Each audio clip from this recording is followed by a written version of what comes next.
Hello and welcome. In the quietest hours, when the material world grows dim and consciousness slips away like water through open fingers, there exists a realm between waking and sleeping. Here, in this liminal space, where reality becomes gossamer thin, stories whisper themselves into being.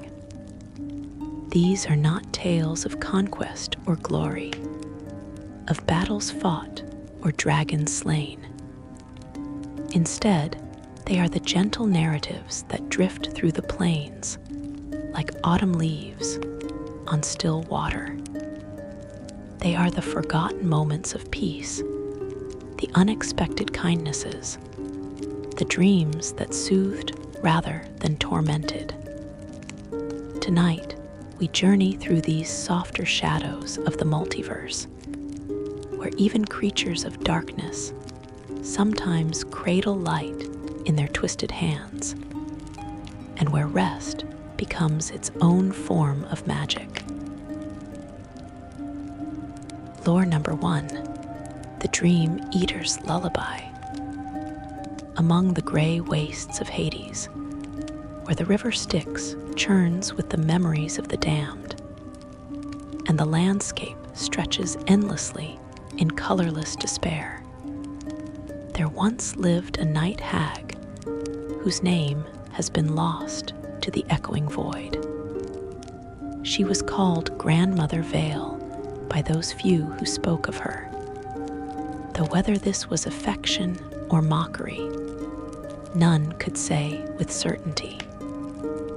Like all night hags, she was born from the transformation of mortal woman into fiendish horror, her body twisted by centuries of feeding upon the sleeping minds of humanoids across the plains.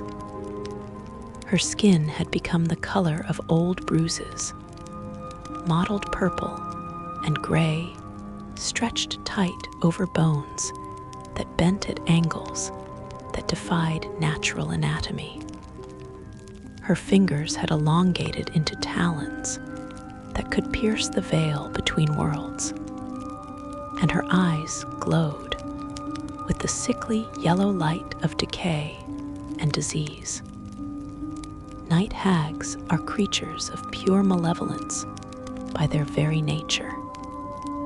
They gather in covens of 3, forming connections that amplify their already formidable magical abilities.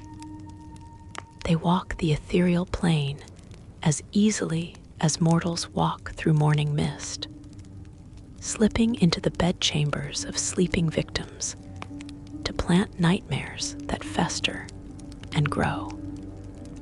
These nightmares are not merely unpleasant dreams. They are parasitic things, carefully cultivated terrors that feed upon hope and joy, draining the victims slowly over many nights until their soul becomes brittle and dark. When a soul has been sufficiently corrupted and weakened, a night hag can extract it entirely, trapping the essence of a living being within a soul bag, a grotesque object woven from infant skin and innocent hair. These soul bags become currency in the lower planes, traded among fiends like coins at a market. Grandmother Vale had collected souls for 300 years before something within her began to change. She had walked through 10,000 bedrooms, witnessed 10,000 sleeping faces twisted in terror of her making. She had crafted nightmares from the deepest fears of paladins and the hidden shames of clerics. She had turned the dreams of children into labyrinths of abandonment, and the sleep of elderly scholars into endless, falling through libraries of burning books. her soul bags numbered in the hundreds, each one pulsing with the dim light of a life consumed. And she had traded them with night hags and greater fiends alike for power, knowledge, and the hollow satisfaction that comes from accumulating darkness. But time flows strangely in the lower planes, and immortality is both blessing and curse for those who traffic in evil. Grandmother Vale began to notice patterns in the nightmares she created. She saw the same fears repeated across different minds, different cultures, different worlds. The fear of loss, the terror of inadequacy, the dread of being truly seen and found wanting, the nightmare of abandonment. These themes wove themselves through every sleeping mind she violated. And slowly, very slowly, something like recognition began to form in the black depths of her consciousness. It started with a child in a small village on the prime material plane. A place so insignificant that it had no name worth remembering. The child was perhaps 5 years old, with dark hair that curled around her ears and hands small enough to cradle a sparrow. Grandmother Vale had slipped into the child's dreams as she had done countless times before, her ethereal form hovering above the sleeping figure, ready to plant seeds of terror that would bloom over weeks and months. But as she reached into the child's mind, she found something that gave her pause. The child was already dreaming, and in that dream, she sat in a garden with her grandmother, an elderly woman with patient hands teaching the child to braid flower stems into crowns.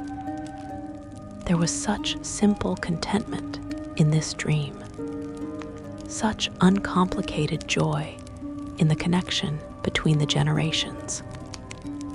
The child's grandmother had died 2 seasons prior, and this dream was memory mixed with longing, a small mind trying to hold onto what had been lost.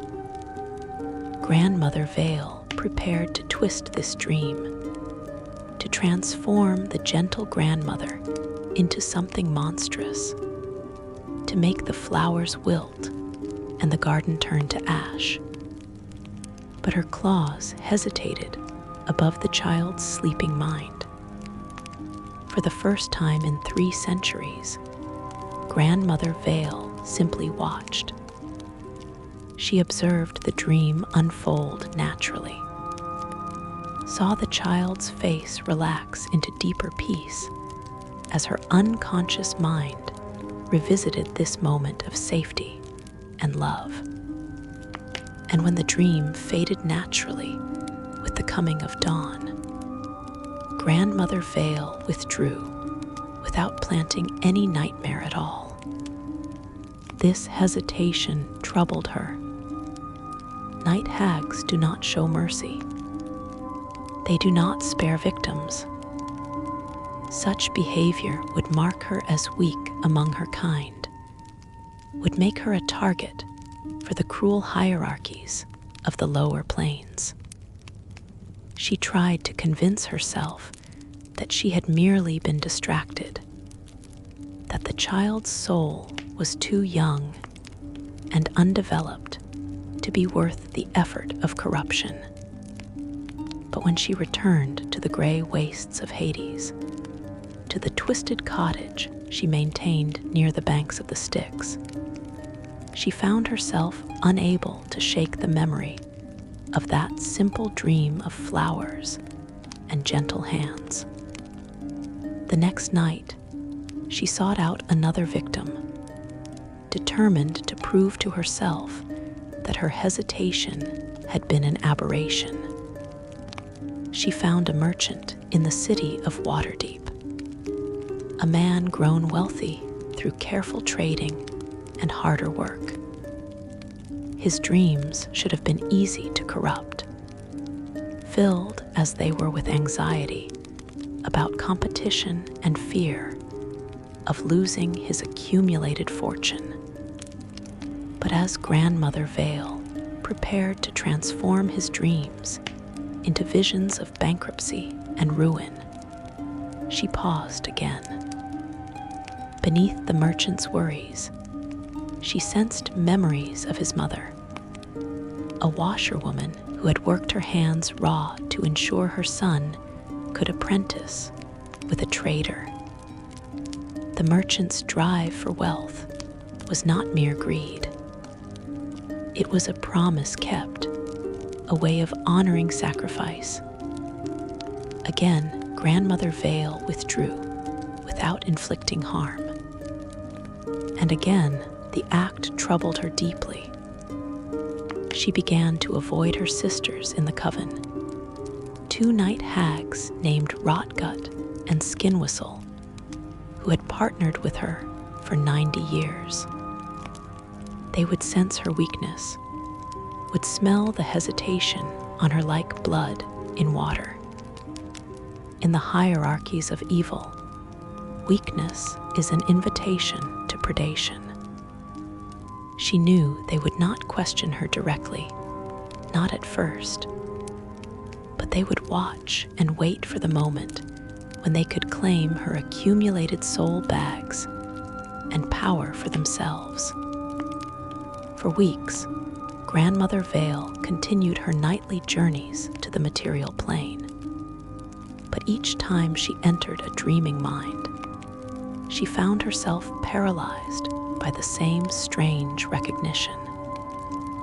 Every sleeper, no matter how flawed or fearful, carried within them some memory of connection, some moment of having been loved or having loved in return. A warrior remembered his brother's laugh. A thief recalled her father teaching her to whistle. A priest cherished the memory of his grandmother's soup, made with herbs she grew in clay pots on a windowsill. These fragments of tenderness existed alongside fear and shame and guilt. And Grandmother Vale discovered that she could no longer ignore them. The change within her was not sudden enlightenment or dramatic transformation. Night hags are creatures of pure fiendish essence, and their nature is not easily altered. What happened to Grandmother Vale was more subtle and perhaps more profound. She began to understand that nightmares and dreams existed on a spectrum, that fear and comfort were two sides of the same coin of vulnerability. The sleeping mind was not merely a feeding ground. It was a window into the deepest truths of consciousness, and those truths were more complex than simple terror. One night, she made a choice that would define the rest of her existence.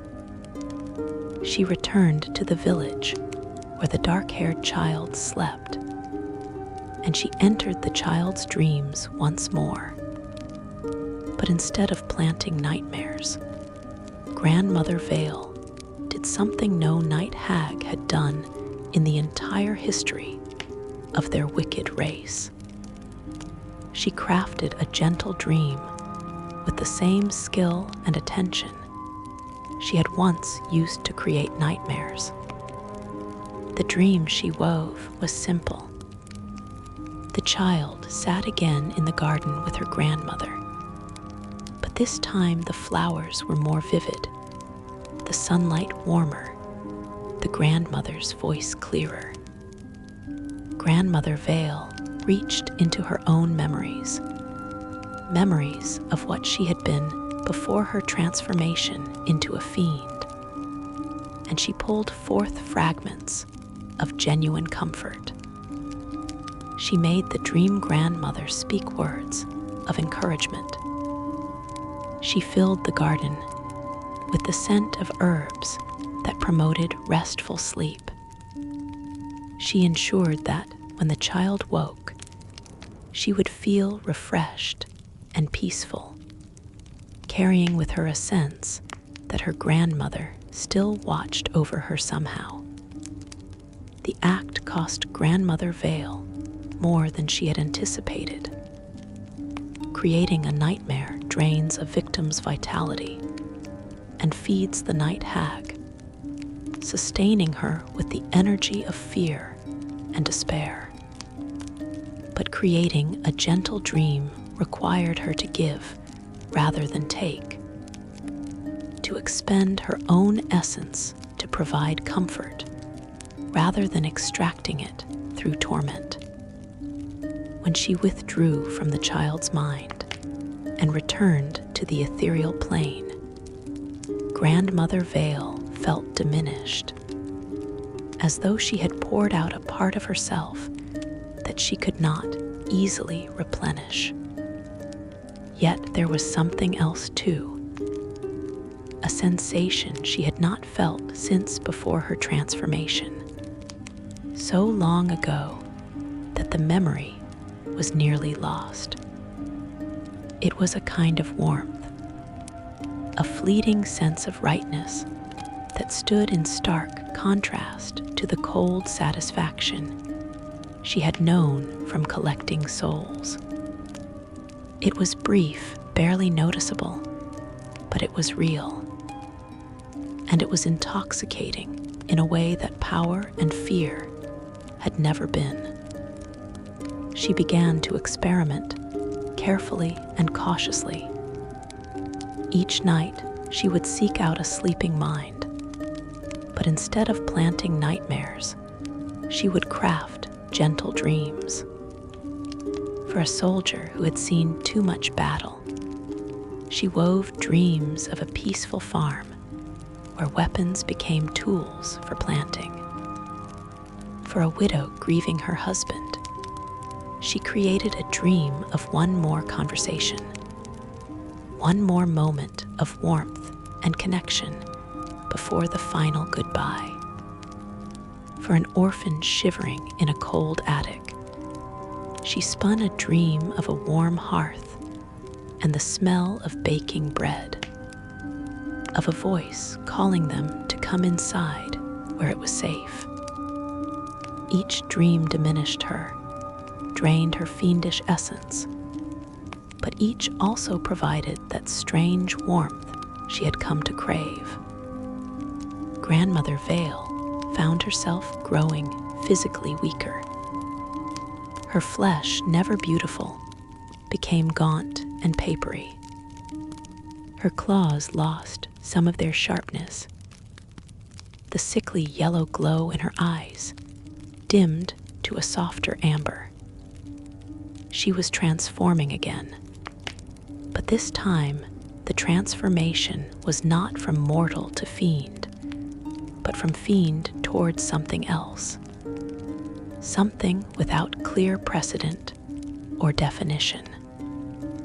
Rotgut and Skinwhistle noticed her deterioration within 3 months. Night hags are cunning creatures, masters of deception and manipulation, and they tracked their sister's movements through the ethereal plane with patient malice. When they discovered what she was doing, crafting gentle dreams instead of feeding on fear, their reaction was immediate and violent.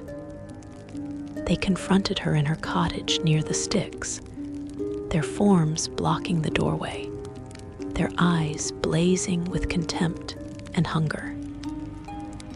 "You betray your nature," Rotgut hissed, her voice like stones grinding together.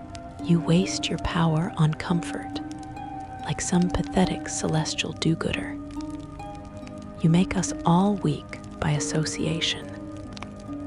Skin Whistle circled closer, her talons flexing with anticipation. Your soul bags are forfeit. Your territory is forfeit.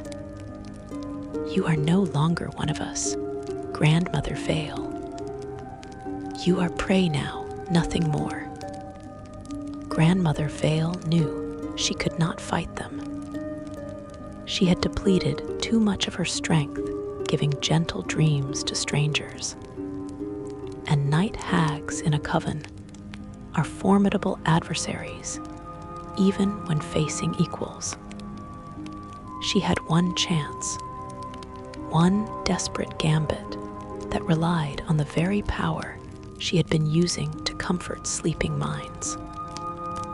As Rotgut and Skin Whistle advanced, Grandmother Vale called upon every dream she had crafted, every moment of peace she had provided. She wove them together into a single working of magic, not a nightmare, but its opposite. A vision so powerful and benevolent that it momentarily bridged the gap between the lower planes and the upper planes. The cottage filled with light that should not exist in Hades, warm golden light that smelled of summer flowers and fresh rain. Within that light, Grandmother Vale showed her sisters not what they feared, but what they had lost. She showed them their mortal lives, the women they had been before corruption transformed them. She showed them moments of gentleness they had experienced as humans, acts of kindness given and received, love that had once softened their hearts before those hearts turned to organs of malice. The vision lasted only seconds, but it was enough.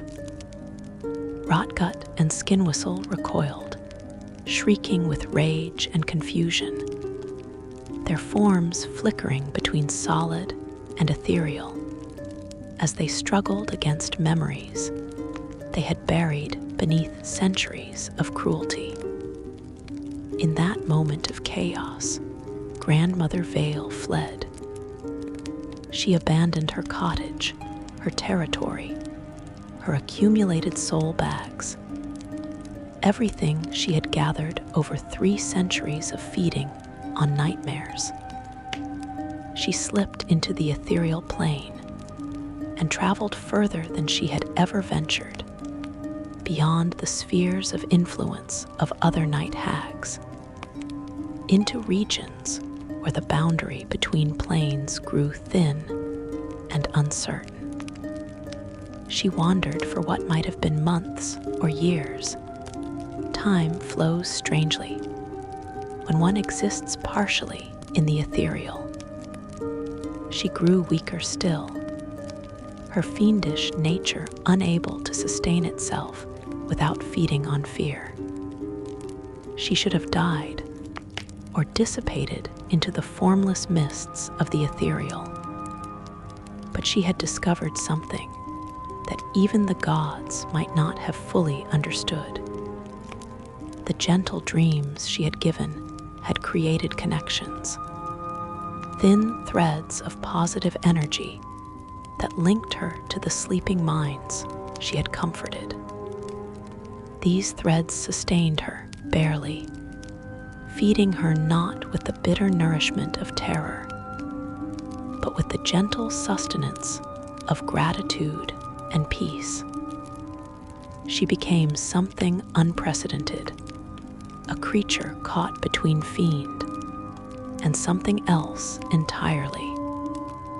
She was still a night hag in form, still possessed of the ability to walk the ethereal and enter dreams, but her purpose had inverted. She became a wandering dream giver, a ghostly figure who appeared in the nightmares of strangers and transformed them into moments of respite. Tales of her began to spread, though few who told them understood what they spoke of. In a fishing village on the Sword Coast, parents spoke of the dream grandmother who came when children had night terrors, turning monsters into friendly creatures and dark forests into moonlit gardens. In the Underdark, drow who dared to question Lolt's cruelty whispered of a figure who brought brief visions of surface sunlight that did not burn, of sky that held wonder instead of terror. In the monasteries of distant Caretaker, monks debated whether the gentle hag was a bodhisattva testing the boundaries of compassion, or merely a cautionary tale about the dangers of denying one's true nature. Grandmother Vale herself rarely thought in such grand terms. She simply continued her work, night after night, dream after dream. She had no grand plan for redemption, no hope of transforming her fundamental nature entirely. She knew she would never become a celestial, never ascend to the upper planes, or be welcomed among the forces of good. She was still a creature of the lower planes, still stained by centuries of inflicting torment. But she had found a way to exist that brought her something she had never known in all her years of feeding on nightmares. She had found purpose beyond hunger. She had found meaning beyond accumulation. And in the quiet spaces between sleeping and waking, in the liminal moments when mortals were most vulnerable and most open to wonder, she had found something that might have been the beginning of peace. The cost of her choice was isolation. No night hag would accept her, and no celestial would trust her. She existed alone, wandering the boundaries between planes, appearing in dreams, and then vanishing like morning mist. She owned nothing, hoarded nothing, accumulated nothing. Each gentle dream she crafted left her a little weaker, a little more translucent, as though she were slowly fading from existence entirely. But she continued, because the alternative was returning to what she had been, and that was a darkness she could no longer bear. Sometimes, in the deepest hours of night, when the material plane grew still and quiet, Grandmother Vale would pause in her wandering. She would find a place where the barrier between the ethereal and material was particularly thin, perhaps an ancient forest or a temple fallen into gentle ruin, and she would simply rest. In these moments, she could feel the countless threads connecting her to the minds she had given gentle dreams, could sense the ripples of peace spreading outward in ways she could never fully measure. Parents who woke from comforted sleep with more patience for their children. Warriors who found courage to show mercy because a dream had reminded them of their own humanity. Lonely wanderers who continued their journeys because a vision in the night had shown them they were not as isolated as they believed. These moments of rest never lasted long. the hunger that defined her fiendish nature would begin to gnaw at her again. The instinct to feed on fear rising from the core of what she was. But she had learned to transmute that hunger, to satisfy it not by taking terror, but by giving comfort. And in that transmutation, she had discovered a kind of alchemy that no wizard had ever documented, no cleric had ever prayed for. The question of whether Grandmother Vale could truly be considered good remained unanswered, and perhaps unanswerable. Scholars who debated such matters, had they known of her existence, would have argued endlessly about the nature of redemption for fiends, about whether choice could overcome fundamental nature, about the difference between doing good and being good. But Grandmother Vale was not concerned with such philosophical distinctions. She knew what she was, a creature of wickedness who had chosen to act against her nature. And she knew that this choice brought both suffering and a kind of happiness she had never imagined possible. In the scattered records of planar travelers, in the dream journals kept by careful wizards, in the testimonies of those who study the mysteries of sleep and consciousness, there are occasional mentions of her. They speak of a figure who appears in nightmares and transforms them, of a presence that feels ancient and terrible, but acts with unexpected gentleness, of dreams that carry the faint scent of something wrong made right. These mentions are rare and often dismissed as fantasy or misinterpretation, but they persist, a thread of impossible kindness woven through the tapestry of planar lore. And on certain nights, when the moons align in particular ways, and the barrier between waking and dreaming grows gossamer thin, it is said that those who need comfort most may receive a visit from the gentle hag. Their nightmares will shift and soften, their terrors will transform into peace, and they will wake with the distinct impression that something old and sad and unexpectedly kind has watched over their sleep. They will carry no proof of this encounter, no evidence that could convince the skeptical, but they will know in the depths of their hearts that they have been touched by something rare and precious. A monster who chose mercy, a creature of nightmares who learned to sing lullabies, a night hag who discovered that the deepest magic of all might be the simple gift of restful sleep. Lore number 2, the Sleepless Elf of Evermeet. Among the Western Isles, where the sun sets in colors that have no names in mortal tongues, there exists a place called Evermeet, the hidden homeland of the elven people.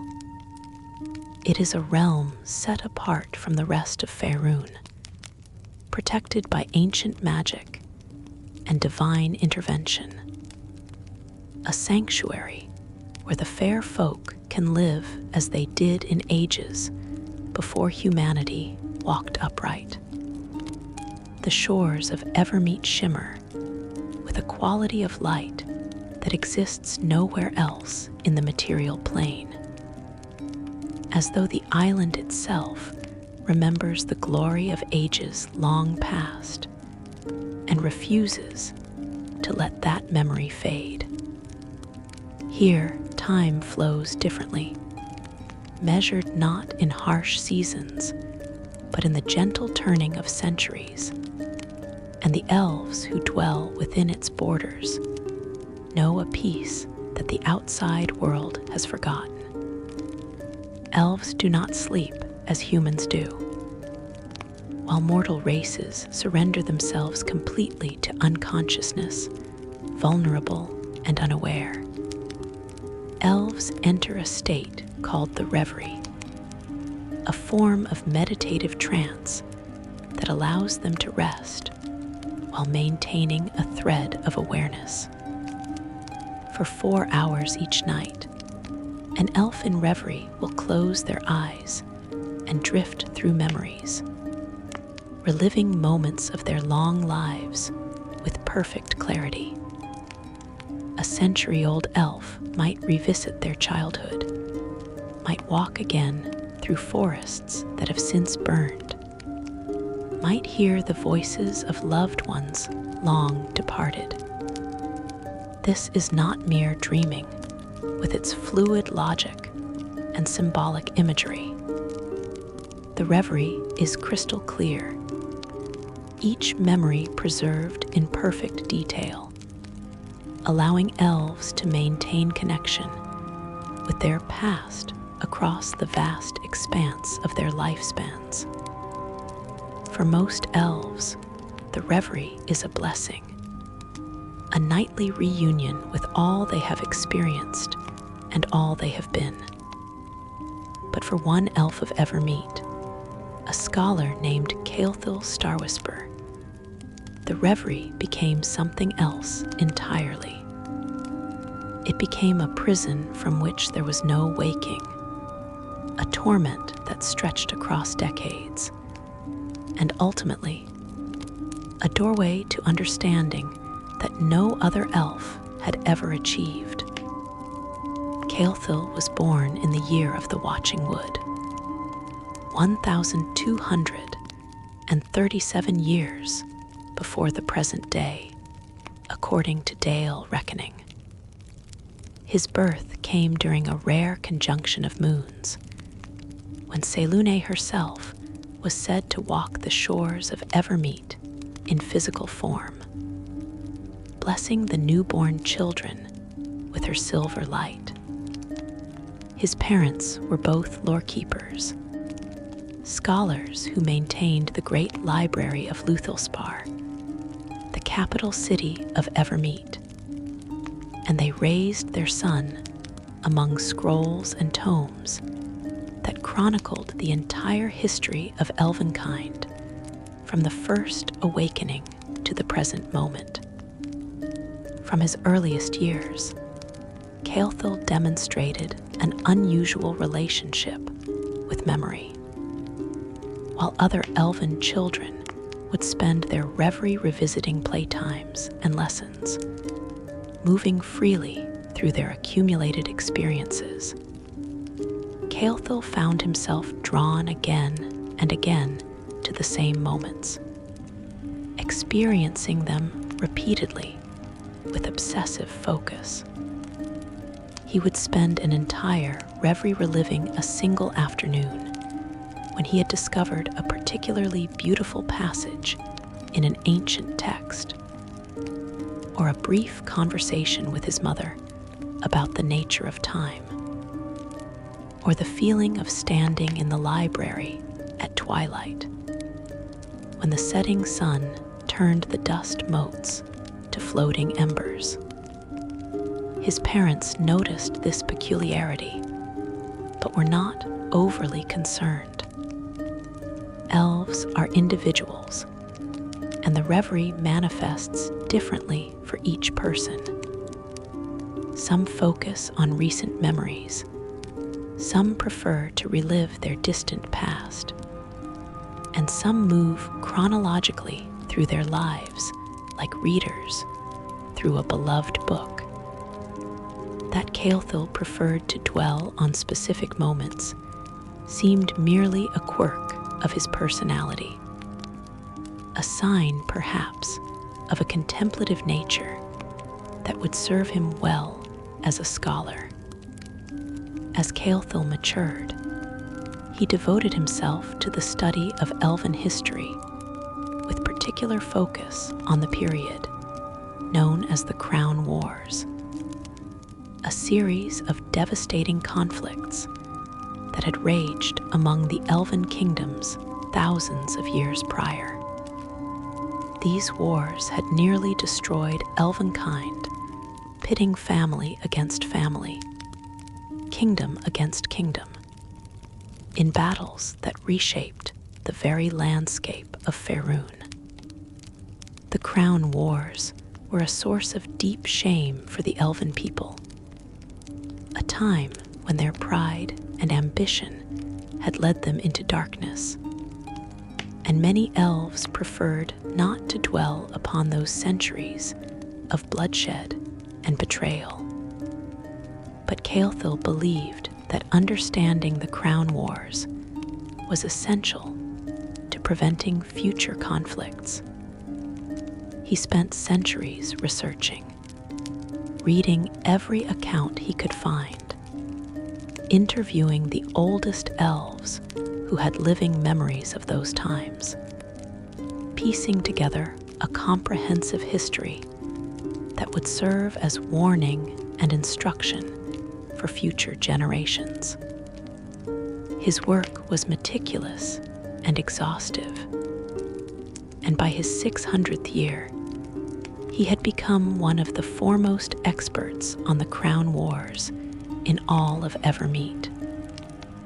It was in his 643rd year that the first signs of his affliction appeared. Caelthil had recently completed an interview with an ancient elf named Oriolantha, who had been a young maiden during the final battles of the Crown Wars. She had described to him in vivid detail the moment when the city of Sharlarian fell, when elven magic turned against its own creators, and an entire kingdom burned in a single night. The description had been powerful, filled with imagery that Oriolantha had carried for millennia, and Caelthil had recorded every word with the careful attention of a true scholar. That night, when Caelthil entered his reverie, he found himself not in his own memories, but in Oriolantha's description. He stood in Sharlarian as it burned, could smell the acrid smoke, could hear the screams of the dying, could feel the heat of flames that had been extinguished 5,000 years before he was born. The experience was so vivid, so overwhelming, that he emerged from reverie gasping and disoriented, unsure for several moments whether he was in the present or the distant past. He told himself it was merely the power of Oriolantha's storytelling, that his imagination had been captured by her words and had transformed them into something resembling memory. But the next night, it happened again. He entered reverie intending to revisit his own childhood, but instead found himself once more in burning Sharlarian, experiencing the fall of the city from multiple perspectives simultaneously. He was a soldier defending the walls. He was a mother fleeing with her children. He was a mage whose spell had gone catastrophically wrong. He was all of these things at once, and the horror of it was beyond description. Night after night, Caelthil found himself trapped in this memory that was not his own. He consulted with healers, with priests of Selune and Coralin Larethian, with other scholars who specialized in the mysteries of the elven mind. none could explain what was happening to him. The reverie was supposed to be a place of personal memory, a sanctuary of one's own experience. It should not be possible to become lost in someone else's past, especially not a past related secondhand through interview. But Caelthil had spent so long immersing himself in the Crown Wars, had absorbed so many accounts and testimonies, had so thoroughly inhabited that period of history through his research, that the boundary between studied knowledge and personal memory had begun to blur. His mind, that most careful and organized of instruments, had cataloged the Crown Wars with such meticulous detail that it now treated those cataloged accounts as lived experience. He had, in essence, created false memories so complete and comprehensive that they had taken on a life of their own. The condition worsened over the following years. Caelthil began to experience not just the fall of Sharlarian, but hundreds of other moments from the Crown Wars. He fought in battles he had never witnessed, grieved for losses he had never personally suffered, made decisions in council chambers that had turned to dust millennia before his birth. His reverie became a nightly gauntlet of suffering. 4 hours of reliving the worst moments of elven history with no escape and no relief. He tried to stop entering reverie entirely, to remain awake through the night as humans do. But this was impossible for an elf. The reverie is not optional sleep that can be resisted through willpower. It is a fundamental biological process, as necessary as breathing. An elf who does not enter reverie will begin to suffer physical and mental deterioration within days.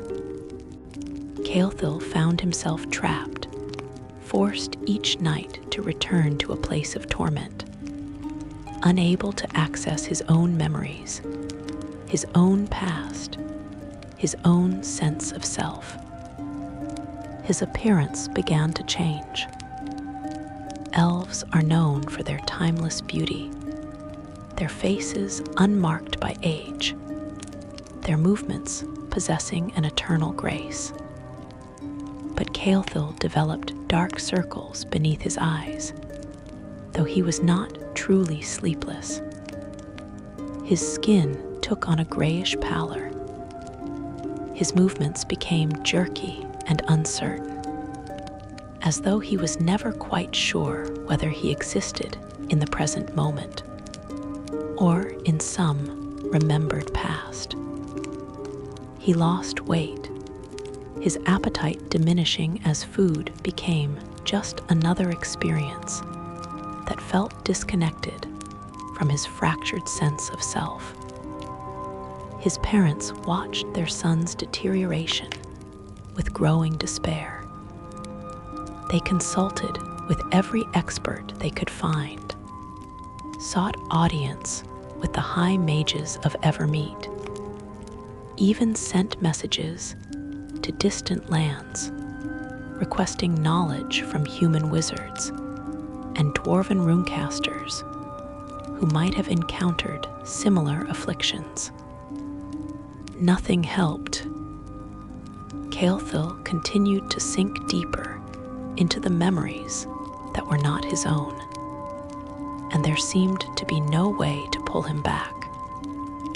It was in his 672nd year, after nearly 3 decades of this torment, that Caelthil made a decision that would define the remainder of his life.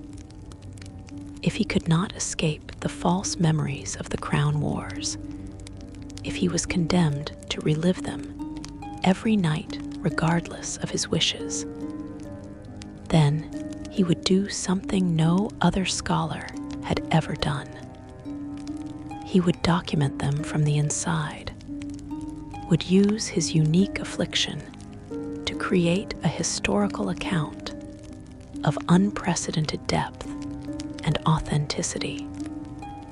He began to keep detailed journals of his reveries, writing down everything he experienced each night before the memories faded into the confusion of waking. He discovered that while he was trapped in these memories during reverie, upon waking he could examine them with scholarly detachment, could analyze them as historical data rather than lived trauma.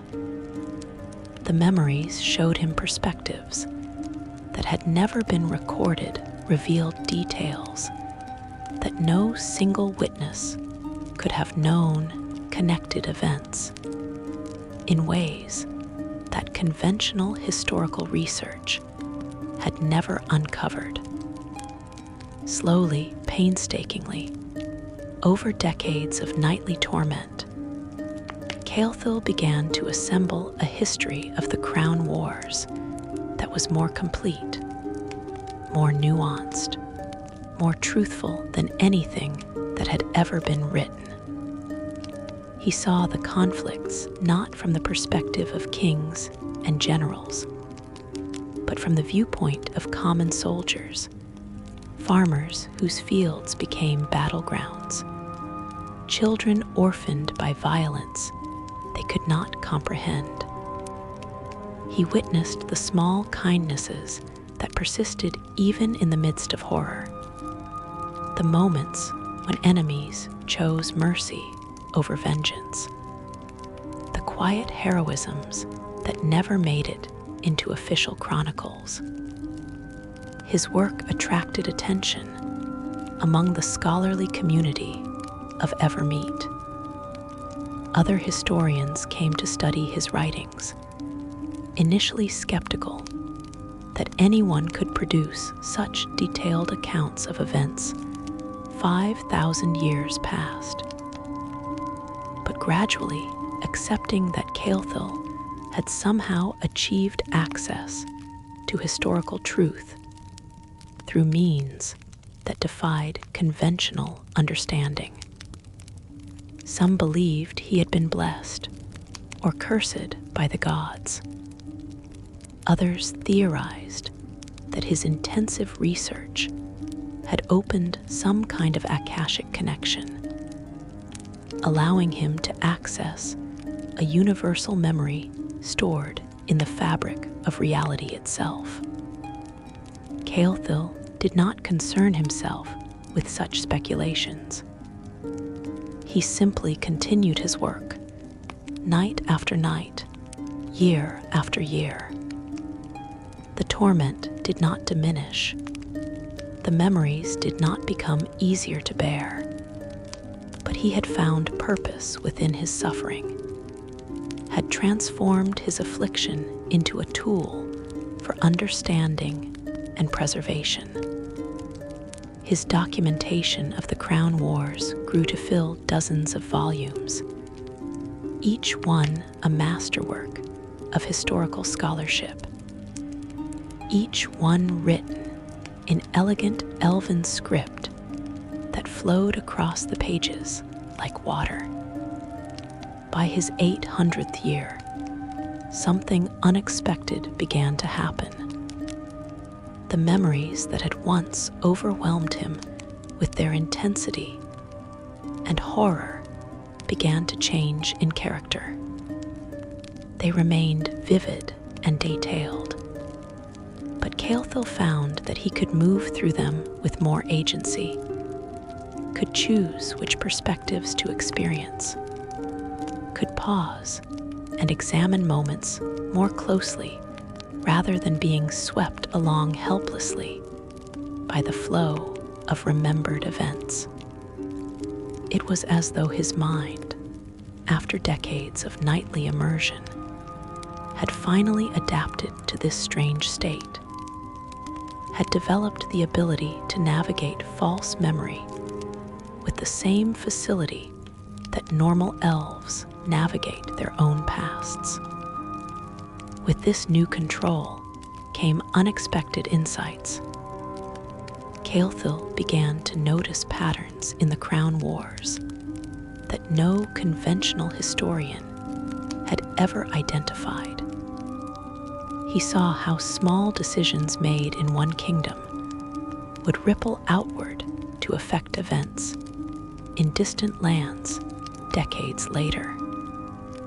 He recognized the faces of individuals who appeared in multiple memories, connecting disparate events through the presence of key figures who had moved between different factions and conflicts.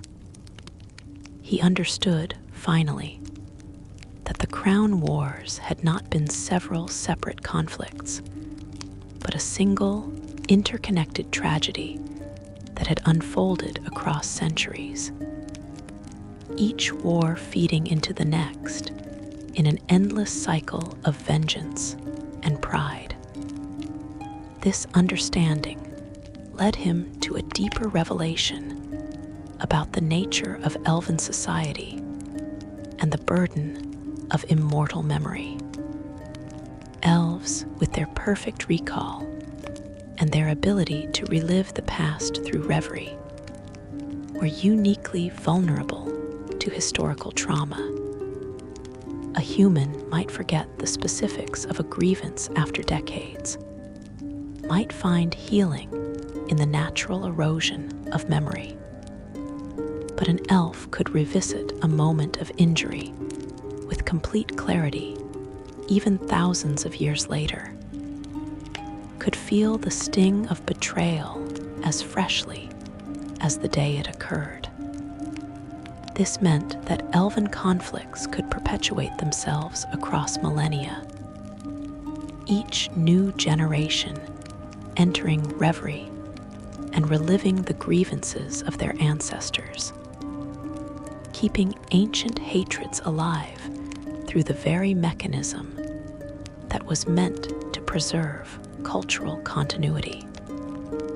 Caelthil wrote extensively about this insight, arguing that the elven people needed to develop new ways of relating to their past, new methods of processing historical trauma that would allow them to remember without being imprisoned by memory.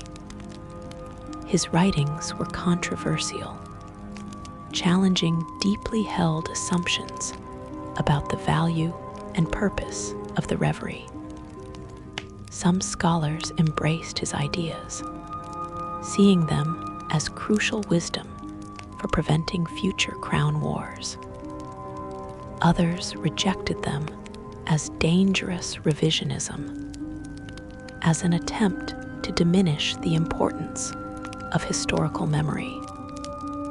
But Caelthil was not concerned with controversy. He had lived for decades in a state that had taught him the difference between remembering and being consumed by memory. And he understood now that this distinction was perhaps the most important lesson his affliction had to teach.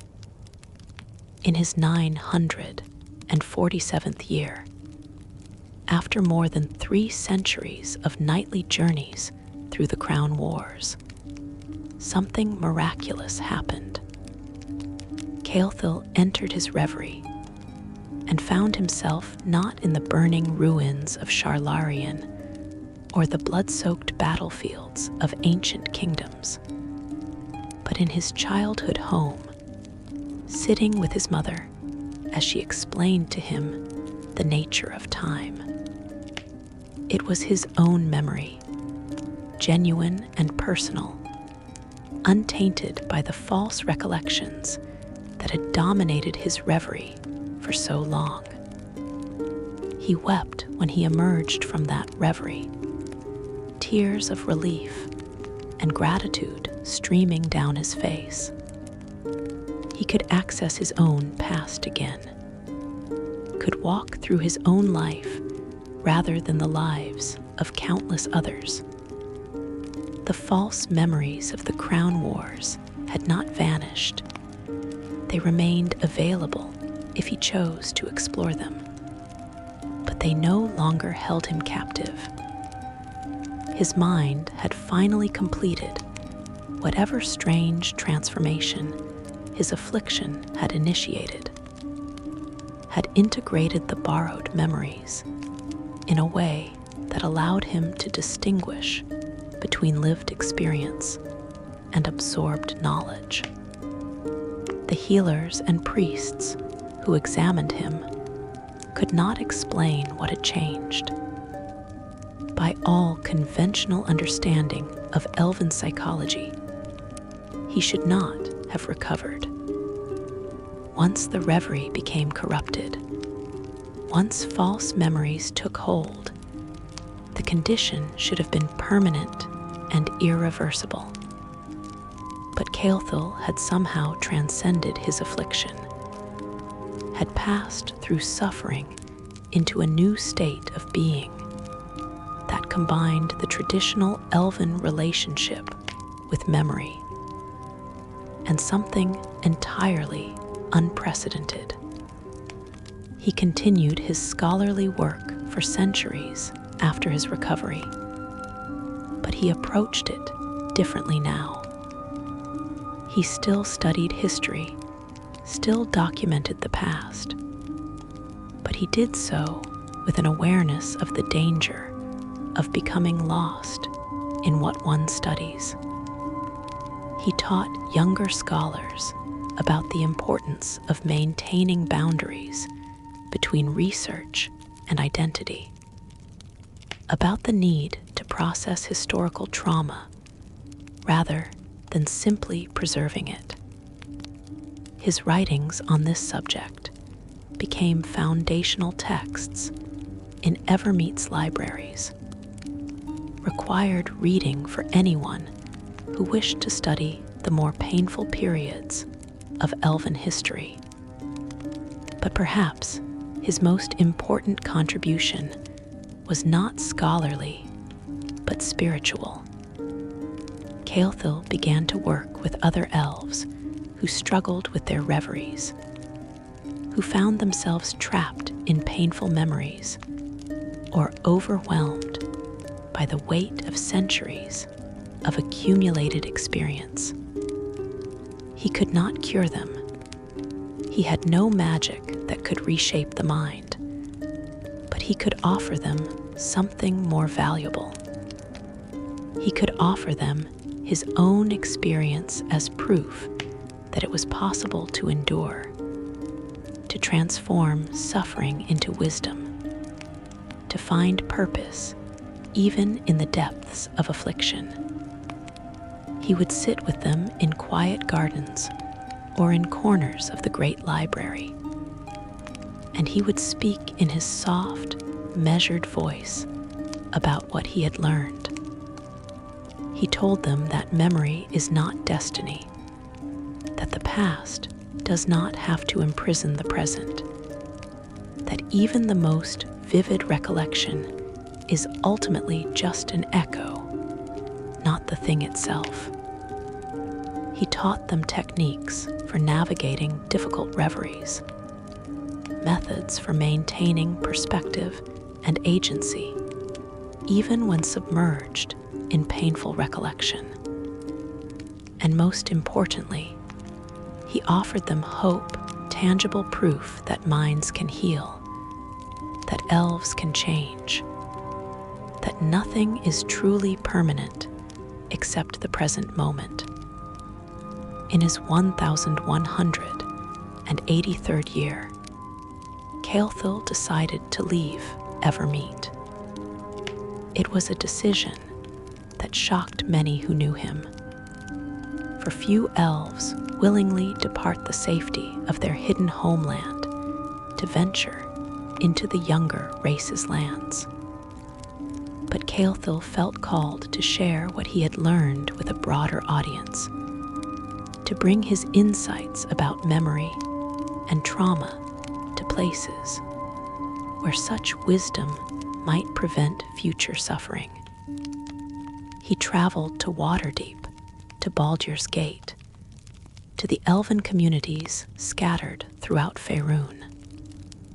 He visited libraries and temples, spoke with scholars and priests, offered his expertise to anyone who struggled with the burden of too much memory or too much loss.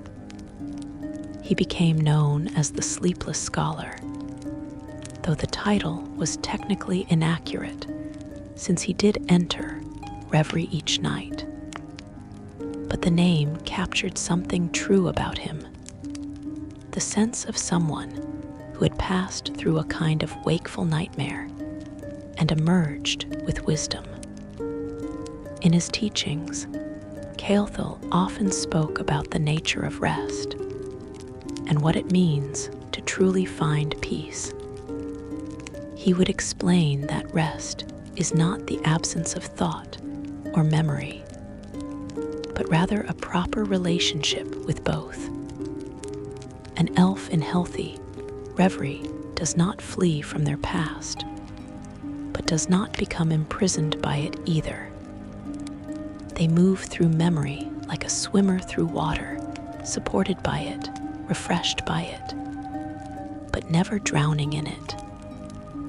He had learned this lesson the hardest way possible, by drowning nightly for decades, and he was determined that others might learn it through his guidance rather than through their own suffering. The question of whether Caelthil's affliction was curse or blessing remained debated among scholars. Some argued that it had been pure torment, a terrible malfunction of the elven mind that had caused unnecessary decades of suffering.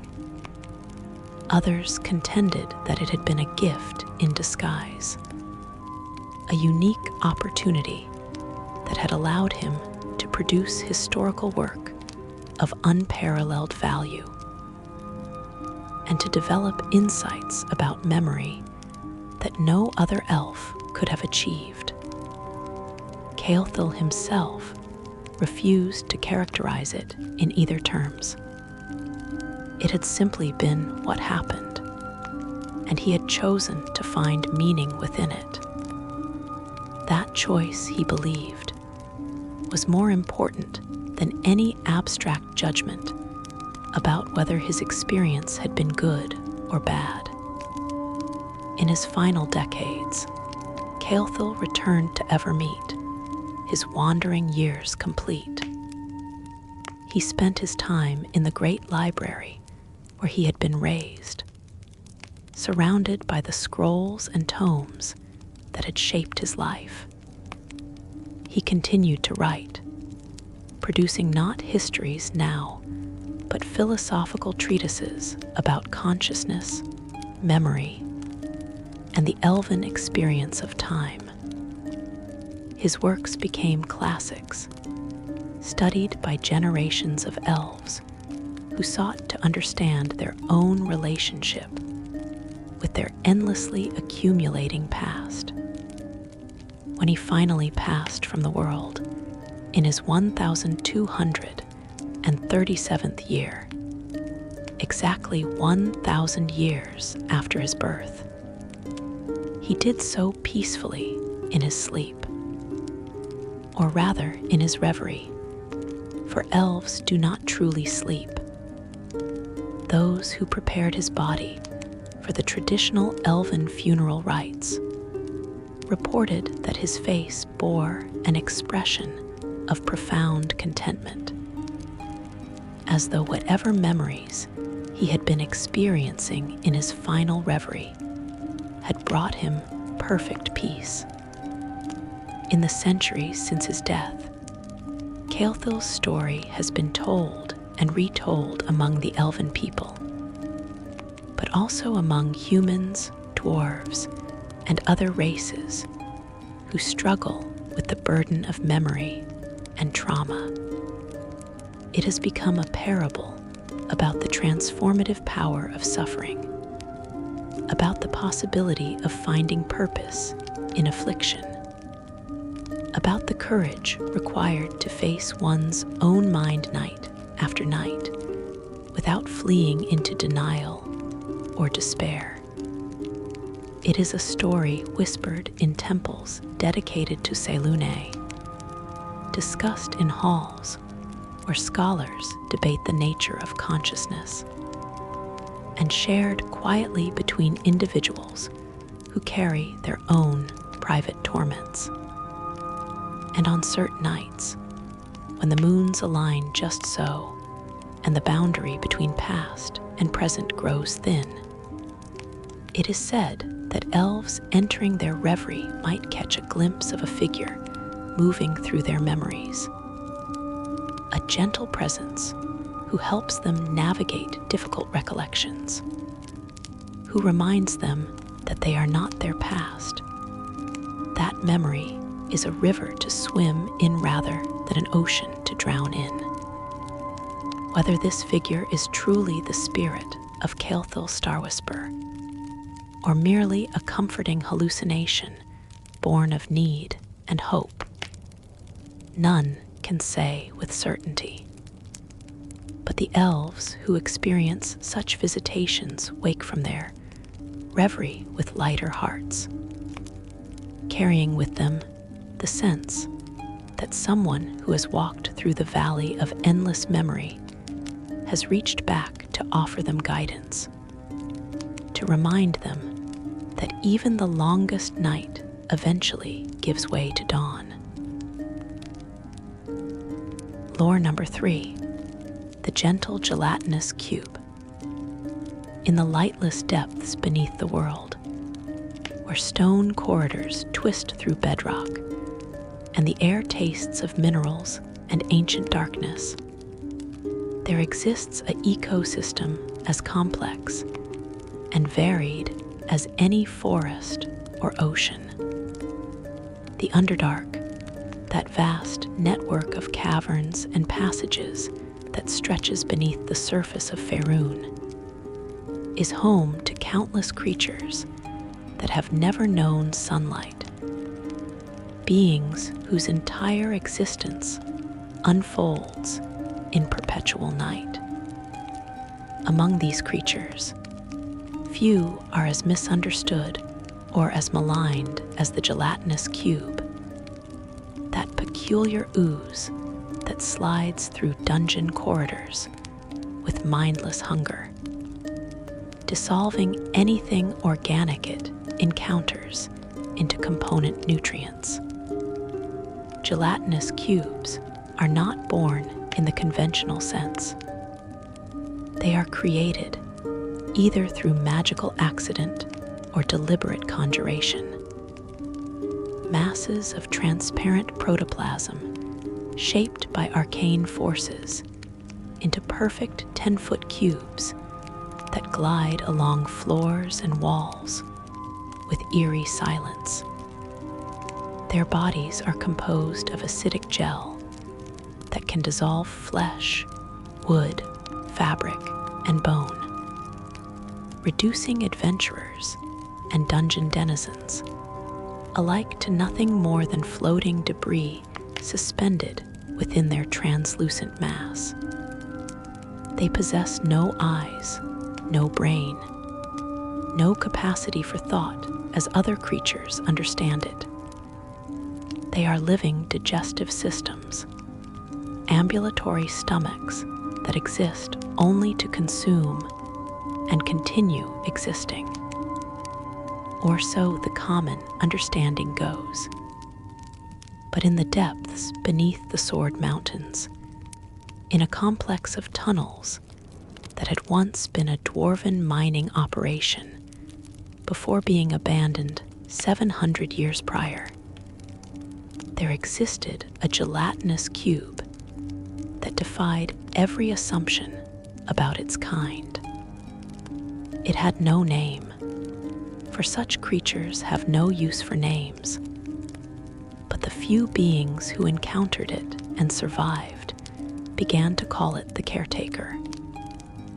And its story is one of the strangest tales ever to emerge from the darkness beneath the mountains. The cube came into being through accident rather than design.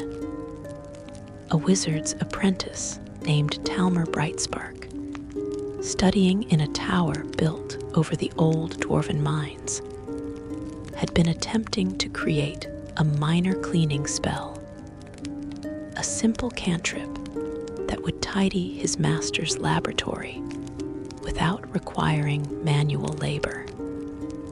But Talmer was careless with his components and imprecise with his incantations, and instead of a localized effect, he created a permanent magical anomaly that sank through the floor of the tower, through layers of stone and earth, until it pooled in the abandoned corridors below. There, it absorbed minerals from the rock, moisture from the air, and trace amounts of magical residue left behind by the dwarves' ancient workings. And it became something that had never existed before.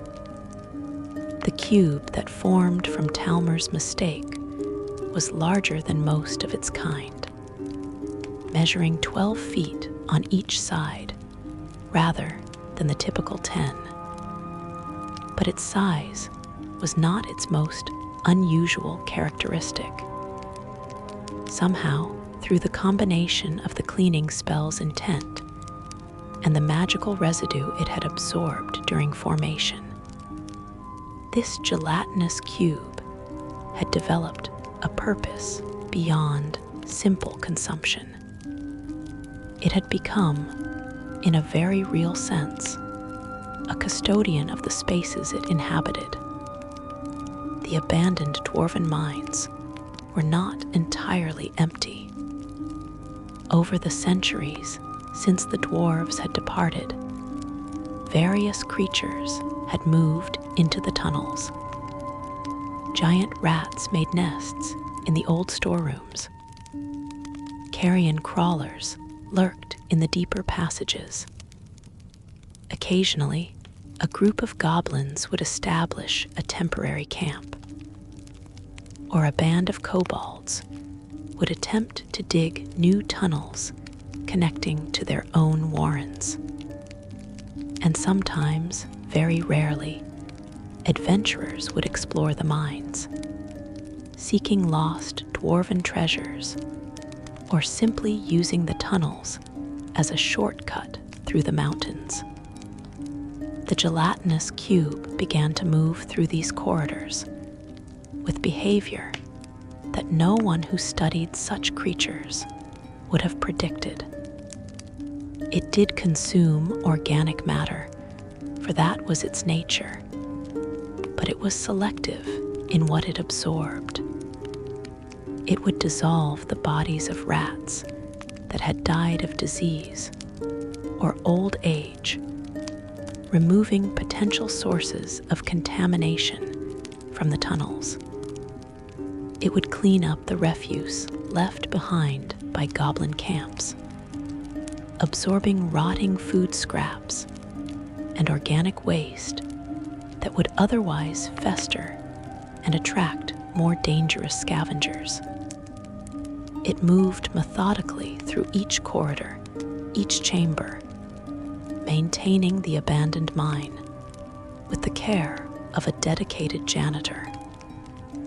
More remarkably, it began to avoid living creatures when possible. A normal gelatinous cube encountering a rat or a goblin would simply engulf and digest it without hesitation. But the caretaker would pause when it sensed living beings in its path, would wait until they moved aside, or would alter its route to to avoid collision. It was as though the cleaning spell that had accidentally birthed it had given it some dim awareness that its purpose was to clean and maintain, not to kill and consume. And it followed this purpose with the unwavering dedication that only a mindless creature could achieve. The first documented encounter with the Caretaker came in the year of the Gauntlet, when a young half-elf ranger named Sylviana Moonbrook took shelter in the mines during a severe mountain storm. She had been tracking a band of orc raiders when the weather turned violent, forcing her to seek refuge in the first available shelter. She entered the mines expecting to find them dangerous, but relatively dry. And she planned to wait out the storm before continuing her pursuit. What she found instead confused and unsettled her. The tunnels were remarkably clean. The floors were smooth and free of debris. The air, while stale, lacked the fetid quality she associated with abandoned underground spaces. There were no rat droppings, no piles of bones, no signs of the usual detritus that accumulated in unused places. It was as though someone or something maintained these corridors with regular care. She had penetrated perhaps 300 feet into the complex when she heard a sound that made her freeze. It was a soft, wet sliding noise, like a massive slug moving across stone. She readied her bow, nocked an arrow, and pressed herself against the tunnel wall, waiting to see what approached. The sound grew louder, and then, rounding a corner, came the cube. Sylviana had encountered gelatinous cubes before, had lost a companion to one during her early adventuring days, and she knew their danger. She prepared to loose her arrow, though she understood that conventional weapons were largely useless against such creatures. But before she could release the bowstring, the cube did something that no gelatinous cube should do. It stopped. The cube halted its forward motion about 20 feet from where Sylviana stood, its transparent mass quivering slightly. She could see through it, could make out the far wall of the corridor distorted by the creature's gelatinous body. Within its mass floated various objects, pieces of debris it had absorbed, bones and bits of metal and cloth fragments suspended like stars in clear glass. But it made no move to advance, made no attempt to engulf her. They remained in this standoff for several long moments, Sylviana with her arrow drawn, the cube motionless and waiting. Finally, slowly, the cube began to slide backward, retreating the way it had come. It moved with deliberate care, as though conscious of Sylviana's presence and unwilling to provoke her. When it reached the corner, it paused again, its mass pulsing slightly, and then it continued its retreat, disappearing around the bend. Sylviana lowered her bow, her mind struggling to process what she had just witnessed. Gelatinous cubes were supposed to be mindless eating machines, incapable of recognition or decision-making beyond the most basic stimulus response patterns. They certainly should not have been capable of retreat, of yielding space to another creature. Yet that was exactly what this one had done. Curiosity overcoming caution, Sylviana followed the cube at a safe distance. She tracked it through the winding corridors, watching as it moved methodically through each chamber and passage. She observed it pause at a pile of organic debris, a collection of rat carcasses that had been dead for several days, and extend pseudopods to pull the bodies into its mass. She watched as it dissolved them efficiently, leaving nothing behind but a few cleaned bones that settled to the tunnel floor. And then, rather than simply leaving those bones scattered, the cube gathered them with surprising delicacy and deposited them in a small alcove along with hundreds of other bones, all neatly arranged as though someone had created an ossuary. Over the course of the storm's duration, which lasted through the night and into the next morning, Sylviana continued to observe the cube. She watched it clean corridors, remove debris, even repair minor damage to the tunnel walls by using its acidic body to smooth rough edges and fill small cracks with dissolved stone that hardened when exposed to air. It was behavior that defied everything she knew about such creatures. And by the time the storm passed and she prepared to leave the mines, she had decided that the outside world needed to know about this anomaly. Her initial reports were met with skepticism. Learned wizards in Waterdeep assured her that gelatinous cubes lacked the cognitive capacity for such complex behavior. Naturalists who studied oozes and slimes explained that what she had witnessed must have been coincidence or misinterpretation.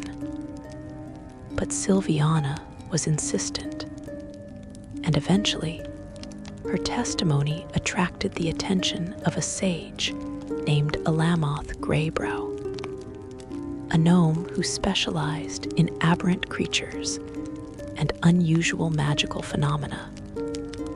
Alamoth made the journey to the mines himself, accompanied by Sylviana and a small group of adventurers for protection. What he discovered there fascinated him beyond measure. The gelatinous cube, which he began calling the Caretaker after observing its behavior, displayed consistent patterns that could only be described as purposeful maintenance. It had established territories within the mine complex, specific sections that it patrolled on a regular cycle, ensuring that each area remained clean and clear of organic accumulation. More remarkably, Alamoth discovered that the cube had developed what could only be described as communication, though of a very limited sort. When living creatures entered its territory, it would pulse with faint bioluminescence, a gentle blue-green glow that served as warning of its presence.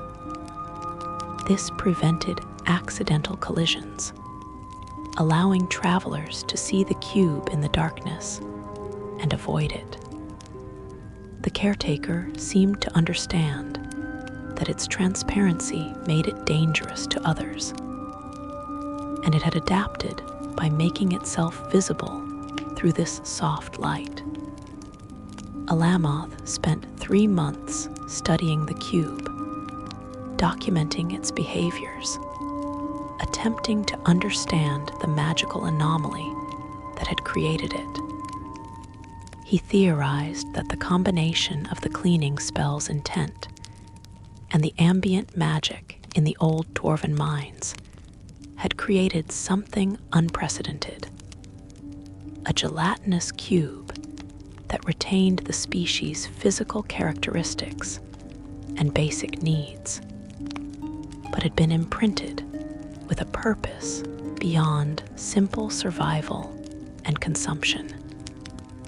It was not truly intelligent, could not be reasoned with or trained, but it had an instinctive drive to maintain and preserve its environment that overrode the typical predatory behavior of its kind. Word of the Caretaker spread through the communities near the Sword Mountains, and the abandoned dwarven mines took on a new significance. Travelers began to use them regularly as shelter during storms, or as a safe route through the mountains. They learned to recognize the cube's bioluminescent warning pulses, learned to give it space when it was moving through the corridors on its cleaning rounds. Some even began to leave offerings, depositing organic waste in specific locations where the cube would find and dispose of it, effectively using the creature as a living garbage disposal. The kobolds who lived in nearby warrens developed a particularly interesting relationship with the Caretaker. These small draconic humanoids, known for their cleverness and their love of traps, discovered that the cube could be used as part of their defensive strategy. They would deliberately create messes in tunnels that connected their warrens to the old mines, scattering organic bait that would attract rats and other vermin. The Caretaker, following its compulsion to clean, would patrol these areas regularly, and any intruders who were not aware of the cube's presence would stumble into it while focused on avoiding kobold traps. The relationship was not exactly symbiotic, for the cube gained nothing from it, but it functioned as an unusual form of coexistence between a mindless ooze and a community of thinking beings. A ranger named Dalton Stoneshoulder, who frequently used the mines as a shortcut during his patrols, began to keep a journal of his encounters with the Caretaker. Over the course of 5 years, he documented the cube's movements, its cleaning patterns, the subtle changes in its behavior as it adapted to the increasing traffic through its territory. He noted that the cube seemed to develop a kind of routine, moving through specific sections of the mine on specific days, as though it had divided its territory into zones that required regular attention. Dalton also observed that the Caretaker appeared to recognize regular visitors, or at least to recognize familiar presences. When Dalton entered the mines, the cube would pulse its bioluminescent warning briefly, and then continue its work, apparently unconcerned by his presence. But when strangers entered, beings the cube had not encountered before, it would remain stationary until they had passed, maintaining a more cautious posture. Whether this represented actual memory or simply a response to familiar chemical signatures. Dalton could not determine, but the pattern was consistent enough to suggest some form of recognition. The most remarkable incident involving the Caretaker occurred in the year of the unstrung harp, when a group of young adventurers became lost in the deeper sections of the mine.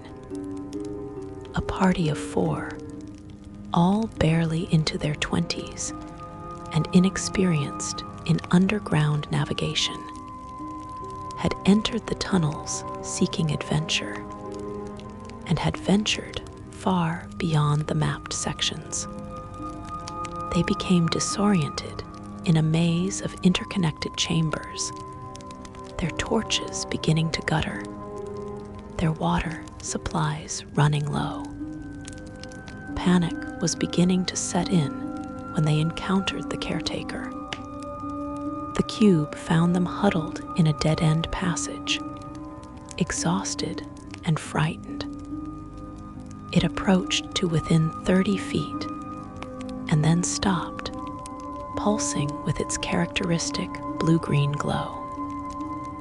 The adventurers, recognizing what it was, pressed themselves against the walls, expecting to be engulfed and dissolved. But the cube did not advance. Instead, it began to move away slowly, pausing every few feet as though waiting for them to follow. One of the adventurers, a young wizard named Petra, who had read Alamoth's published papers about the Caretaker, suggested that they follow it. Her companions thought she was mad, but they had no better options, and so they followed the glowing cube through the darkness.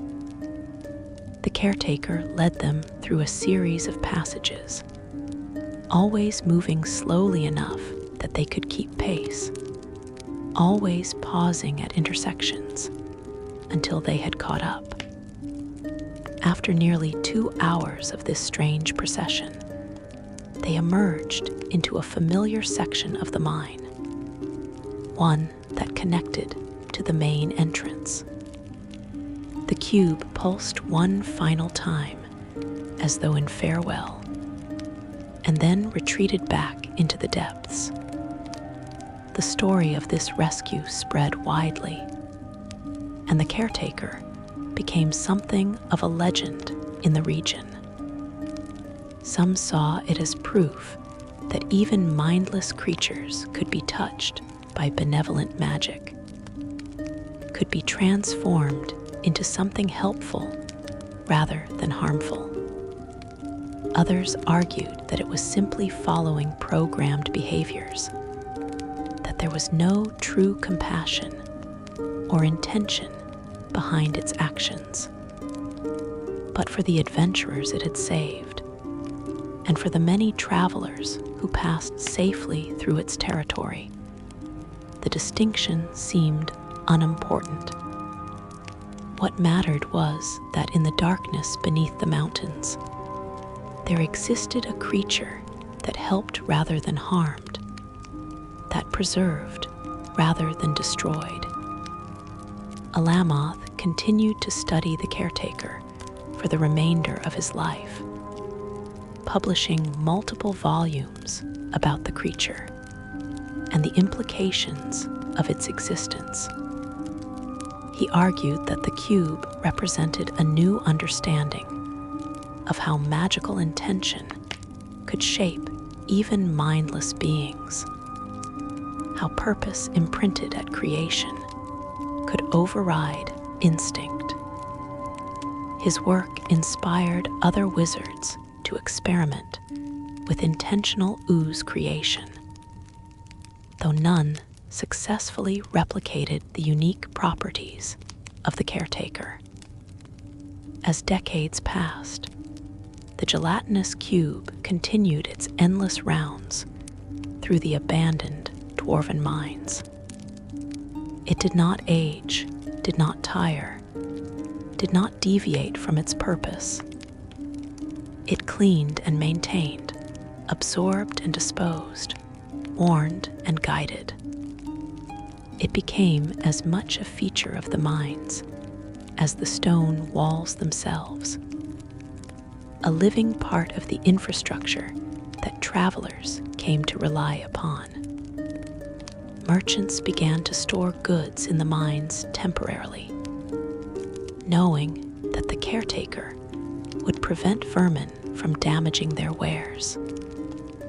Hermits and scholars sought solitude in chambers, the cube kept clean and dry.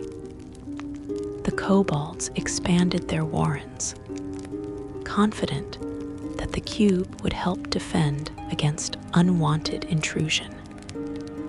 The mines became not a dangerous ruin, but a strange kind of sanctuary, protected by a creature that should have been a threat, but had become a guardian.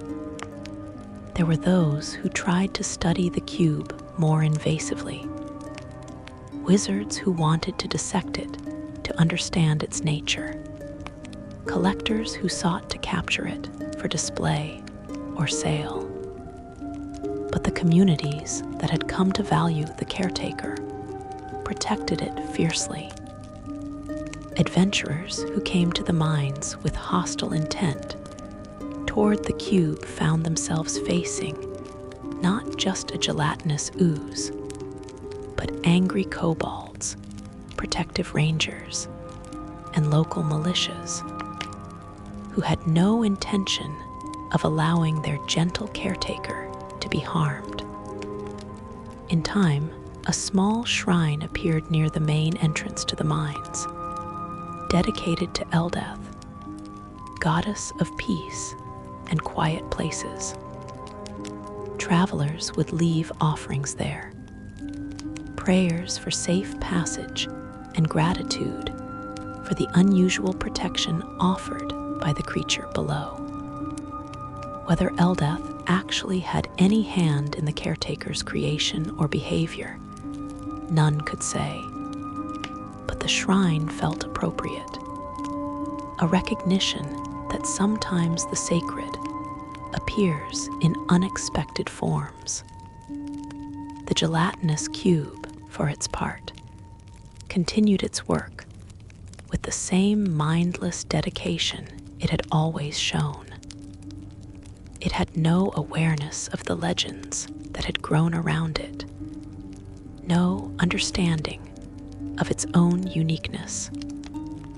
It simply moved through the corridors, cleaning and maintaining, following the purpose that had been accidentally imprinted upon it at its creation. It was content, insofar as a mindless ooze could be content, existing in perfect harmony with its nature and its environment. And so it continues, even now in the depths beneath the Sword Mountains.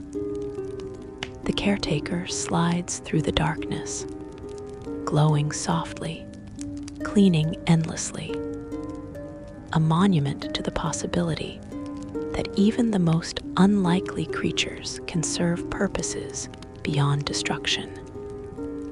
It reminds all who encounter it that magic is strange and unpredictable, that accidents can create beauty as easily as disaster, and that sometimes the most monstrous forms can house the gentlest of purposes.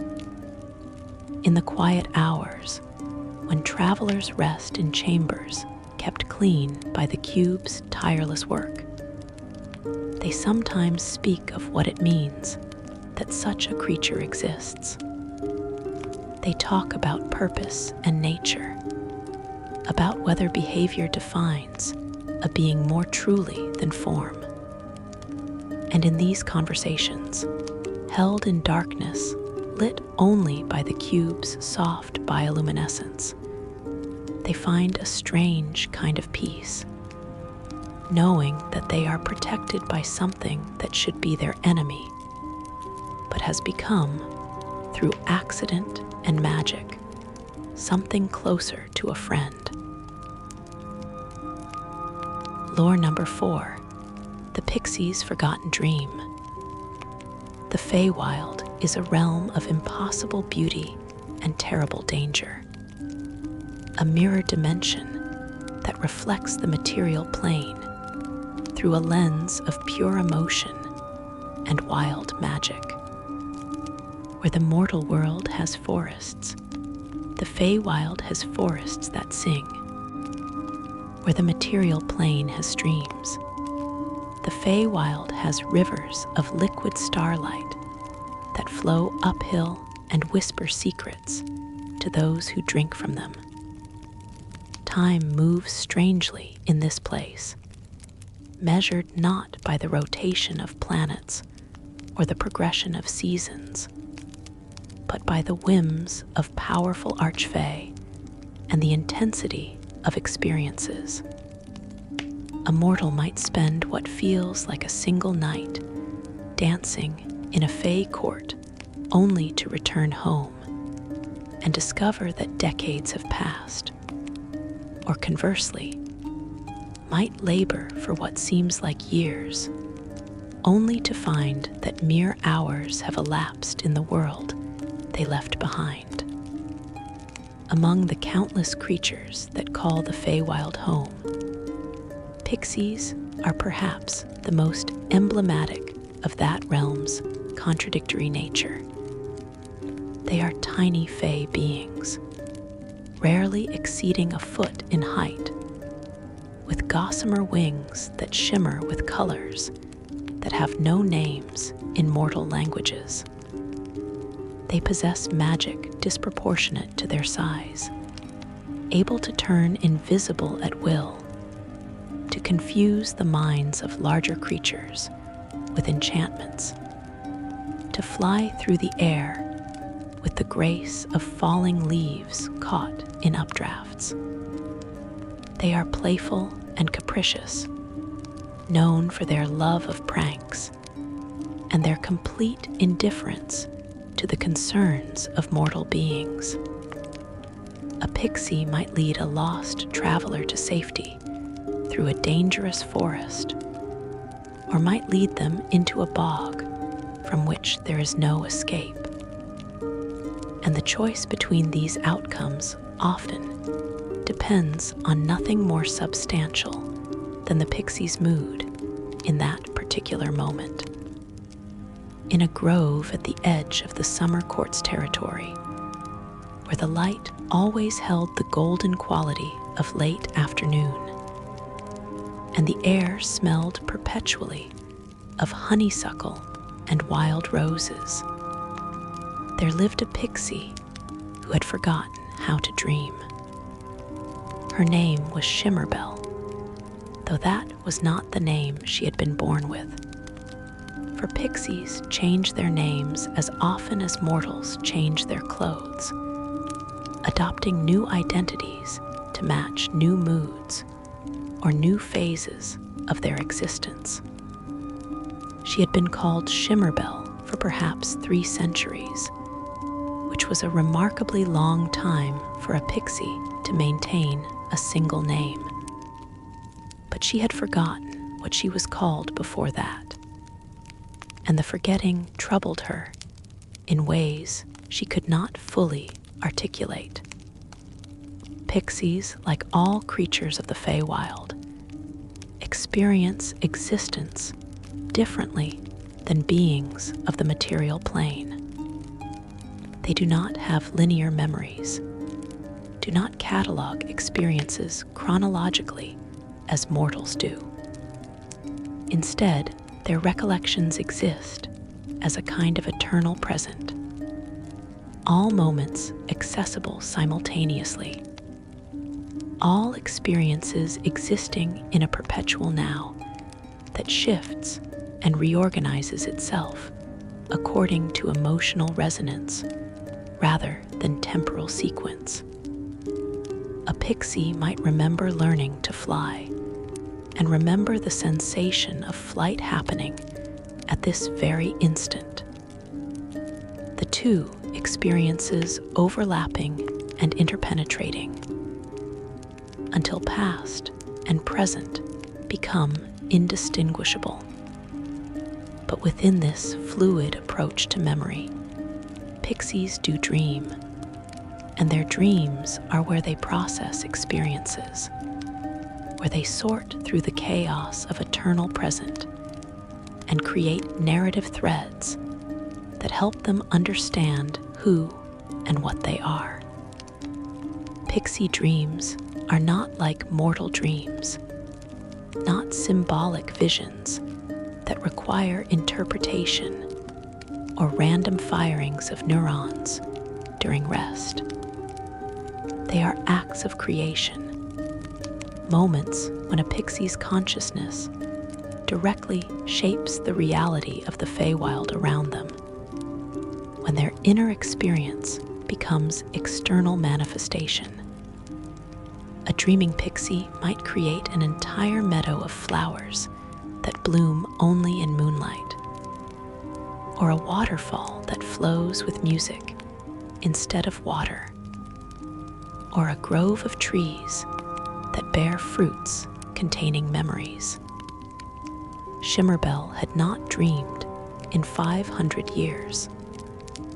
She could not remember when the dreams had stopped, could not recall the last time she had shaped reality through the force of her sleeping imagination. At first, the absence had not troubled her greatly. Pixies are creatures of the moment, rarely given to introspection or worry about abstract concepts. She continued her existence much as before, flitting through the grove, playing pranks on the occasional mortal who wandered too close to the boundary between worlds, dancing with other pixies when the mood struck her. But slowly, gradually, she began to notice changes in herself. Her colors became less vibrant, the iridescence of her wings fading to something closer to ordinary transparency. Her magic, while still functional, lacked the spontaneous creativity that characterized pixie enchantments. When she turned invisible, she simply disappeared rather than leaving behind a trail of glittering dust or transforming into a beam of light. When she confused the mind of a traveler, she created simple illusions rather than elaborate pocket realities. She was functioning, but only just like a flower that continues to bloom while its roots slowly wither. Other pixies began to avoid her, though none could explain exactly why. There was something about Shimmerbell that made them uncomfortable, a quality of wrongness that existed beneath the surface of her appearance and behavior. Pixies operate largely on instinct and emotion, and their collective instinct told them that something about Shimmerbell had changed, that she was becoming something other than what a pixie should be. They did not shun her deliberately or cruelly. They simply drifted away, finding reasons to visit other groves, to dance in other clearings, to play in other parts of the vast and endlessly varied Feywild. The isolation troubled Shimmerbell, though she struggled to understand why. Pixies are not particularly social creatures, not in the way that humans form communities or elves build kingdoms. They gather when it pleases them and separate when it does not. And there is no expectation of loyalty or continuity in their relationships. Yet Shimmerbell found herself mourning the absence of others, found herself sitting alone in her grove and feeling something that might have been loneliness, though she had no word for the sensation and no framework for processing it. It was in this state of isolated confusion that she encountered Thorn, an elderly satyr who had lived at the edge of the Summer Court's territory for countless centuries. Satyrs are creatures of the Feywild like pixies, but they possess a different relationship with time and experience. They are more grounded, more connected to the cyclical nature of life and growth, and they serve often as bridges between the wild chaos of pure Fey existence and the more structured consciousness of mortal beings. Thorn found Shimmerbell sitting on a mushroom the size of a dinner plate, her wings drooping, her normally bright expression clouded with something approaching despair. He approached carefully, for pixies are unpredictable even in the best of circumstances, and sat down at a respectful distance. His hooved feet crossed beneath him, his pipes hanging silent at his belt. "You have forgotten something," he said after a long silence, his voice carrying the rough warmth of wind through autumn leaves. It was not a question, but a statement, an observation made with the certainty of one who had seen many strange things in his long existence. Shimmerbell looked at him, her large eyes reflecting the perpetual golden light of the grove. "I do not know what I have forgotten," she replied, and there was genuine sorrow in her voice, a depth of emotion that pixies rarely displayed. "How can I miss something if I cannot remember what it is?" Thorn nodded slowly, understanding in a way that only the very old can understand. "You have forgotten how to dream," he said. "Without dreams, a Fey being begins to fade, begins to lose the connection to what makes them real. Dreams are not luxury for our kind. They are sustenance, as necessary as food and air are for mortals." Shimmerbell wanted to deny this, to insist that she was fine, that she had simply changed in ways that were natural and unremarkable. But deep within herself, in a place she had been avoiding for centuries, she knew that Thorn spoke truth. She had lost her dreams, and in losing them, she was losing herself, slowly dissolving into a hollow thing that resembled a pixie, but lacked the essential spark that made pixies what they were.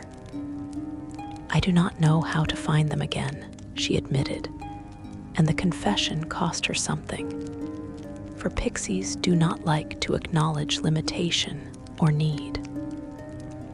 "I have tried to dream, have closed my eyes and willed visions to come, but there is only emptiness where the dreams should be."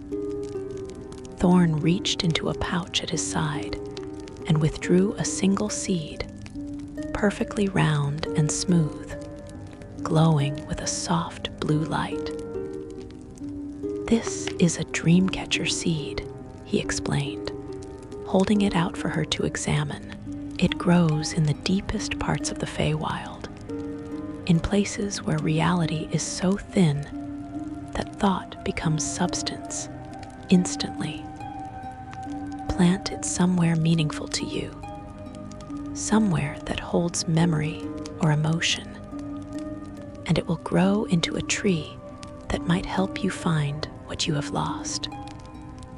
Shimmerbell took the seed carefully, cradling it in her tiny hands. It felt warm and alive, pulsing with potential. "What must I do?" she asked, her voice barely above a whisper. "Plant it," Thorn replied. "Tend it. And when it blooms, eat the fruit it produces.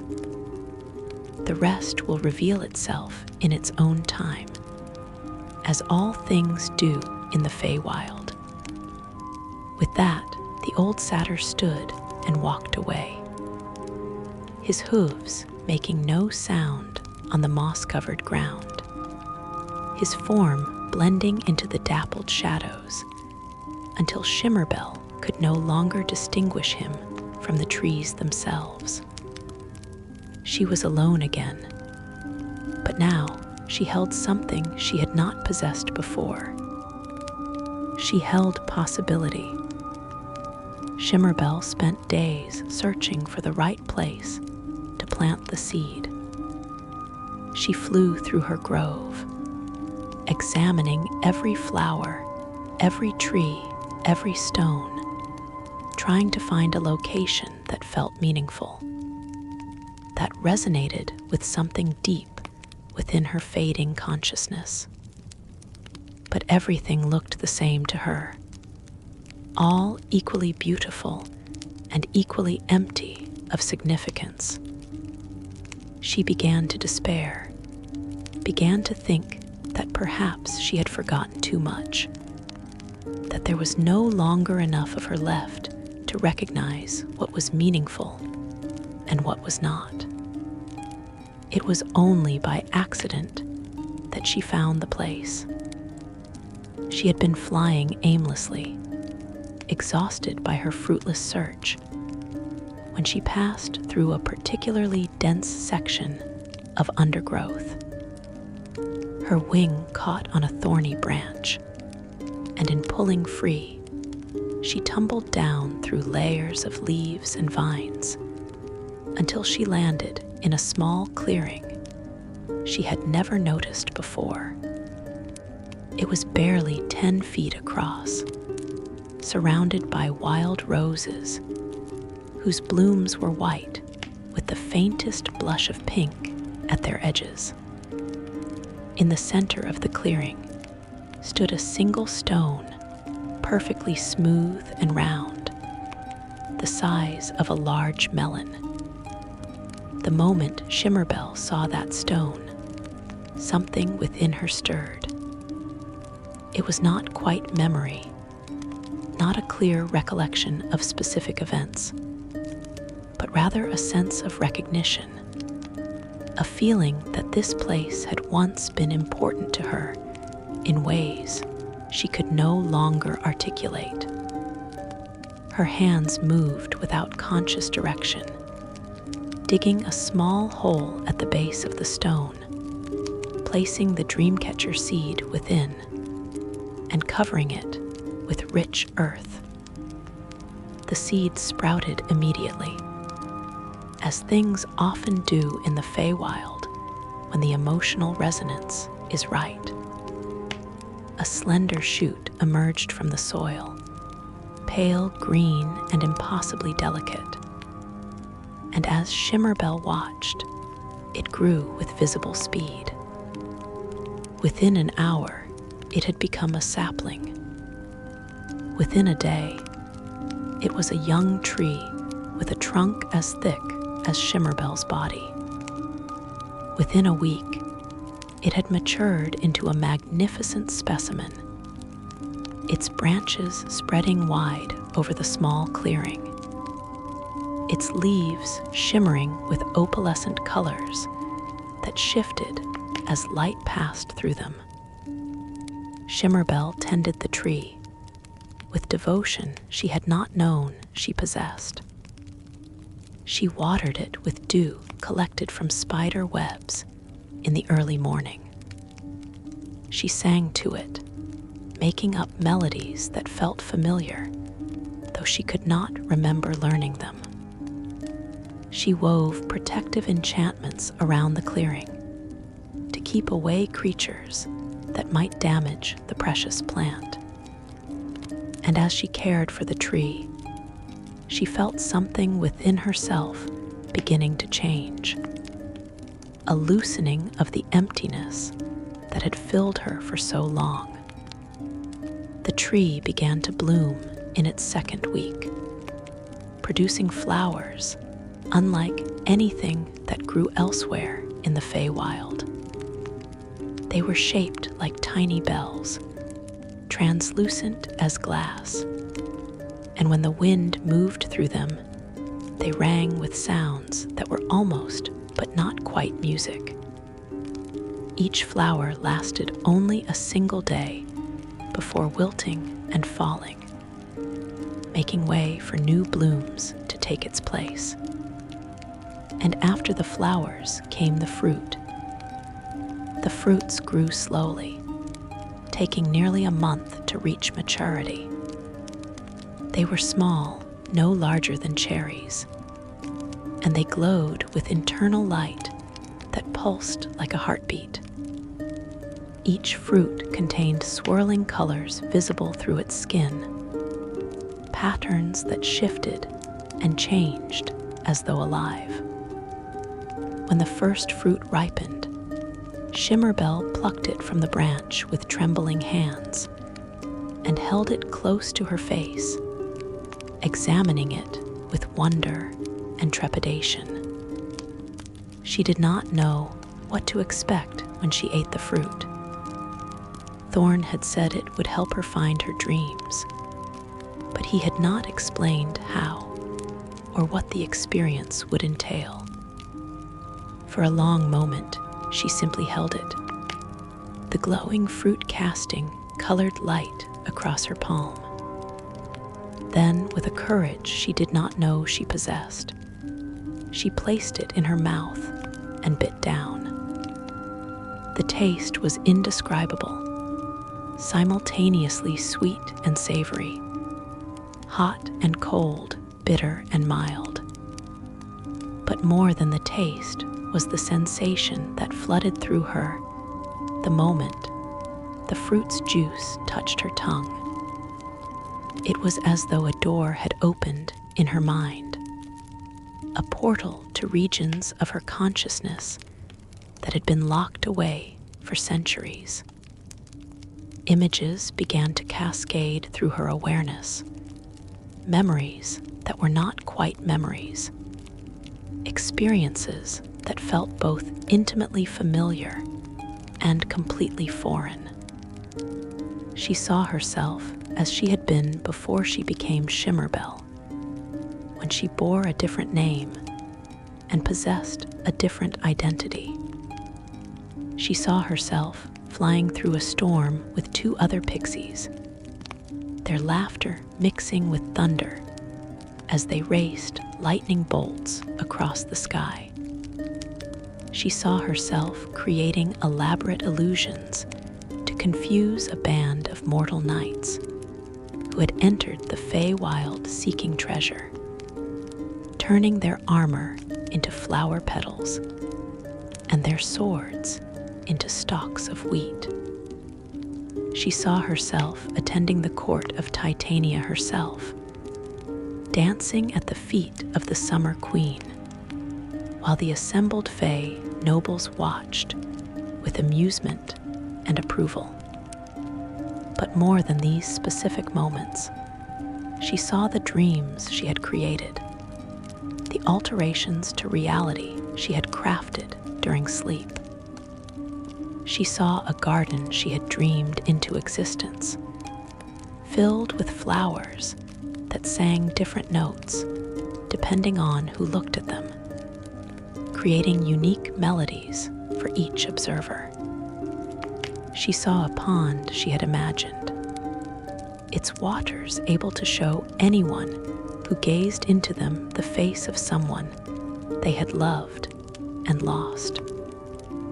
She saw a path she had formed from moonbeams solidified into stone, a trail that led travelers not to destinations in space, but to moments in time, allowing them to revisit their own pasts. These dreams had been her gifts to the Feywild, her contributions to the ever-evolving tapestry of that realm. They had been expressions of her deepest self, manifestations of the creativity and wonder that defined her existence. And she had lost them all, had forgotten not just the specific creations, but the very capacity to create, the ability to take the chaos of the Feywild and shape it into something beautiful and strange and entirely her own. Shimmerbell wept as the memories returned, tears streaming down her tiny face, her body shaking with the intensity of recognition and loss. She mourned for all the centuries she had existed as a diminished thing, a shadow of what she had been. But alongside the grief, there was something else. There was return, the coming back of something essential that had been missing. With the memories came the capacity for dreams, and with that capacity came the renewal of her true nature. That night, for the first time in 500 years, Shimmerbell dreamed. She did not close her eyes and drift into human sleep, for pixies do not sleep in that manner. Instead, she entered a state of profound creativity, her consciousness expanding outward to touch the fabric of the Feywild itself. And in that state, she began to dream reality into new forms. She dreamed a constellation of floating lights that arranged themselves into patterns reflecting the emotional states of anyone who looked at them, a kind of external mood rendered visible. She dreamed a flower that bloomed only when someone spoke a truth they had never before admitted aloud, its petals opening to reveal colors specific to each individual confession. She dreamed a whisper that traveled through the grove, carrying words of comfort to anyone who felt alone, speaking in a voice that each listener recognized as belonging to someone they trusted. These dreams were smaller than the grand creations of her past, more intimate and personal, shaped by centuries of diminishment and isolation. But they were hers, genuine expressions of who she had become through her long emptiness. They were dreams born not from innocent joy, but from hard-won understanding. And they possessed a depth and poignancy that her earlier creations had lacked. Over the following months, Shimmerbell ate more fruits from the Dreamcatcher tree, each one returning additional fragments of her lost past, each one strengthening her capacity for creation. With each dream she produced, her colors grew more vibrant, her magic more spontaneous, her presence more fully pixie than it had been in half a millennium. Other pixies began to return to her grove, drawn by the renewed creativity emanating from her dreams, by the sense that whatever wrongness had surrounded her had resolved itself into something richer and more complex than simple rightness. But Shimmerbell was not the same pixie she had been before the forgetting. She could not be, for she had experienced something that pixies almost never encounter. She had experienced genuine loss, had mourned for something that was part of herself, had struggled with isolation and diminishment. These experiences had changed her in ways that could not be undone even by the complete return of her memories and abilities. She found that her dreams now often contained elements of sadness alongside beauty, that her creations acknowledged the possibility of loss, even as they celebrated wonder. The flowers she dreamed into existence were more fragile than they needed to be, reminding all who saw them that beauty is temporary. The paths she created led not just to pleasant destinations, but also to moments of necessary difficulty, to challenges that helped travelers grow even as they struggled. Her magic had gained nuance, had become less pure chaos and more considered creation. Thorn visited her again after a year had passed, finding her in the clearing with the Dreamcatcher tree, its branches heavy with glowing fruit.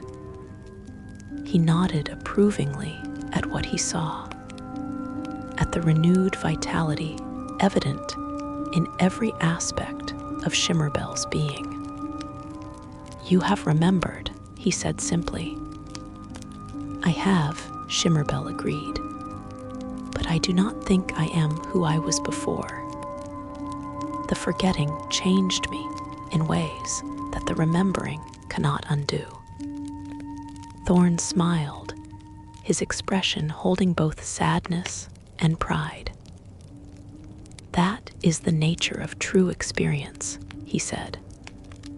"We are shaped by what we lose as much as by what we gain, perhaps more so. You are not the Pixie you were, and that is not failure but growth, a deepening that comes only through suffering and survival." Shimmerbell considered this, her wings catching the golden light of the perpetual afternoon, scattering prismatic colors across the clearing. "I think," she said slowly, working through thoughts that were difficult for a pixie to articulate, "that dreams are not just about creating beauty. They are about remembering who we are when we feel lost, about finding ourselves again when we have forgotten. The dreams I make now are different because I know what it means to lose them." The Dreamcatcher tree continued to produce fruit for the rest of Shimmerbell's existence, and she ate from it regularly, maintaining her connection to her recovered past while continuing to create new dreams for the present. She became known throughout the summer court as the Pixie who remembered, a creature who had passed through forgetting and emerged transformed, who created dreams that acknowledged both joy and sorrow, wonder and loss. Mortals who encountered her found her different from other pixies, less capricious and cruel, more likely to offer genuine help than confusing mischief. She still played pranks, for that was part of her nature, but her tricks had purpose beyond simple entertainment. She might lead a lost traveler in circles, but the journey would teach them something about patience or trust. She might confuse a warrior's mind with illusions, but the confusion would help them understand the difference between what they feared and what was real. And in the quiet moments between her creations, Shimmerbell would sit beside the Dreamcatcher tree and think about the nature of identity and memory, about what it meant to be herself, about the relationship between past and present. These were not thoughts that came naturally to pixies, were not concerns that her kind typically entertained. But Shimmerbell had become something more than typical, had been shaped by suffering into a creature of greater depth and understanding. The grove where she lived became a place of pilgrimage for other Fey beings who struggled with their own identities, who felt disconnected from their natures or uncertain about their purposes. They came seeking the fruits of the Dreamcatcher tree, hoping to find in them the same recovery that Shimmerbell had discovered. She welcomed them all, shared the fruits freely, and tended them through their own journeys of remembering and transformation. And so her story became legend in the Feywild, a tale of loss and recovery, of forgetting and remembering, of how even the most playful and capricious of beings can be transformed by suffering into something deeper and more meaningful. It became a story whispered by the wind through enchanted forests, sung by the flowers in hidden glens, carried on the wings of countless pixies who had never experienced what Shimmerbell experienced, but who understood, on some instinctive level, that her journey spoke to truths about existence that transcended individual experience. In the ever-shifting reality of the Feywild, where time flows strangely and memory is fluid, Shimmerbell's Grove stands as a fixed point, a place where dreams are remembered and created, where lost things can be found again, where even the smallest and most whimsical of creatures can discover that identity is not fixed, but fluid, not permanent, but constantly recreated through the dreams we choose to dream and the memories we choose to hold. Lore number 5, the Druid's final hibernation.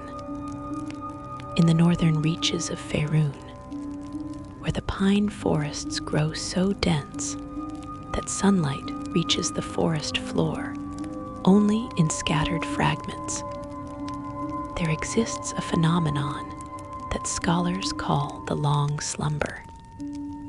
It occurs rarely, perhaps once every few centuries, when a druid of exceptional power and age reaches the end of their natural span and chooses to return to the earth not through death, but through transformation. They enter a final hibernation, a sleep so deep and so complete that their bodies gradually merge with the landscape they have protected, becoming part of the eternal cycle they have served throughout their lives. It is considered the highest honor among Druidic circles, a peaceful conclusion to a life spent in communion with nature. The story of Thornweald the patient begins 400 years before the present age, in a grove of ancient oaks that stood at the center of the Neverwinter Wood. He was not born with the name Thornweald, for druids often abandon their birth names upon completing their training, adopting new identities that reflect their connection to the natural world. His original name has been lost to time, buried beneath centuries of accumulated titles and transformations. But those who knew him in his final decades spoke it with reverence and a kind of gentle sorrow.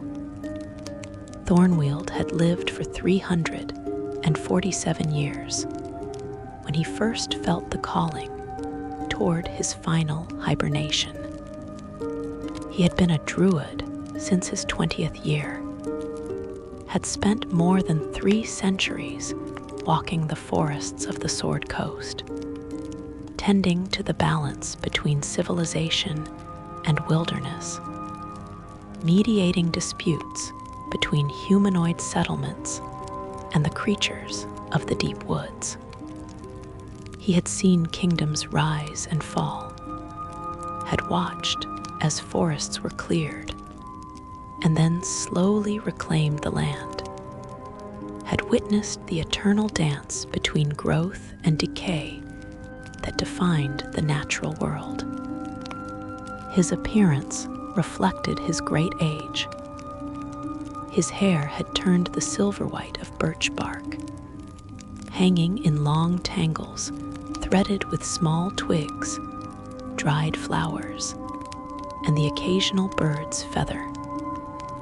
His skin had darkened and roughened until it resembled tree bark, marked with deep lines that formed patterns like growth rings. His fingers had become gnarled and twisted, resembling roots more than human digits. Yet they retained surprising gentleness when he tended to injured animals or coaxed reluctant seedlings from the earth. He moved with the slow deliberation of ancient trees swaying in wind, each gesture economical and purposeful.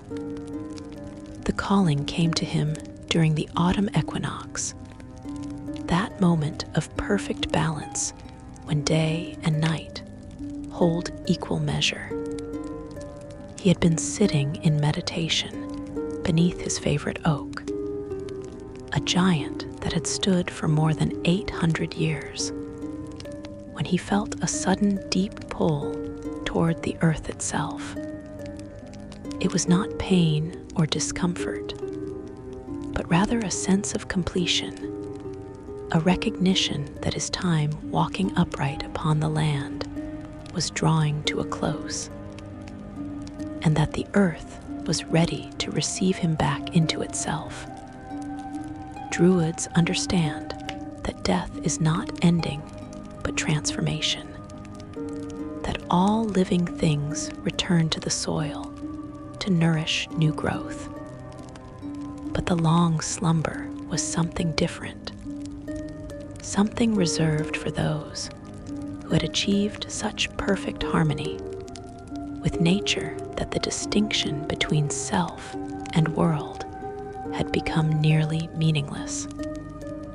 In the long slumber, a Druid did not die and decay, but rather merged gradually with the landscape, their consciousness diffusing into the rocks and soil and water, becoming a protective presence that would watch over their grove for generations to come.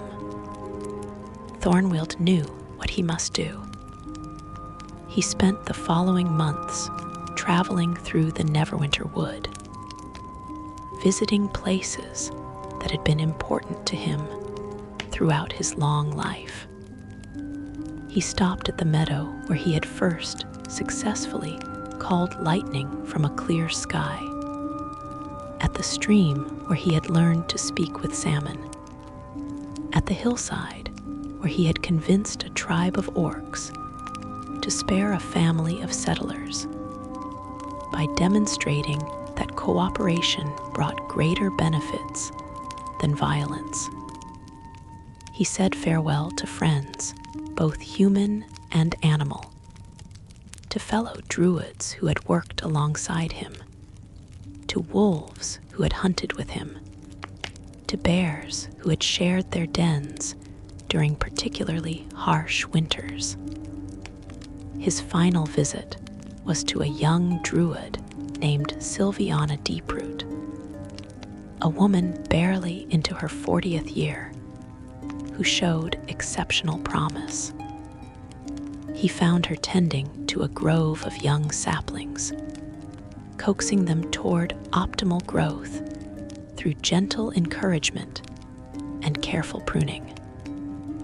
She looked up as he approached, and her expression shifted from welcome to understanding as she saw the look in his ancient eyes.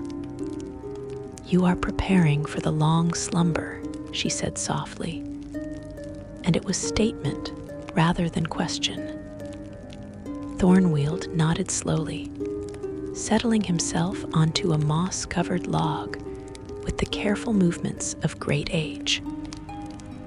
"The earth calls me home," he replied, his voice rough as wind through winter branches. "I have walked long enough, Sylviana. It is time to rest, to become part of what I have protected." They sat together in comfortable silence for a time, watching the young trees sway in the breeze. Finally, Sylviana spoke again. "Will it hurt?" she asked, and beneath the question lay deeper concerns about her own eventual fate, about what awaited all druids who lived long enough to hear the earth's final call. "I do not think so," Thornweald answered thoughtfully.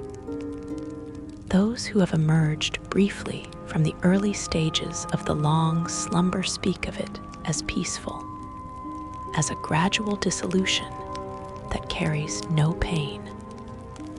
They say it feels like falling asleep after a long day of satisfying work, like settling into warm water after walking through cold rain. They speak of dreams that grow wider and deeper, of consciousness expanding to encompass first the immediate surroundings, and then gradually larger territories, until the sense of individual self becomes something larger and more diffuse." He paused, his gnarled hands resting on his knees, his gaze distant. "I think it will be like returning to a home I have always known, but temporarily forgotten. The earth remembers us, Sylviana. We are made from it, sustained by it, and in the end, we become it once more.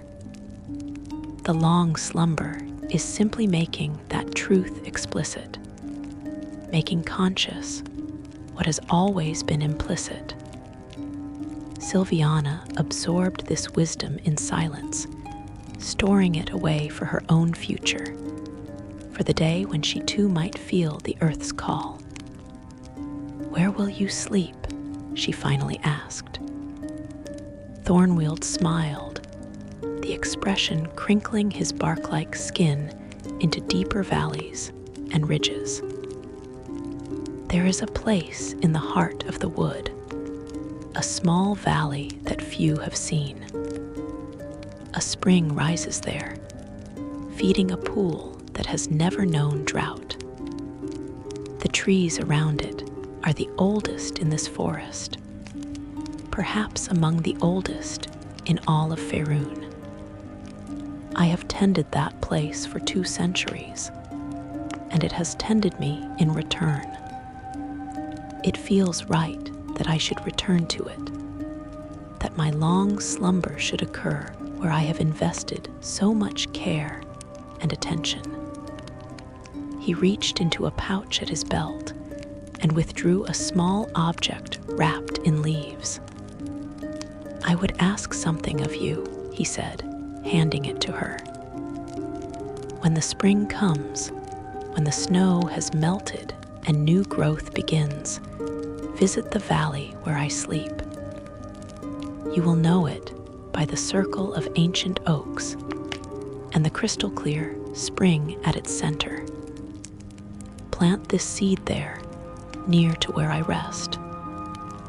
It is from a tree that no longer grows anywhere in the world, a species lost thousands of years ago. I preserved this seed through magic, waiting for the right moment to give it new life. I think that moment has come. Sylviana unwrapped the leaves carefully, revealing a seed unlike any she had seen before. It was large, nearly the size of a hen's egg, with a shell that shimmered with iridescent colors. She could feel the life contained within it, patient and powerful, waiting for its chance to emerge. "I will plant it," she promised, "and I will tend it as you have tended this forest." Thornweald nodded, satisfied. They spoke for several more hours, discussing practical matters of forest stewardship, of which groves needed particular attention, of threats both natural and unnatural that might emerge in the coming years. But beneath these practical discussions ran currents of deeper communication, the passing of wisdom from age to youth, the transfer of responsibility from one generation to the next. When they finally parted, Sylviana watched the old Druid walk away through the trees, his form seeming to blur and merge with the dappled shadows, until she could no longer distinguish him from the forest itself. It was the last time she saw him walking upright upon the land. Thornweald made his way to the hidden valley, traveling slowly, stopping frequently to rest, to observe, to simply exist within the forest he had protected for so long. He was in no hurry. The long slumber would wait for him, patient as stone, inevitable as spring following winter. He took 5 days to complete a journey that in his youth would have required only hours. And he savored every moment, every sensation, knowing that these were his final experiences as a distinct and separate being. The valley was exactly as he remembered it, exactly as it had been for centuries. The ancient oaks formed a perfect circle around the spring, their branches interlacing overhead to create a natural cathedral. The spring itself bubbled up from a crack in bedrock, filling a pool perhaps 20 feet across, its waters so clear that every pebble on the bottom stood out in perfect detail. Around the pool grew moss of such vibrant green that it seemed to glow with internal light, and ferns clustered in the shadows, their fronds unfurling in eternal cycles of growth and decay. Thornweald stood at the edge of the pool for a long time, simply breathing, simply being. He could feel the power of this place, the accumulated life force of centuries of undisturbed growth, the patience of the ancient oaks, the steady persistence of the spring that had flowed without cease since before humans walked the world. This was where he belonged, where his story would conclude and transform into something new. He removed his simple druidic robes, the rough woven fabric that had protected him from weather for decades, and laid them carefully aside. Naked, his body revealed the full extent of his transformation toward something no longer entirely human. His skin showed patches of true bark, rough and deeply furrowed. His feet had begun to develop root-like growths that sought the earth even as he stood. His hair had become indistinguishable from the thin, flexible branches of a willow, moving with a life of their own in the breeze. He knelt at the edge of the pool and drank deeply, the cold spring water tasting of stone and earth and the deep places beneath the world. Then he settled himself at the base of the largest oak, the tree that stood at the exact center of the circle, the ancient guardian of this sacred space. He positioned himself carefully, his back against the massive trunk, his legs crossed, his hands resting open on his knees, palms upward in a gesture of receiving and acceptance. And then, with a final deep breath, Thornwield closed his eyes and entered his long slumber. The process began immediately.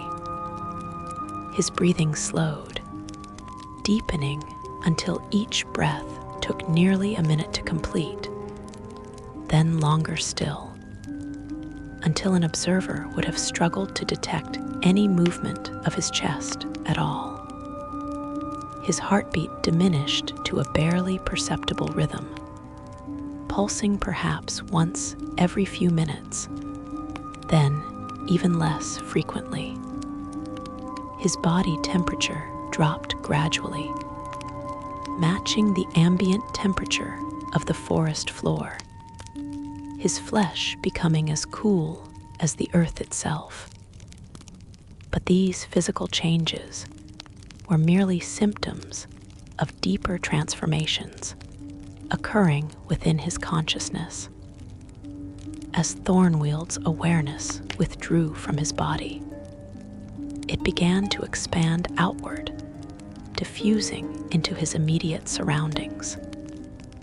He could feel the oak tree against his back, could sense the slow movement of sap through its vast network of vessels, could perceive the patient growth of its roots spreading through the soil. He could sense the spring water flowing past his feet, could trace its path down through cracks in the bedrock to underground rivers far below. He could feel the moss growing around him, the individual strands expanding cell by cell, covering more ground with imperceptible patience. Time became strange and fluid. Minutes stretched into hours, hours compressed into moments. The distinction between internal and external awareness began to blur, and then dissolve entirely. Thornwield no longer thought of himself as a consciousness inside a body, but rather as a presence diffused throughout the valley, aware of everything simultaneously, existing in a state that was neither awake nor asleep, but something fundamentally different from either. The seasons turned. Winter came, blanketing the valley in snow. Thornwield felt the cold not as discomfort, but as necessary rest, as the earth's deep sleep that allowed recovery and renewal. He sensed the animals hibernating in their dens, the seeds waiting dormant in the soil, the frozen spring temporarily stilled beneath layers of ice. He shared in their patient waiting, in their trust that warmth would return, that life would resume its dance when conditions proved favorable. Spring arrived eventually, as it always does, melting the snow, warming the earth, calling forth new growth. Thornwield felt this awakening not as his own resurrection, but as the resurrection of the valley itself, of which he was now merely one component among many. he sensed the seeds germinating, the animals emerging from winter sleep, the spring resuming its eternal flow. And he felt something new, something being planted near where his body rested against the ancient oak. Sylviana had kept her promise, returning to the valley with the first warm days of spring. She found Thornwield exactly as he had positioned himself, his body now partially covered in moss and small plants that had taken root in the shelter of his stillness. His skin had fully transformed into bark, his hair into actual branches that budded with small leaves. Root-like growths extended from his feet into the soil, anchoring him to the earth. He looked peaceful, serene, more like a peculiarly shaped tree than anything that had once been human. She knelt near him and dug a small hole in the rich earth, then carefully placed the ancient seed in it, covering it gently with soil and moss. She whispered a prayer to Sylvanus, the Oak Father, god of druids and wild nature, asking blessing upon this planting and upon the slumbering druid who had entrusted her with this final task. The seed sprouted within days, sending up a shoot of remarkable vitality. It grew with visible speed, reaching sapling size within a month, young tree size within a year. Its leaves were unusual, shaped like elongated hearts, and they shimmered with colors that shifted depending on the angle of observation and the quality of light. The tree seemed to exist slightly outside normal reality, as though it belonged to an earlier age when magic flowed more freely through the world. As the tree grew, Thornwield felt it as though it were an extension of his own being. He nourished it through the root connections spreading from his transformed body, guided its growth with the remnants of his will, shaped it with the last echoes of his conscious intent. The tree became his monument and his legacy, a living testimony to a life spent in service to the wild places of the world. Years passed, then decades. Thornwield's consciousness continued to expand, growing less focused but broader, encompassing not just the valley, but the surrounding forest, then the entire Neverwinter wood. He became aware of threats to his territory, of loggers approaching from the south, of a band of orcs planning to establish a camp near a particularly fragile grove. He influenced animals to appear before these intruders, sending omens and warnings, steering them away from the most vulnerable areas. He was no longer Thornwield in any conventional sense. He had become something else, a protective presence woven into the fabric of the forest itself, a diffuse consciousness that existed in countless places simultaneously. When druids entered his wood, they sometimes felt his presence as a sense of being watched over, of being guided by something ancient and benevolent. Animals responded to his subtle influences, migrating along routes that minimized conflict with humanoid settlements, avoiding areas where danger lurked. The tree that grew from the ancient seed became a place of pilgrimage for Druids throughout the region. They came to meditate beneath its shifting leaves, to drink from the spring where Thornwild's body had merged with the ancient oak, to seek guidance in their own journeys toward understanding and harmony with nature.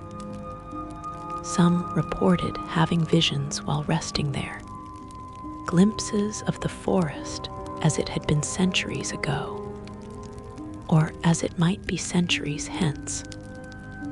Others spoke of feeling a presence, vast and patient, acknowledging their devotion without words or explicit communication.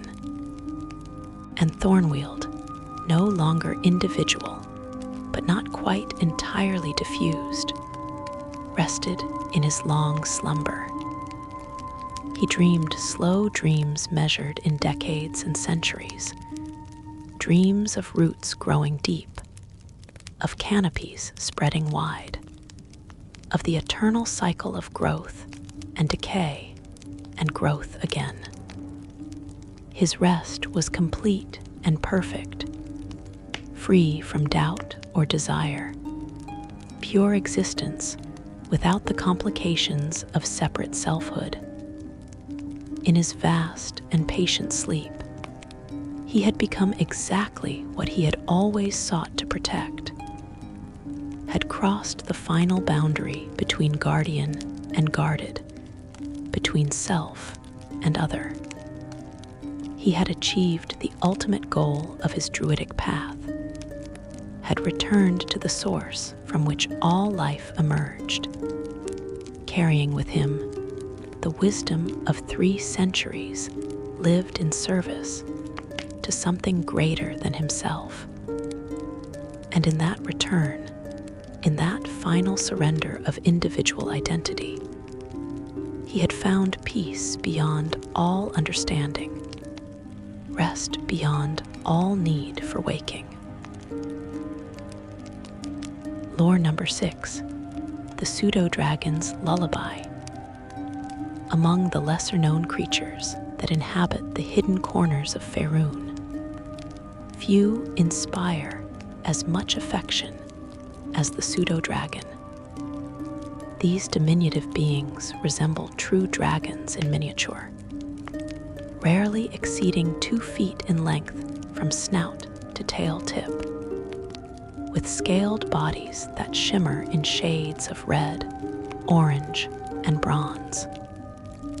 They possess delicate wings like those of enormous dragonflies, capable of carrying them through the air with remarkable agility despite their awkward appearance.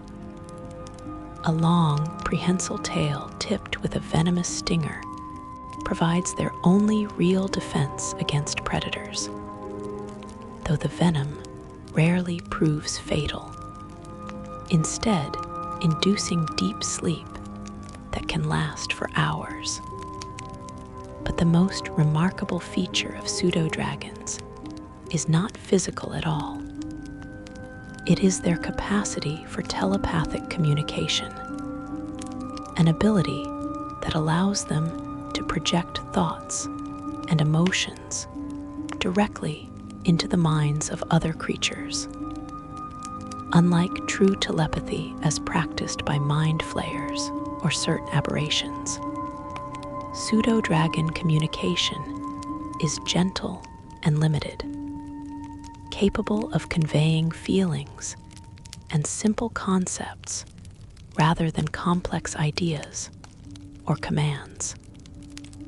They use this ability primarily to bond with chosen companions, forming lifelong partnerships with humanoids who treat them with kindness and respect. In a small village called Thornhollow, nestled in the rolling hills south of Waterdeep, there lived a pseudo-dragon named Ember who possessed this telepathic gift to an extraordinary degree. She had hatched from an egg discovered by a young girl named Myra in the hollow of an ancient oak tree. And from the moment their minds first touched, they had been inseparable. Myra was 7 years old when she found the egg, and Ember emerged from her shell into a world that immediately included the girl as the most important presence in her new existence. Their bond was typical of Pseudodragon partnerships at first. Ember would perch on Myra's shoulder as the girl went about her daily tasks, helping in the family garden, studying letters and numbers under the village teacher's instruction, playing with other children in the meadows surrounding Thornhollow. Through their telepathic link, Ember could sense Myra's emotions, could feel when the girl was happy or sad, frightened or excited. And in return, Myra learned to interpret the complex array of feelings and impressions that Ember projected, developing an understanding of her companion that went deeper than words could ever convey. As Myra grew older, Ember discovered something unusual about their connection. When the girl slept, the telepathic bond did not diminish, but instead seemed to strengthen and change in quality. Ember could sense Myra's dreams, could perceive the strange landscapes and impossible scenarios that unfolded in her companion's sleeping mind. At first, these glimpses were merely curious, interesting windows into the mysterious process of human dreaming. But gradually, Ember realized that she could do more than simply observe. She could influence the dreams, could gently guide them toward pleasant experiences, could soothe nightmares before they fully formed. The discovery came during a particularly difficult period in Myra's 11th year. The girl's father had fallen ill with a wasting sickness that the village healer could not cure, and the family faced the possibility of his death with growing dread. Myra tried to maintain a brave face during the day, helping her mother with increased household responsibilities, caring for her younger siblings. But at night, her fears manifested as terrible dreams. She would wake gasping and crying, having dreamed of her father's funeral, of her family destitute and homeless, of a future dark with loss and uncertainty. Ember felt these nightmares through their bond, felt the psychic pain they caused her beloved companion. On the 5th night of such dreams, as Myra thrashed and whimpered in her sleep, Ember acted on pure instinct. She reached out with her telepathic sense and touched the dream itself, projecting feelings of safety and comfort directly into Myra's sleeping consciousness. The nightmare began to shift, the dark imagery dissolving like morning mist. Myra's father appeared in the dream not as dying, but as healthy and laughing, teaching her to fish in the stream near their home, as he had done before illness struck. The dream became a memory of better times, and Myra settled into peaceful sleep, her breathing evening out, her expression relaxing. When Myra woke the next morning, she remembered the pleasant dream with unusual clarity. remembered feeling as though Ember had been there with her, a warm presence that had transformed terror into comfort. She looked at the Pseudodragon curled at the foot of her bed and reached out with her hand to stroke the creature's smooth scales. Through their bond, she felt Ember's satisfaction, her quiet pride at having helped, and Myra understood what had happened. "You kept the bad dreams away," she whispered, and Ember chirped softly in response, her tail swishing with pleasure at being recognized and appreciated. From that night forward, Ember made it her purpose to guard Myra's sleep. Each evening, as the girl settled into bed, the Pseudodragon would curl up beside her, maintaining their telepathic connection throughout the night. Whenever dreams began to turn dark or frightening, Ember would intervene gently, introducing pleasant elements, redirecting the narrative toward resolution rather than crisis, filling the dreamscape with feelings of safety and love. She could not control the dreams entirely, could not dictate their content, but she could influence their emotional tone, could ensure that even dreams dealing with difficult subjects resolved in ways that left Myra feeling hopeful rather than despairing. Myra's father eventually recovered, his illness retreating as mysteriously as it had arrived, and life in Thornhollow returned to its normal rhythms. But Ember continued her nightly vigil, and as Myra grew from girl to young woman, the Pseudodragon's ability to shape dreams grew more sophisticated and nuanced.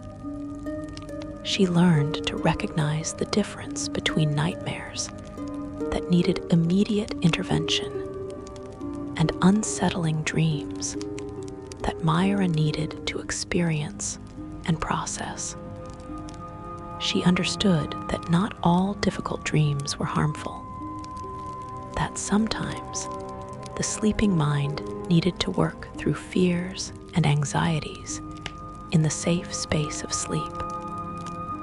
Word of Ember's unusual gift spread slowly through the village.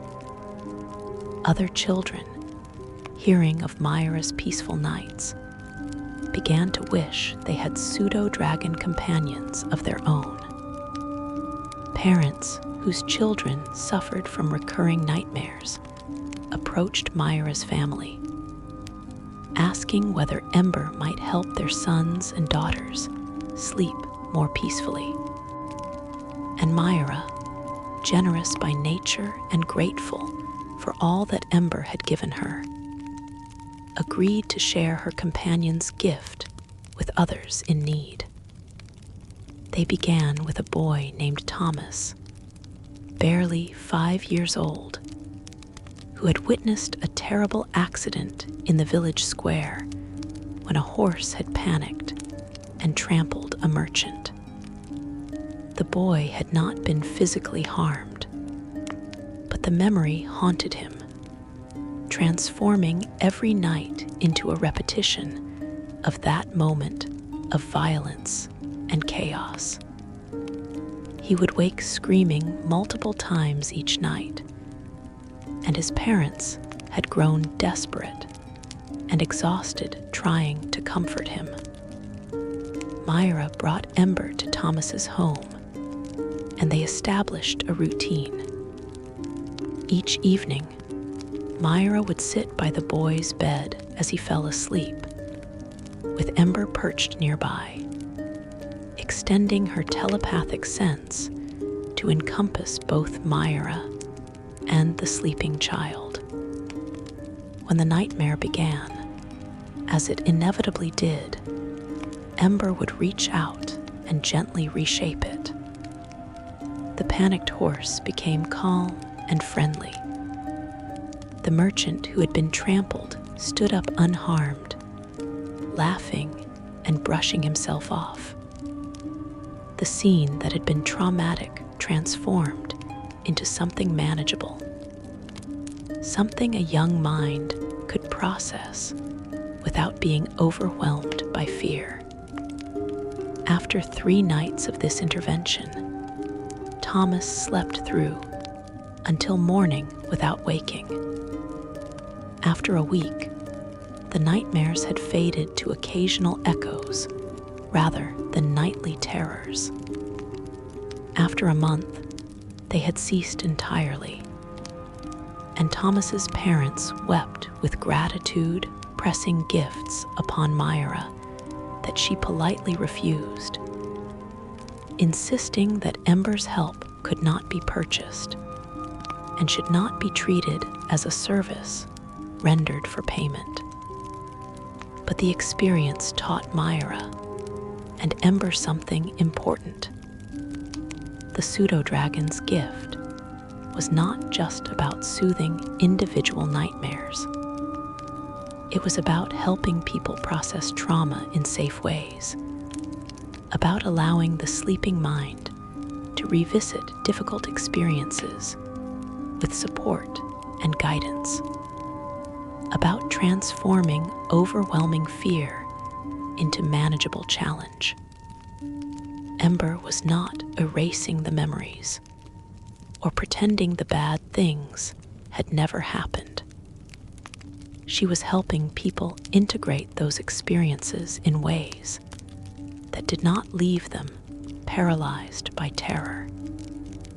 As word spread beyond Thornhollow, requests came from neighboring villages and eventually from Waterdeep itself. Wealthy merchants offered substantial sums if Myra and Ember would come help their children sleep peacefully. Veterans of wars and conflicts sought the Pseudodragon's help processing memories of battle and death.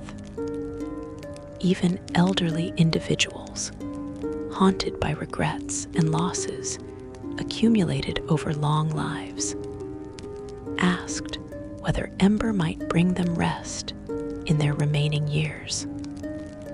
Myra, now 17 years old, found herself faced with a choice.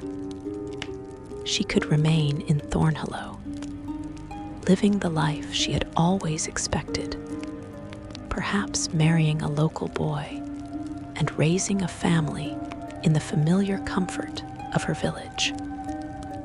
Or she could accept that Ember's gift demanded something more, that they had been given a rare opportunity to ease suffering on a scale much larger than their small community.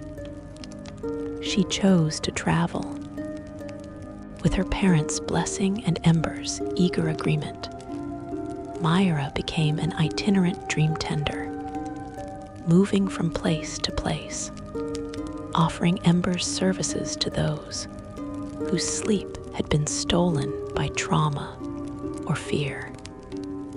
They never accepted payment for their help, living instead on the hospitality of those they aided and on the donations freely given by grateful families. It was not an easy life, involving constant travel, irregular meals, sleeping in different beds every few nights. But Myra found it deeply satisfying, and Ember thrived on the variety of minds and dreams she encountered. They developed techniques and practices over the years of travel. Myra learned to interview those seeking help, to understand the nature of their nightmares and the sources of their fear. This information helped Ember prepare, allowed her to enter each person's dreams with some understanding of what she might encounter. they discovered that some nightmares required only a single night of intervention, while others needed weeks or even months of patient work. They found that children's dreams could be reshaped more easily than adults, but that adults who truly wanted to heal were often more deeply helped by the experience. Ember's own understanding of dreams deepened through constant exposure to so many different sleeping minds. She began to recognize patterns, to see that certain fears appeared across all cultures and age groups. The fear of abandonment, the terror of helplessness, the dread of failure or inadequacy. These universal nightmares appeared in countless variations, dressed in the specific imagery and concerns of individual lives. But at their core, they were the same anxieties that had troubled sleeping humans since the dawn of their species. And Ember learned to address these core fears rather than simply altering surface details. When someone dreamed of falling, she did not simply catch them before they hit the ground. Instead, she helped them discover that they could fly, that the fall could become transformation rather than destruction. When someone dreamed of being chased by monsters, she did not simply make the monsters disappear. Instead, she helped the dreamer find courage to turn and face what pursued them, to discover that fear examined loses much of its power. One particularly memorable case involved an elderly wizard named Alamoth, who lived in Waterdeep. He had spent 60 years studying the magical arts, had achieved recognition as one of the city's foremost experts on transmutation magic. But in his final years, he was tormented by recurring nightmares of magical failure. In these dreams, his spells would go catastrophically wrong, transforming friends into monsters, turning buildings into pools of bubbling acid, unleashing chaos and destruction despite his best intentions. The nightmares had become so severe that he feared falling asleep, would force himself to remain awake for days at a time, until exhaustion overwhelmed him and unconsciousness came as a collapse rather than natural rest. Myra and Ember stayed with Alamoth for 3 weeks, working through his nightmares layer by layer. Ember discovered that beneath the fear of magical failure lay a deeper anxiety about his legacy, about whether his life's work had meaning, whether he had used his gifts wisely and well. The nightmares were not really about magic at all. They were about mortality, about the approach of death, and the question of what remained after a person was gone. Ember began to reshape the dreams not by making the magic work perfectly, but by showing Alamoth that even failure could have meaning. In the dream space, she helped him see that mistakes made with good intentions were not catastrophes, but opportunities for growth and learning. She showed him images of his students, now masters in their own right, carrying forward the knowledge he had shared. She gave him glimpses of books he had written being read by apprentices decades after his death. His insights helping people he would never meet. The nightmares did not cease immediately, but they transformed over the 3 weeks of Ember's intervention. They became less about destruction and more about transition, less about failure and more about completion. By the time Myra and Ember prepared to leave, Alamoth was sleeping peacefully through most nights. And when nightmares did come, he no longer woke in terror, but rather with a sense of having worked through something difficult and emerged stronger for the experience. As Myra approached her 30th year, she began to notice changes in her relationship with Ember. The telepathic bond between them had grown so strong and so seamless that sometimes she could not distinguish between her own thoughts and the impressions Ember projected. She began to dream with unusual vividness, and in those dreams, she often found herself experiencing the world from Ember's perspective, seeing through draconic eyes, feeling the air currents against membrane wings, perceiving emotions as colors and textures rather than abstract concepts. More remarkably, Myra discovered that she was developing a limited telepathic ability of her own.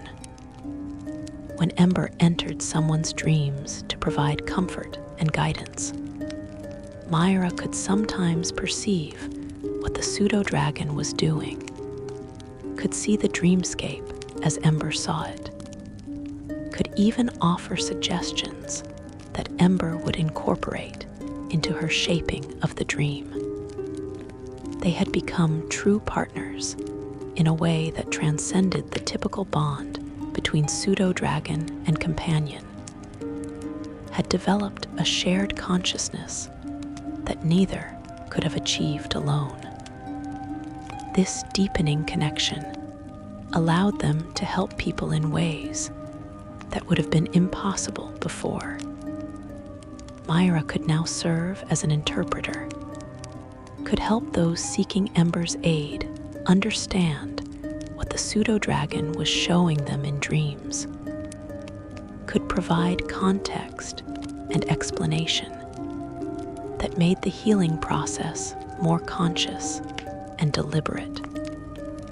Their work became not just about soothing nightmares, but about teaching people to take active roles in their own dream healing, to recognize when they were dreaming, and to shape those dreams in positive directions.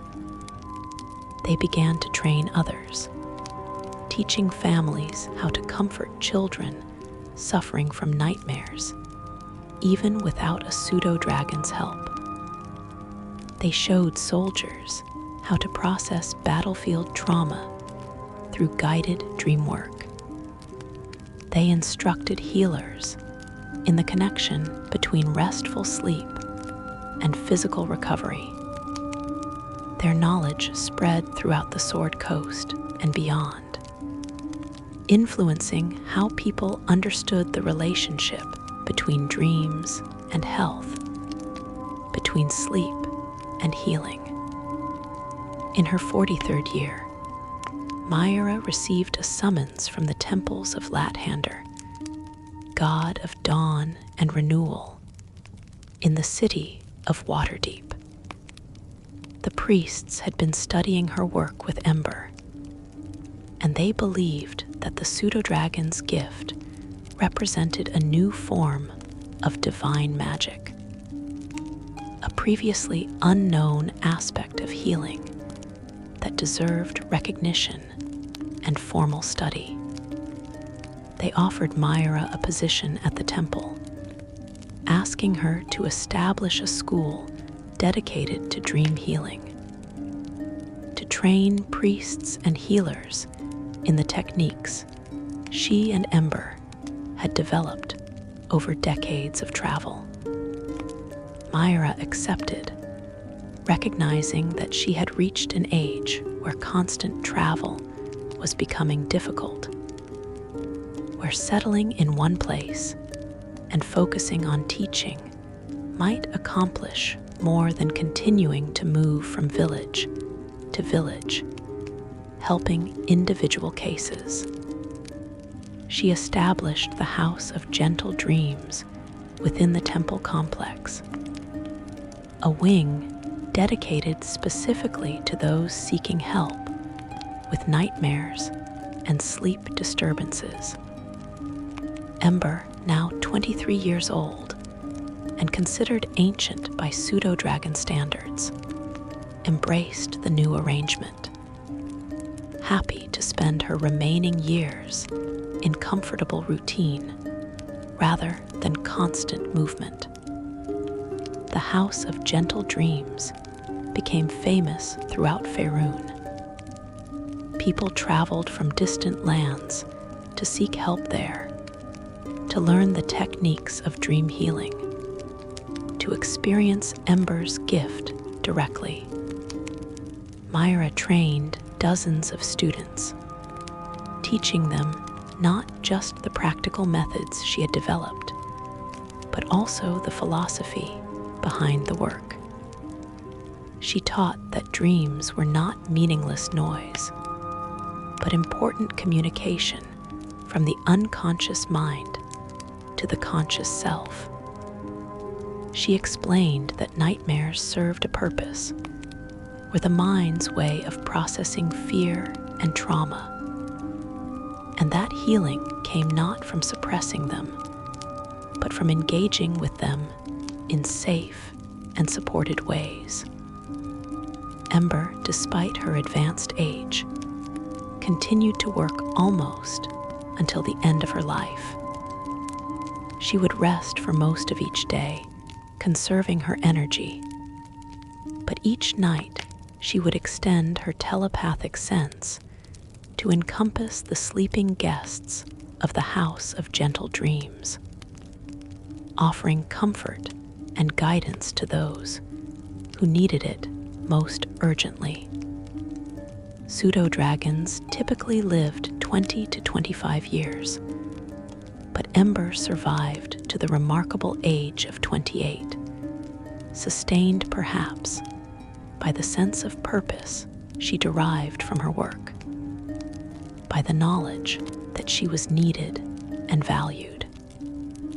When she finally passed, dying peacefully in her sleep at Myra's side, the loss was felt throughout Waterdeep and beyond. The priests of Lathander held a funeral service that drew hundreds of mourners, all people whose lives had been touched by the little dragon's gift. They spoke of nightmares transformed into peaceful dreams, of sleep restored after years of torment, of healing that conventional medicine could not provide. And Myra, grieving but grateful, spoke of the privilege of having shared her life with such an extraordinary companion, of having been part of something larger than herself. The House of Gentle Dreams continued long after Ember's death, carrying forward the work that the Pseudodragon had begun. Other Pseudodragons, inspired by Ember's example, began to develop their own dream healing gifts, partnering with humans and elves and dwarves to provide comfort to those whose sleep had been stolen by fear. The techniques Myra had documented spread to temples and healing houses throughout the realms, influencing how practitioners approached mental and emotional suffering. And in the quiet hours of night, when the House of Gentle Dreams settled into peaceful rest, those sensitive to such things sometimes reported feeling a presence, warm and comforting, a sense of being watched over by something small and ancient and infinitely kind. Whether this was truly Ember's spirit continuing her work from beyond death, or simply the power of memory and hope, none could say with certainty. But the feeling brought comfort to those who experienced it, reminded them that some bonds transcend mortality, that some gifts continue giving long after their givers have departed, that love expressed through service creates ripples that spread outward through time in ways that can never be fully measured or contained. Lore number 7, the Monastery of Whispers. High in the Earthspur Mountains, where the air grows thin and the peaks pierce clouds like ancient spears thrust into the sky, there stands a monastery so remote that few maps acknowledge its existence. The journey to reach it requires weeks of arduous climbing, navigating treacherous paths that wind through ice fields and across crevasses deep enough to swallow entire caravans. Those who seek this place must possess not just physical endurance, but absolute commitment. For the mountains themselves seem to test the resolve of travelers, presenting obstacles that turn back all but the most determined. The monastery has no formal name in any common tongue. Those few scholars who write of it refer to it simply as the Monastery of Whispers, though this designation captures only a fragment of what makes the place extraordinary. Its inhabitants call it something else entirely, a phrase in an ancient dialect that translates roughly as the place where sleep speaks truth. But this name is known only to those who have completed the arduous journey and been accepted within its walls. The monastery was founded 700 years ago by a monk named Silence in Stone, a woman who had achieved such mastery over her own consciousness that she could no longer distinguish between waking and sleeping, between the conscious mind and the dreaming self. She had trained in various monasteries throughout Faerun, studying with masters of the 4 elements, learning techniques of mental discipline from the Githzerai, even spending time in the astral plane, where thought becomes reality without the interference of physical matter. But nowhere in her travels had she found what she sought, a practice that would allow her to transcend the false division between waking and dreaming consciousness. She came to the Earthspur Mountains in search of solitude, intending to meditate, until she achieved the breakthrough that had eluded her through decades of study and practice. She built a small shelter from mountain stone, barely large enough to protect her from the elements.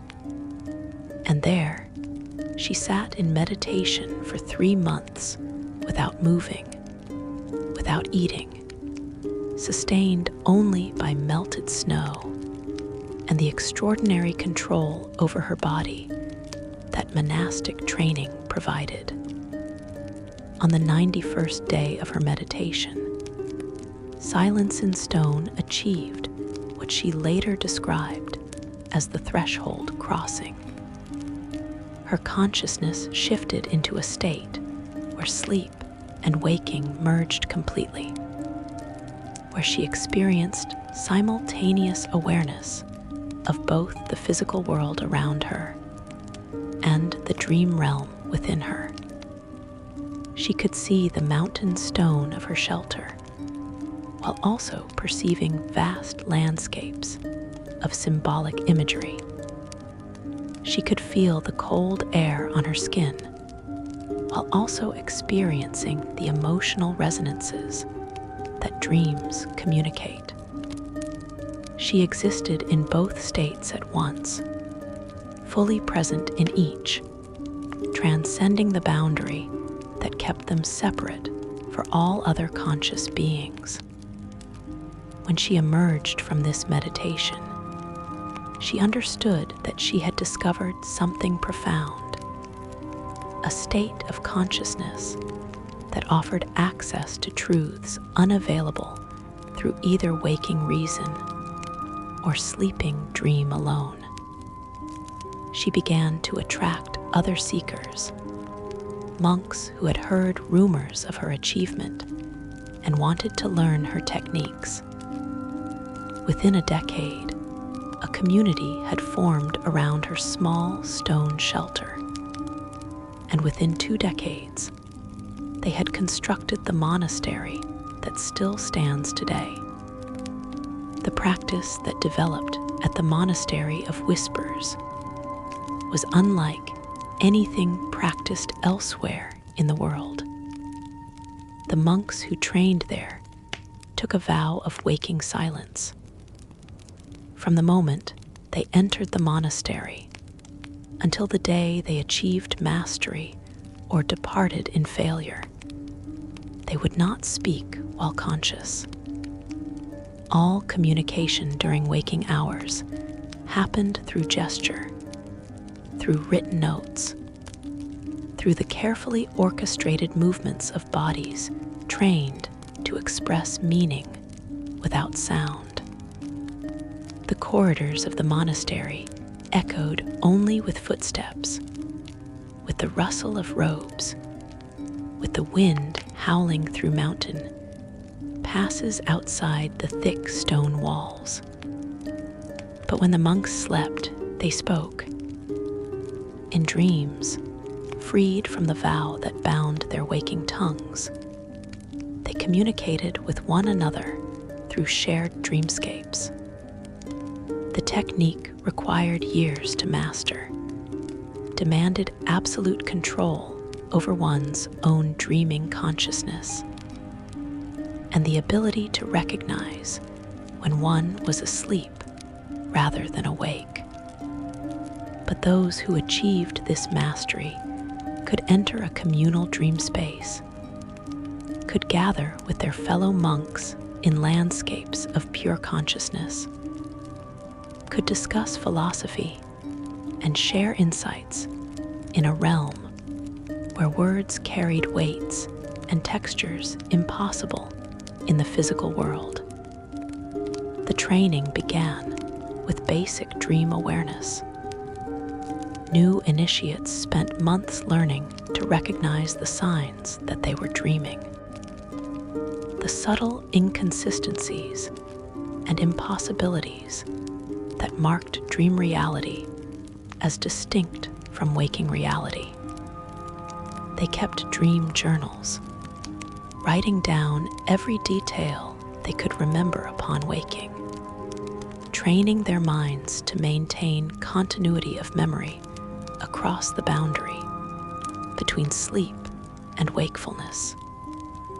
They learned techniques for remaining conscious as sleep overtook them, for maintaining a thread of awareness that persisted from waking through the transition into dreams. Once an initiate could reliably recognize when they were dreaming, the training progressed to dream control. They practiced changing elements within their dreams, starting with small things like the color of a flower or the direction of wind, then gradually advancing to larger alterations. They learned to create objects from thought, to reshape landscapes through intention, to move through dream space with the same facility they moved through physical space. This training could take years, for the dreaming mind resists conscious control, prefers the chaotic freedom of unguided imagination to the structured discipline of directed creation. The final and most difficult stage of training involved learning to perceive the dreams of others and to make oneself perceptible within those dreams. This required a sensitivity to consciousness that bordered on telepathy, an ability to sense the sleeping minds of fellow monks, and to align one's own dream state with theirs. When two monks achieved sufficient synchronization, their separate dreams would merge into a shared space, a communal dreamscape where both could exist simultaneously, where conversation could occur with a depth and nuance impossible in waking speech. A monk named Thoughtful Rain, who entered the monastery in the year of the blazing brand, spent 7 years mastering these techniques before he successfully entered a shared dream with one of the elder monks. He described the experience later in his journal, which was preserved in the monastery's library as a teaching text. He wrote of suddenly becoming aware that he was not alone in his dream, that another presence had joined him in the garden he had created. The elder monk appeared as a figure of translucent light, recognizable yet transformed by the symbolic nature of dream reality. They spoke, and Thoughtful Rain described the conversation as unlike any he had experienced while awake. Words carried emotional resonances that made lying impossible, for one could feel the truth or falsity of statements directly rather than judging them through logical analysis. Concepts that would have required lengthy explanation in waking speech could be conveyed instantly through dream communication. Entire philosophies transmitted in single exchanges. Time moved strangely, simultaneously faster and slower than in waking reality, allowing conversations that seemed to last mere minutes to contain hours worth of discussion. When Thoughtful Rain woke from this first shared dream, he found that he remembered every detail with perfect clarity, unlike normal dreams that faded upon waking. The shared dream state created memories that persisted across the boundary into consciousness, that could be accessed and examined with the same reliability as memories of waking experiences. This meant that the knowledge gained in shared dreams was not lost or distorted by the transition to wakefulness, making the practice genuinely useful for learning and philosophical exploration rather than mere curiosity. As monks progressed in their training, they learned to access increasingly complex shared dreamscapes. Advanced practitioners could join dream gatherings that included dozens of participants, communal spaces where the entire community could meet to discuss matters of importance, or to engage in group meditation that transcended the limitations of physical proximity. These gatherings took place in dream architecture created collaboratively. Vast halls and temples and gardens that exceeded anything possible in the physical world. Spaces shaped by collective imagination and maintained through shared intention. The monastery developed elaborate protocols for these shared dreams. Just as waking communities have rules for social interaction and communication, the dream community had its own customs and expectations. There were designated times for communal dreaming, when all monks would sleep simultaneously to maximize the number of potential participants in shared dreamscapes. There were teachers who specialized in dream instruction, elder monks who had spent decades mastering the practice and could guide novices through the challenges of dream learning with patience and expertise. One particular practice that developed over centuries was called the Night Council. When the monastery faced difficult decisions or complex problems requiring collective wisdom, the abbess or abbot would call a night council, and all monks who had achieved sufficient mastery would gather in a shared dream to discuss the matter. These councils could access knowledge and perspectives unavailable through normal deliberation. For in the dream state, the monks could examine problems from multiple viewpoints simultaneously, could see connections and patterns that remained hidden in waking thought. The monastery also served as a repository for knowledge too dangerous or complex to preserve in written form.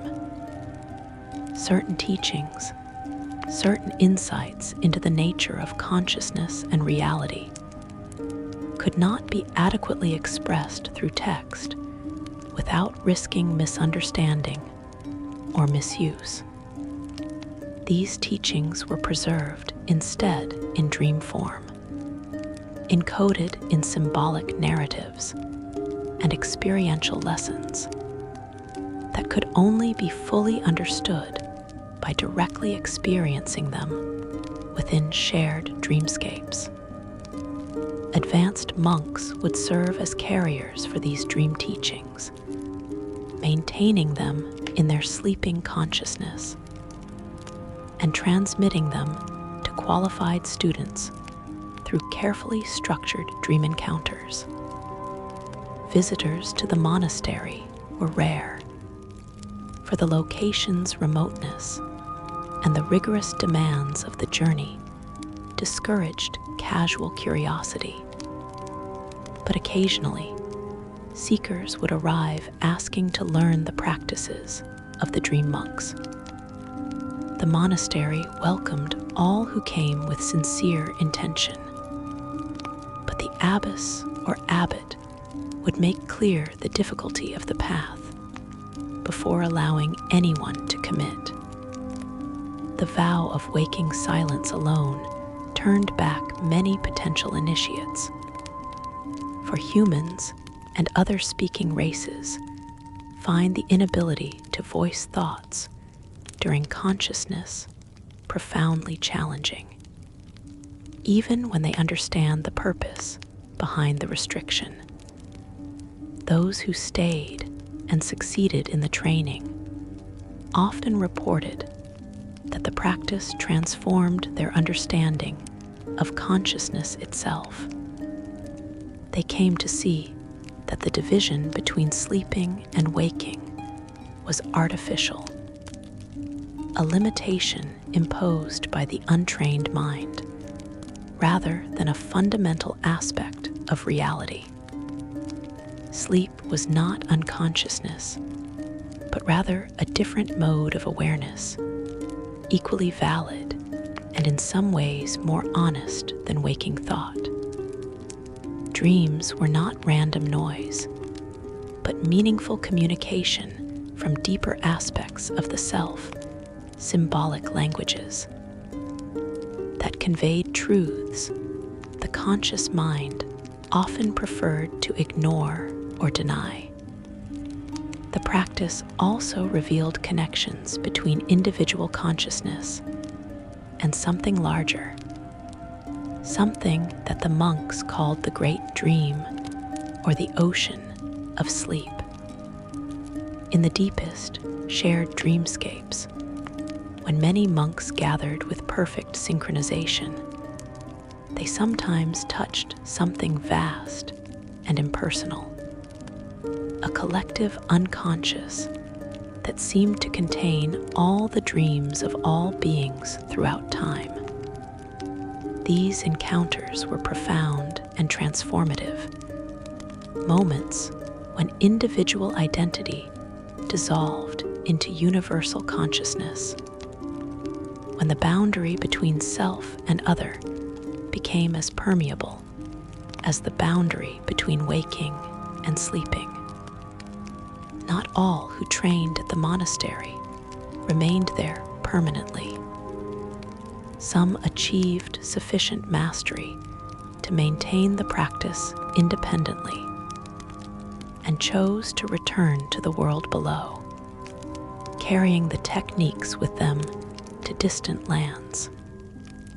These traveling dream monks served as bridges between the monastery and the broader world, demonstrating that the practices could be adapted to less extreme circumstances, that one need not take absolute vows of silence or retreat to mountain heights to access the benefits of conscious dreaming. One such monk, a dwarf named Stone Whisper, brought the practices to the great library of Candlekeep, where he established a small school dedicated to dream studies.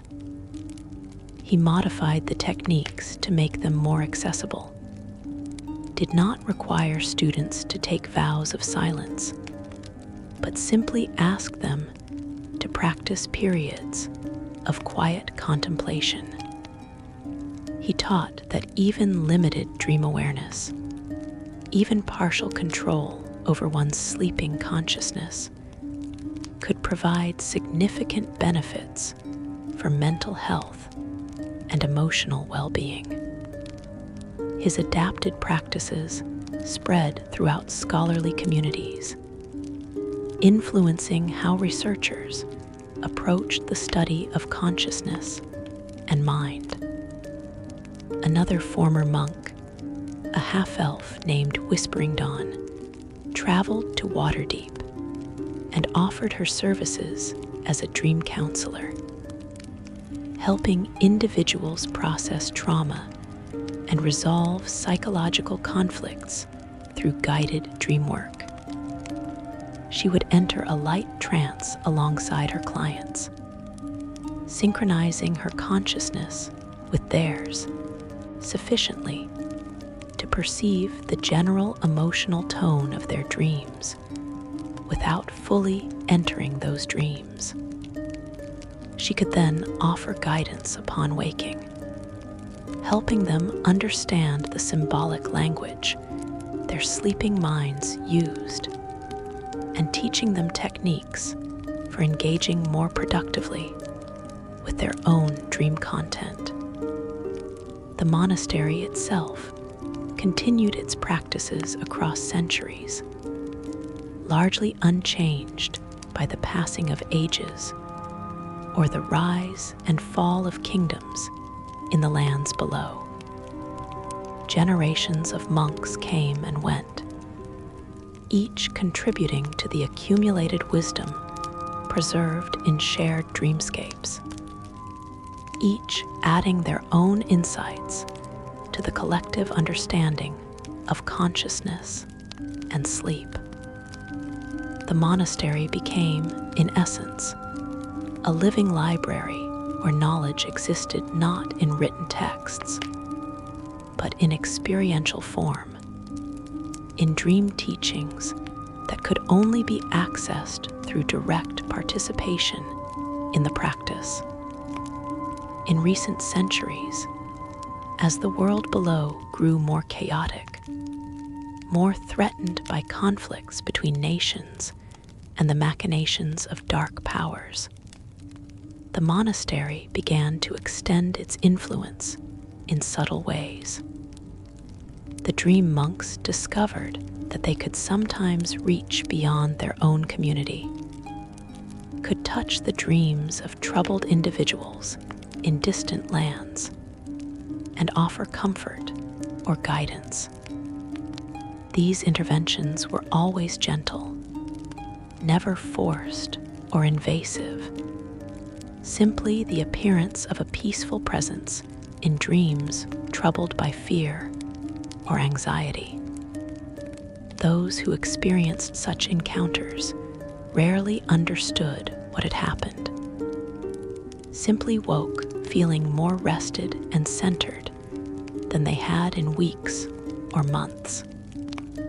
The monastery also served as a place of final rest for monks who had spent their lives in service to the practice. When advanced practitioners approached death, they would enter a final meditation, a conscious dying process where they maintained awareness through the transition from life to death, from waking consciousness through sleep and into whatever lay beyond. Those who witnessed these deaths reported that the dying monks appeared peaceful, their faces serene, as though they were simply falling into a deep and pleasant sleep from which they had no need or desire to wake. And in the shared dreamscapes maintained by the remaining monks, the consciousness of these departed teachers sometimes appeared, whether as actual spirits or as preserved memories encoded in the collective dream space. They would offer wisdom, would continue teaching from beyond death, would remind the living monks that consciousness was not necessarily tied to physical existence, that the dream realm might persist independently of the material world that gave it birth.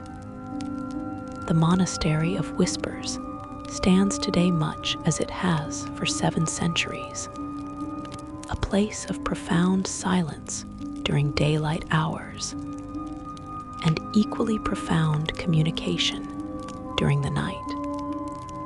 Its practitioners continue to explore the boundaries of consciousness, to map the territories of sleep and dream with the dedication of cartographers charting unknown lands.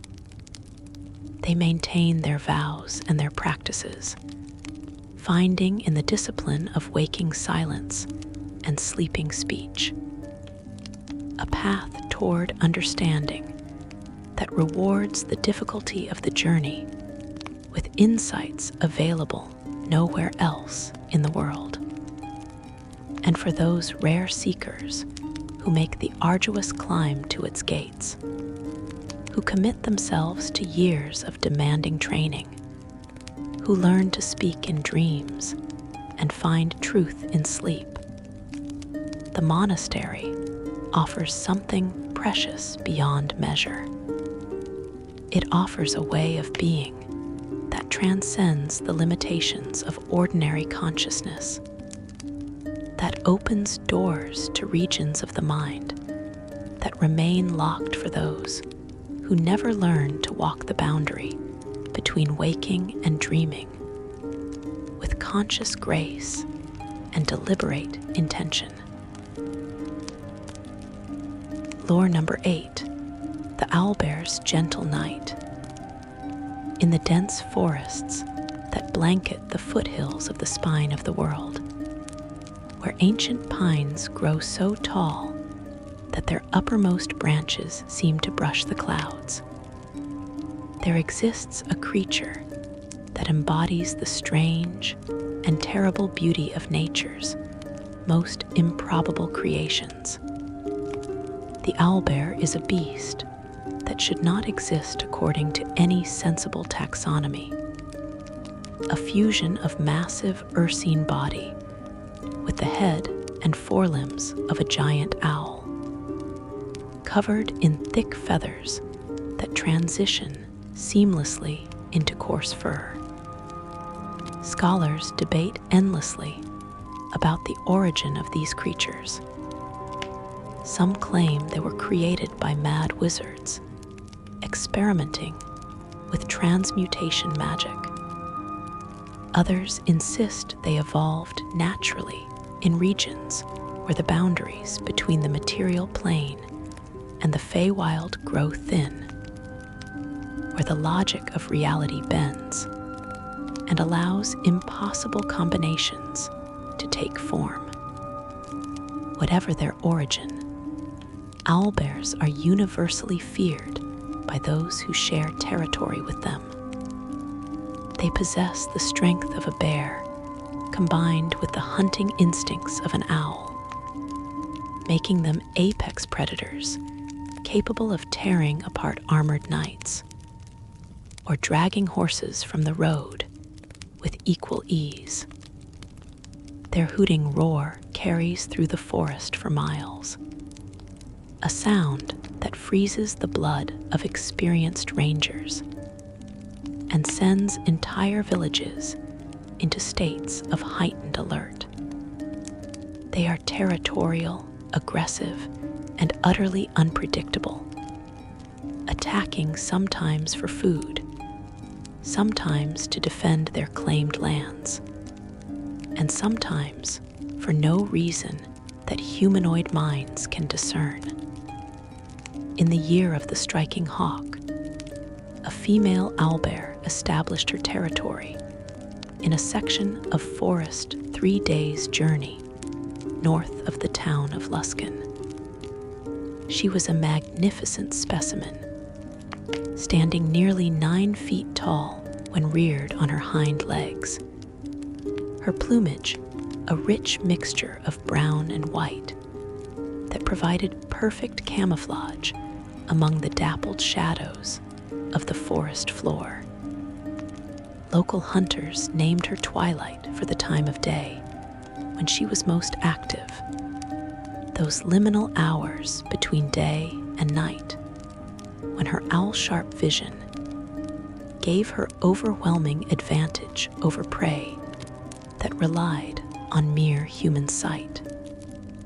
Twilight was everything an owlbear should be, fierce and solitary, claiming a territory of nearly 20 square miles that she patrolled with tireless vigilance.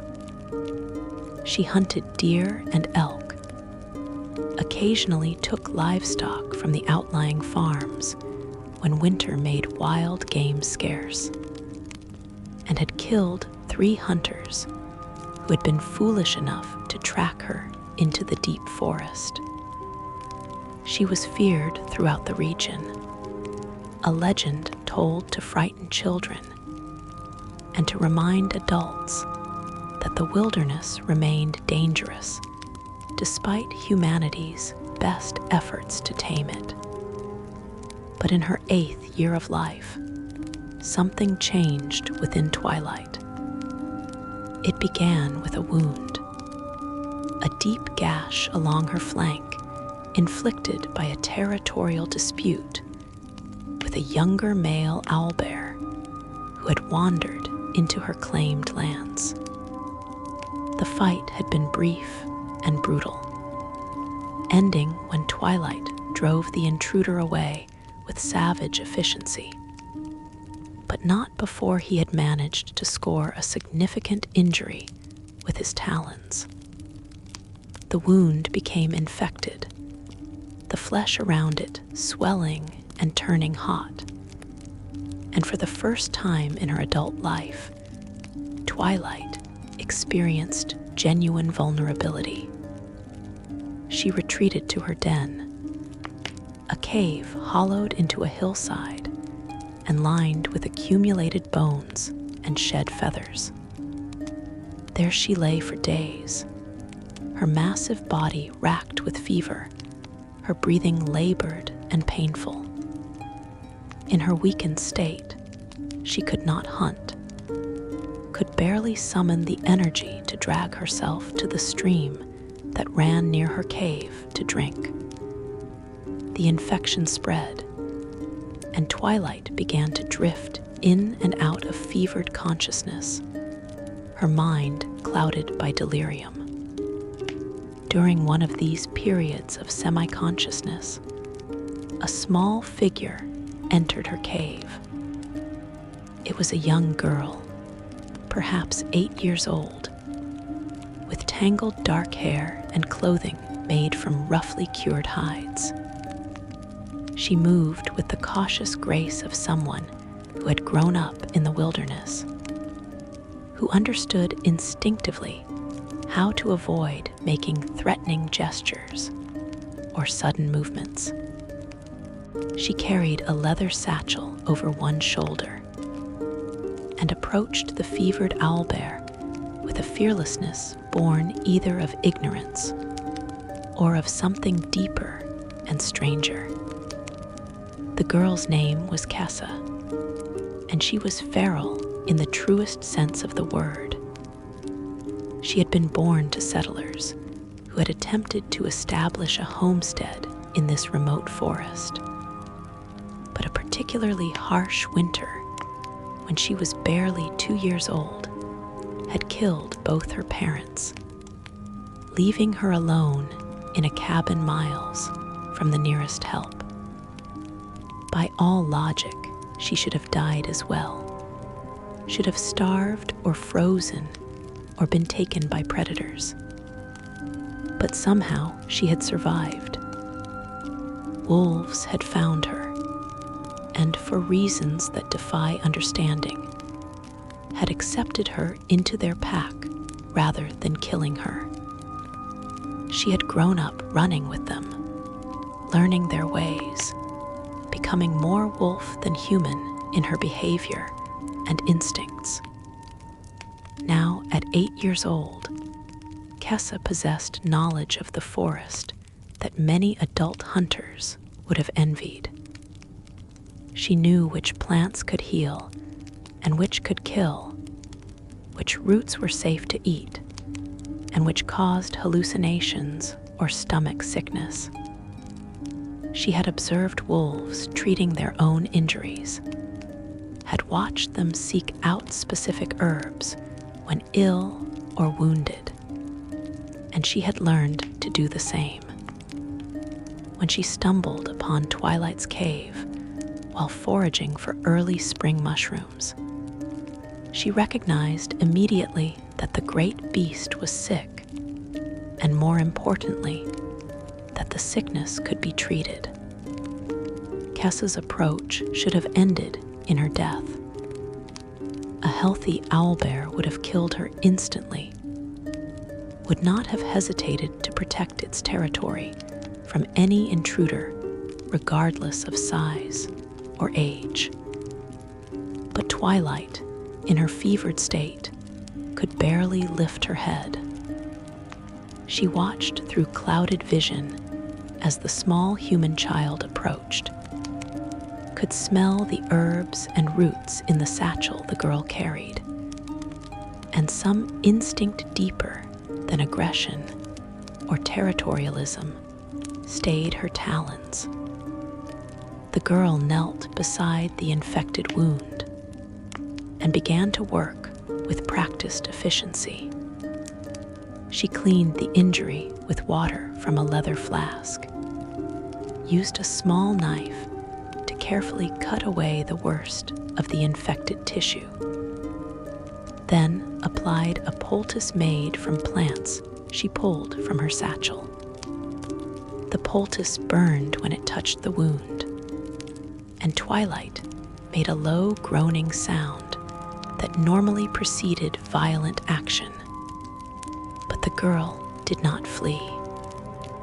She continued her work, wrapping the injury with strips of cloth torn from her own tunic, securing the bandage with practiced knots. When she finished, Kessa did something that changed everything that followed. She curled up against Twilight's massive body, nestled into the warm fur and feathers, and fell asleep.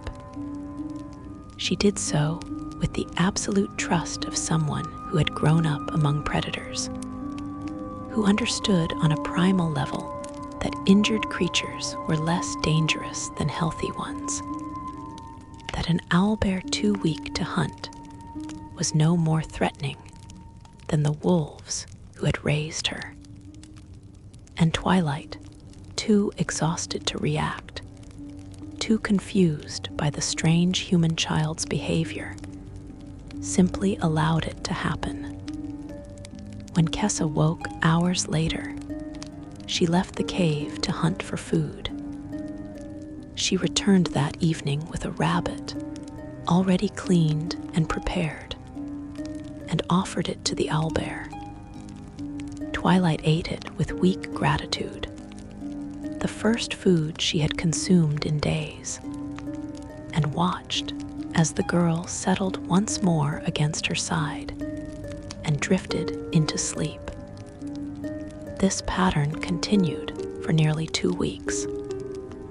Each day, Kessa would clean and redress the wound, would bring food when she could catch it, would sleep curled against the recovering owlbear, as though she were simply another member of a pack.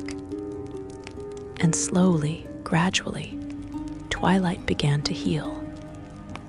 The infection receded, the wound closed, and her strength returned. But something else had changed as well. Something that had nothing to do with physical recovery. The owlbear had experienced something entirely foreign to her nature. She had been cared for, tended to, protected during vulnerability. The fierce solitude that defined her existence had been interrupted by gentleness, and the experience had created a bond that should not have been possible between predator and prey, between monster and child. When Twilight was finally strong enough to hunt again, to resume her normal patterns of life, Kessa did not leave. The girl continued to return to the cave each night, continued to sleep against the owlbear's warm bulk, and Twilight found that she did not want the child to go. The cave that had been a solitary den became something else, something closer to a home, shared between two beings who had no logical reason to coexist, but who had discovered in each other something that answered needs neither had known they possessed. The relationship that developed between them was unlike anything documented in the natural histories kept by druids and rangers. Kessa would ride on Twilight's back as the owlbear patrolled her territory, would hunt small game while Twilight pursued larger prey, would gather plants and roots that supplemented the meat-heavy diet of predators. At night, they would return to the cave together, and Twilight would curl her massive body protectively around the small human, and both would sleep with a security and peace that neither had known before their unlikely meeting. The other creatures of the forest noticed the change in Twilight's behavior. The owlbear was still territorial, still fierce when threatened, but she no longer attacked indiscriminately. She seemed to have developed a capacity for discrimination, for recognizing the difference between genuine threats and beings who simply happened to pass through her lands. Deer that grazed near the edges of her territory were sometimes allowed to flee, rather than being hunted to exhaustion. Smaller predators like foxes and lynx, who once would have been driven away simply for existing too close, were now tolerated so long as they respected boundaries and showed no aggression toward Kessa. Hunters from Luskan began to report strange sightings. Stories of an owlbear traveling with what appeared to be a young girl, of the child riding on the beast's back like some fairy tale princess mounted on an impossible steed. The reports were dismissed as exaggeration or outright fabrication, for everyone knew that owlbears were solitary and savage, incapable of the kind of bond these stories described. But the stories persisted, and eventually, a ranger named Dorn Blackwood decided to investigate. Dorn tracked Twilight through the forest with the patience of a man who had spent 40 years learning the ways of wilderness. He observed from a distance, hidden by both skill and magic, and what he saw astonished him. The owlbear and the child moved through the forest with a synchronization that spoke of deep familiarity and trust. They communicated through gestures and sounds. The girl's wolf-learned vocalizations blending with Twilight's varied hooting calls to create a language uniquely their own. They hunted cooperatively, the child using her small size and human cleverness to drive prey toward the owlbear's overwhelming strength. But what struck Dorn most profoundly was what he observed at dusk, when Twilight and Kessa returned to their cave. He watched as the owlbear settled herself carefully, positioning her body to create a sheltered space where the girl could nestle safely. He saw the child sing softly, wordless melodies that she had perhaps learned from the wolves or perhaps invented herself. And he saw the fierce predator relax into those songs, her eyes half closing, her breathing slowing into the deep rhythms of approaching sleep. Kessa would stroke the feathers on Twilight's head, would scratch behind the owlbear's ears in the way that brought obvious pleasure, and would whisper things that Dorn could not hear, but that clearly brought comfort to the great beast. And as darkness fell completely, and both child and owlbear drifted into sleep, Dorn understood that he was witnessing something extraordinary, a relationship that transcended the usual categories of predator and prey, monster and human, wild and tame. He returned to Luskan and reported what he had seen, describing the bond between owlbear and child with such conviction that even skeptics had to acknowledge that something unusual was happening in the deep forest. The local druids became interested, seeing in this relationship a demonstration of nature's capacity for unexpected harmony, of the possibility that even the most fearsome creatures might possess depths of gentleness that only emerged under the right circumstances. Years passed, and Kessa grew from child to young woman, and Twilight aged from her prime into the dignified maturity of an owlbear entering her second decade. Their bond never weakened, never faltered. As Kessa learned to speak human languages through occasional contact with rangers and trappers, she tried to explain what twilight meant to her, but words always felt inadequate. The owlbear was not a pet, not in any conventional sense, nor was their relationship one of master and beast, for Twilight remained fundamentally wild, still possessed of all her strength and ferocity. Instead, they were something closer to family, two beings who had found in each other the possibility of connection across the vast gulf that normally separated their kinds.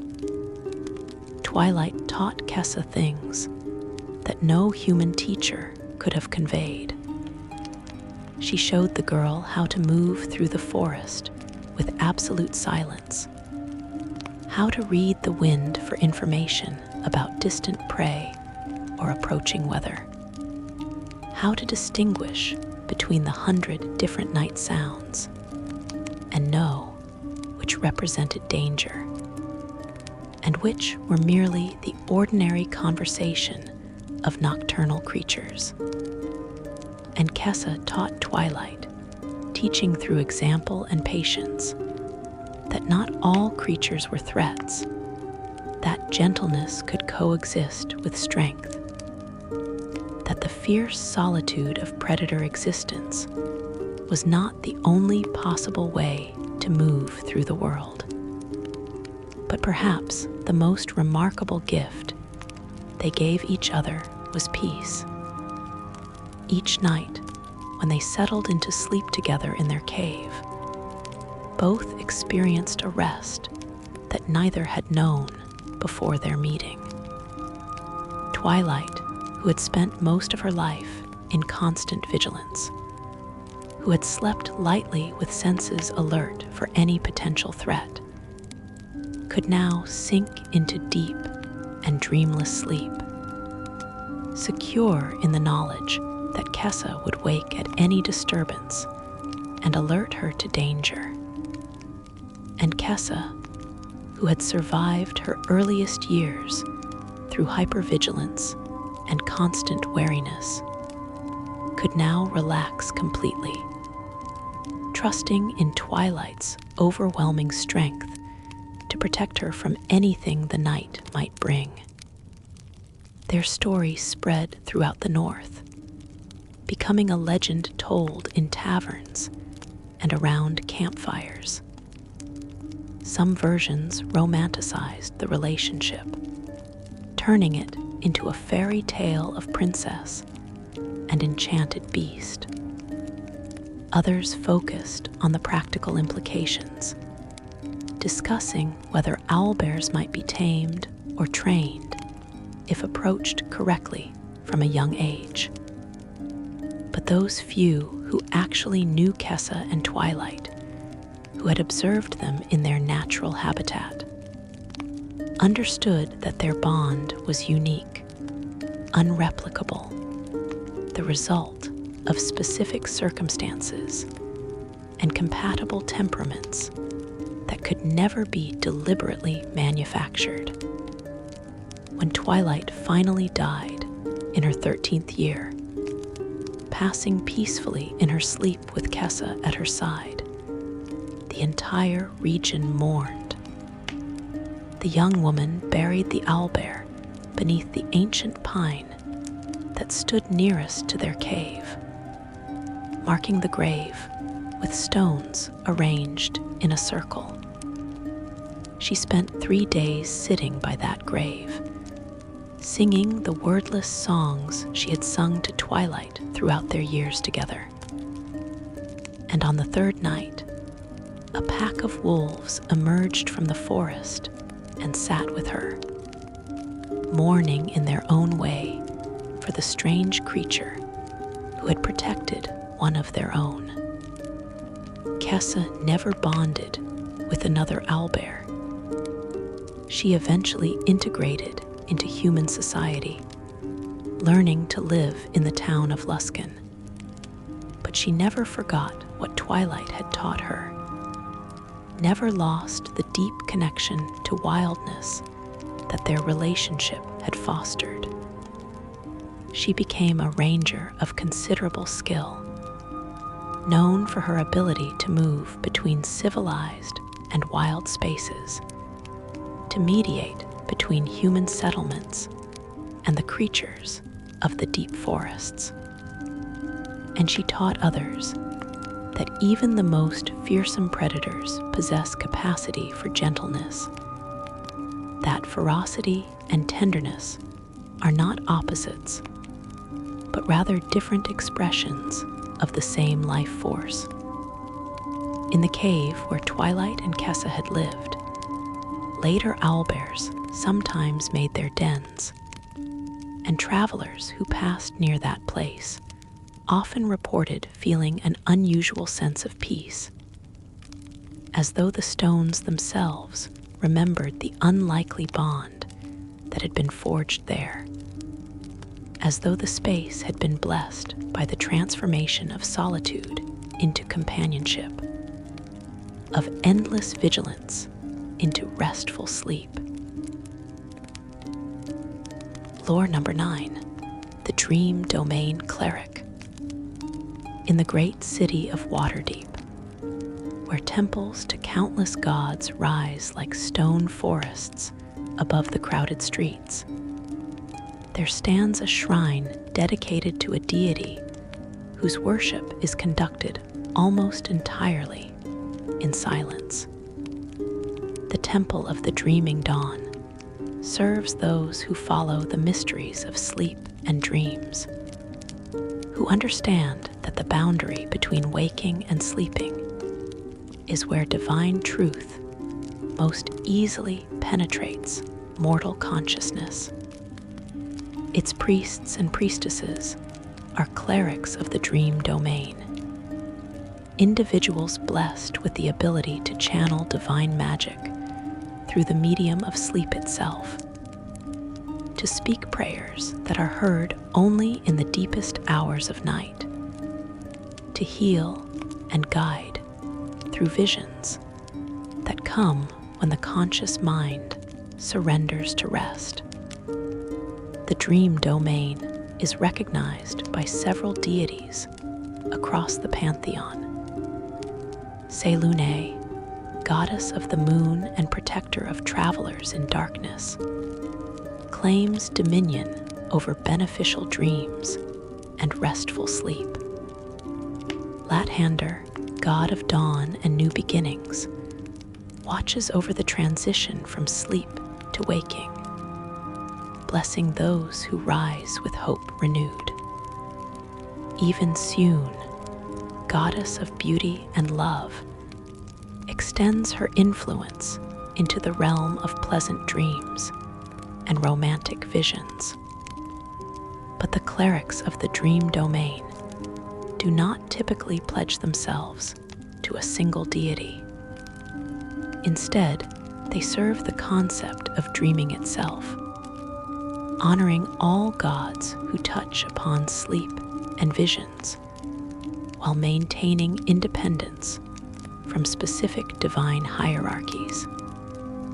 Among these clerics, there lived a woman named Reverie Moonwhisper, a half-elf who had served the Temple of the Dreaming Dawn for 43 years.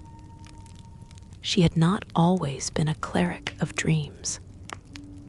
In her youth, she had trained as a conventional priestess of Selune, learning the traditional prayers and rituals, mastering the magic of moon and stars.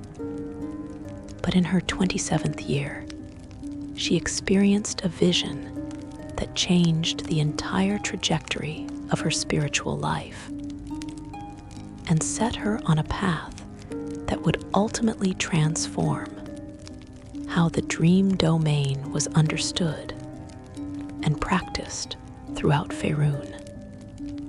The vision came during a night of meditation in Seilune's temple. Reverie had been praying for guidance, seeking clarity about her purpose within the priesthood, when she fell into a state that was neither true sleep nor full wakefulness.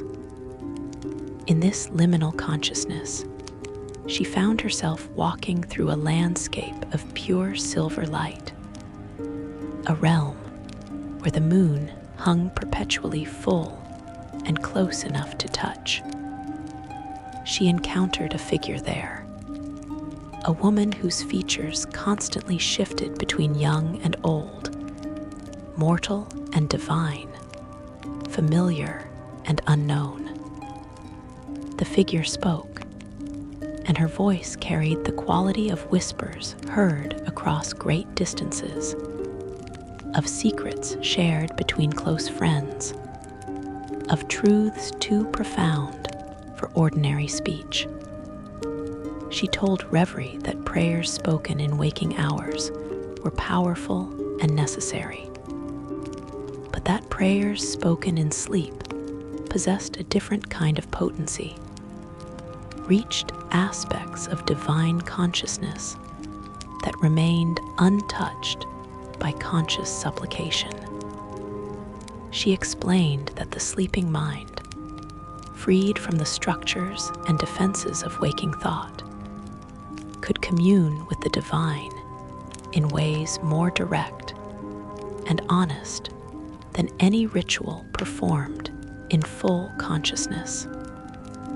When Reverie woke from this vision, she found that she had slept through an entire day and night, had remained in her meditative trance for more than 24 hours.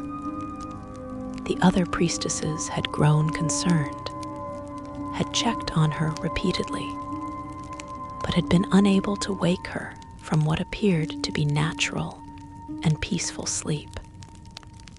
Upon waking, Reverie felt transformed, as though some fundamental aspect of her being had been rewired or recalibrated. She discovered that she could no longer pray in the traditional manner, could no longer recite the formal liturgies and invocations that she had memorized as a young initiate. Instead, her prayers came during sleep. Each night, as she drifted into unconsciousness, she would find herself in that silver landscape again. And there, she would speak to the divine in the wordless language of dreams and visions. Her prayers took the form of experiences rather than words, of emotions rather than formal requests. She would offer gratitude by feeling profound appreciation that filled her entire being. She would ask for guidance by opening herself completely to whatever wisdom might be shared. She would seek healing for others by holding their images in her dreaming mind and surrounding them with light and warmth. The effects of these dream prayers were immediate and undeniable. People for whom Reverie prayed during her sleep would report experiencing vivid dreams of healing or comfort, would wake feeling refreshed and renewed, even if they had gone to bed troubled or in pain. Sick individuals whom she included in her nightly prayers would show improvement that physicians could not explain through natural recovery alone. Those struggling with difficult decisions would dream of clarity and wake with certainty about the right path forward. The senior priestesses at Seilune's temple did not know how to categorize or respond to Reverie's transformation. Her powers were clearly genuine, her connection to the divine unmistakable. But the form her devotion took fell outside all established patterns of worship. After much debate and consultation with other temples, they decided that reverie represented something new, a previously unknown expression of divine grace that required its own space and structure to flourish properly. They established the Temple of the Dreaming Dawn specifically for reverie and for others who might develop similar gifts. The temple was built with careful attention to creating optimal conditions for sacred sleep. The main sanctuary featured dozens of small alcoves, each containing a comfortable bed or cushioned floor space where clerics could rest and dream. The walls were thick to block external noise, and magical enchantments maintained perfect temperature and gentle air circulation. Soft lighting could be adjusted to mimic the natural progression from twilight to deep night to early dawn, helping regulate the sleep cycles of those who spent their nights in prayer. Reverie became the founding high priestess of this new temple, and over the following years, she developed a comprehensive theology and practice around the concept of dream prayer. She taught that sleep was not escape from spiritual work, but rather a different venue for it, a state where the ego's defenses dissolved and true communion with the divine became possible. She explained that traditional prayer required effort and concentration, the conscious mind maintaining focus despite distractions and competing thoughts. But dream prayer worked differently, allowing the unconscious mind to express needs and desires that the conscious self might not even recognize.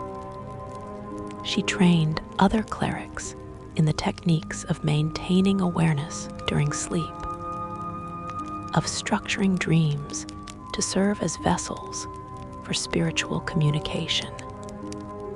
These techniques bore some resemblance to those practiced by the dream monks in their distant mountain monastery, but the purpose was different. The monks sought understanding and enlightenment through shared dreamscapes and conscious exploration of sleep states. The dream clerics sought connection with divine forces, transformation through grace rather than through disciplined effort. The training began with learning to remember dreams with clarity and detail. New initiates kept dream journals, writing down everything they could recall immediately upon waking, gradually training their minds to maintain continuity of memory across the boundary between sleep and consciousness.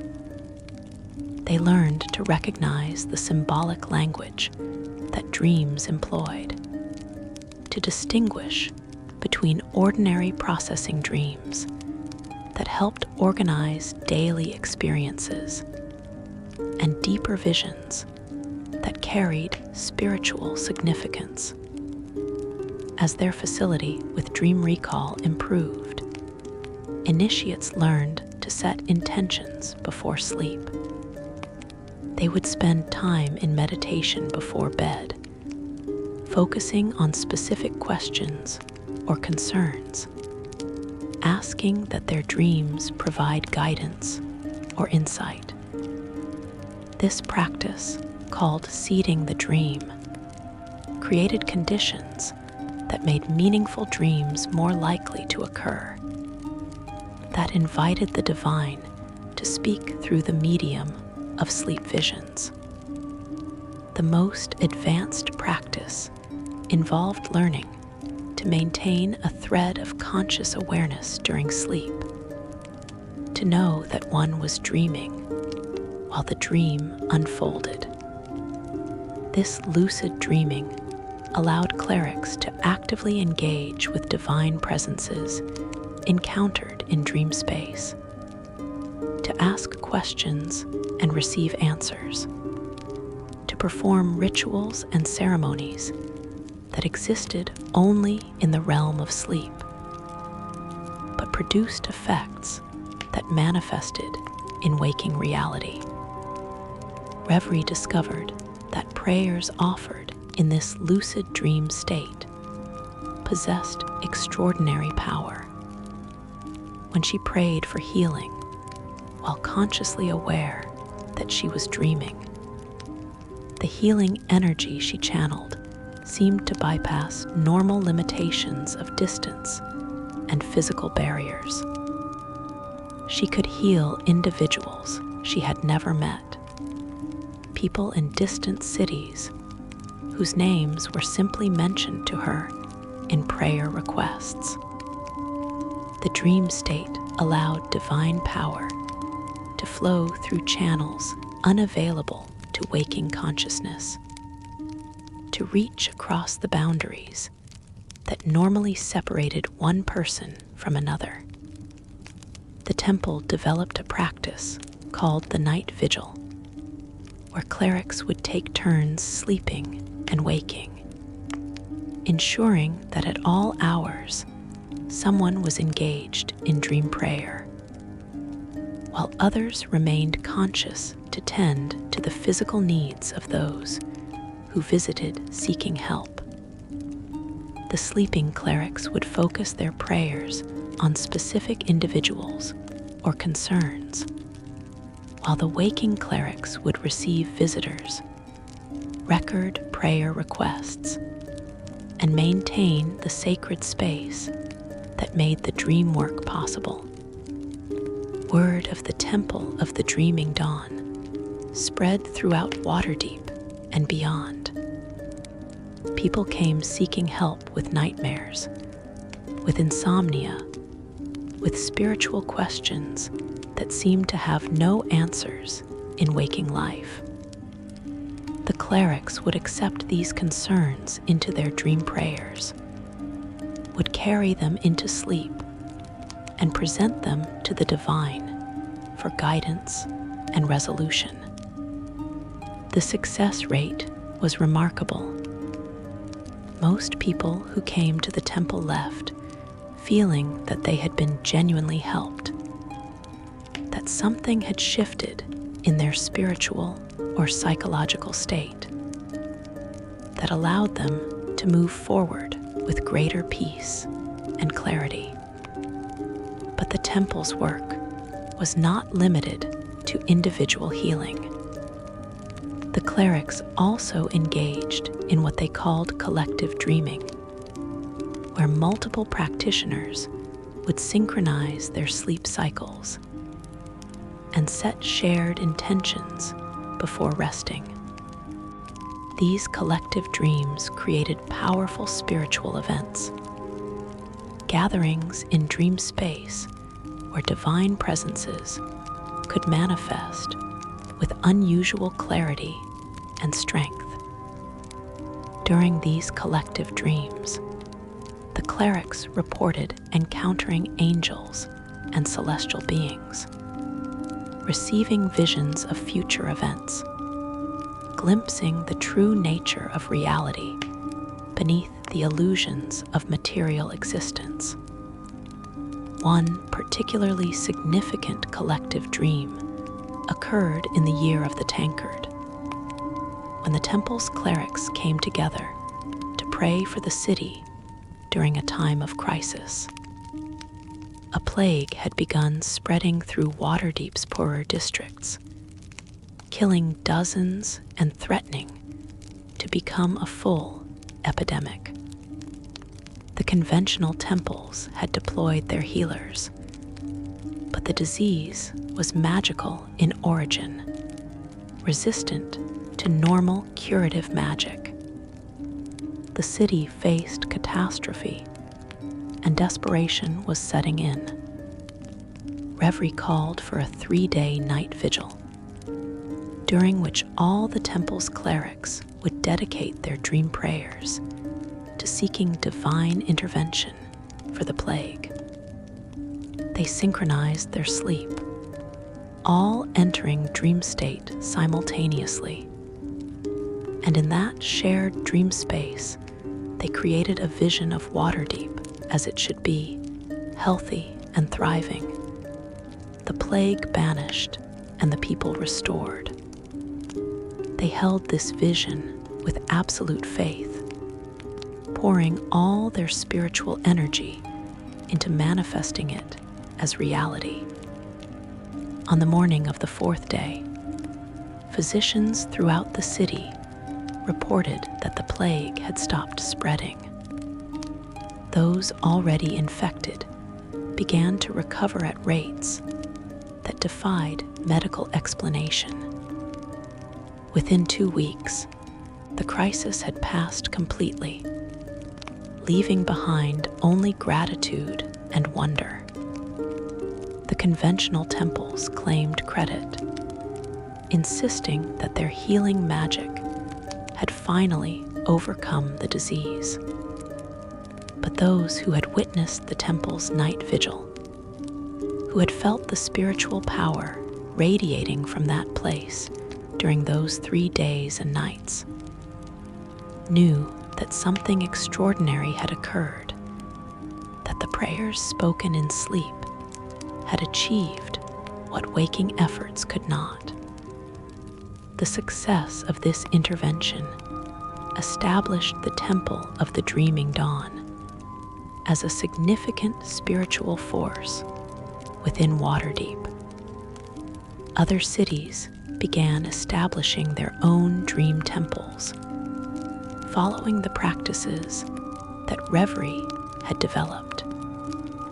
The dream domain became officially recognized by religious scholars as a legitimate path of divine magic, equal in power, if not in numbers, to the more traditional domains of war, life, and knowledge. Reverie continued to serve as High Priestess for another 23 years, training generations of dream clerics in the practices she had pioneered. She wrote extensively about the theology of sleep and dreams, producing texts that became foundational to the understanding of consciousness and divine communion. She taught that waking and sleeping were not opposites, but complementary states, that a complete spiritual life required honoring both, that prayers offered in each state served different but equally important purposes. In her later years, Reverie began to spend more time sleeping than waking, her consciousness drifting increasingly toward the dream realm that had been her primary venue for divine service throughout her adult life. Her physical body grew frail, but her presence in dream space became more powerful and luminous. Other clerics reported encountering her in their own dreams, receiving guidance and teaching from her even when she was physically asleep in her chamber at the temple. When she finally passed from the world in her 71st year, she did so during sleep, transitioning from dream state to death without ever waking. Those who prepared her body for funeral rites reported that she appeared peaceful beyond measure, her face holding an expression of profound joy. and in the nights following her death, nearly every cleric at the Temple of the Dreaming Dawn reported dreams in which reverie appeared to them, radiant and transcendent, assuring them that she continued her work from beyond the boundary of mortality. That death was merely another transition, another doorway through which consciousness passed while maintaining its essential continuity. The Temple of the Dreaming Dawn continues to this day, carrying forward the practices that reverie established.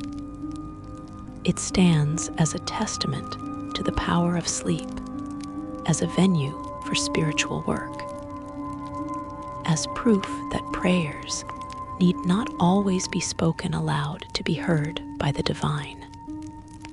And for those who seek healing or guidance, who struggle with questions that have no easy answers, the temple offers something precious and rare. It offers the knowledge that when they sleep, someone is praying for them in the dream realm, carrying their concerns into that space where the divine listens with particular attention, where grace flows most freely, where transformation happens in the gentle darkness that precedes every dawn.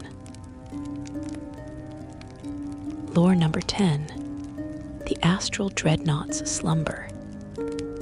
In the vast silver void of the astral plane, where thought becomes substance and distance loses all conventional meaning, there drifts a creature so massive and so terrible that even gods give it wide berth when their paths cross.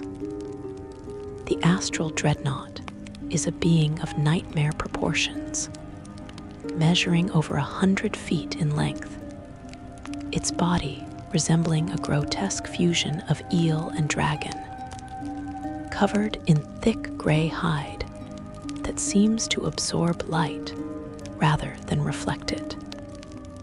Its most prominent feature is its enormous mouth, lined with rings of teeth like the interior of some cosmic tunnel, capable of swallowing creatures the size of ships, and even consuming the very fabric of reality itself. These creatures are among the oldest inhabitants of the astral plane, perhaps predating even the gods who now claim dominion over various aspects of existence. They drift through the silver void with slow, patient movements, their massive bodies propelled by unseen forces, following paths and purposes that no mortal mind has ever successfully divined. They are solitary by nature, each claiming vast territories of astral space that they patrol with tireless vigilance, consuming anything and everything that enters their domain. Githyanki warriors tell stories of entire armies being swallowed by astral dreadnoughts, of powerful artifacts disappearing forever into those terrible mouths, of planar travelers who ventured too carelessly into the silver void and were never seen again.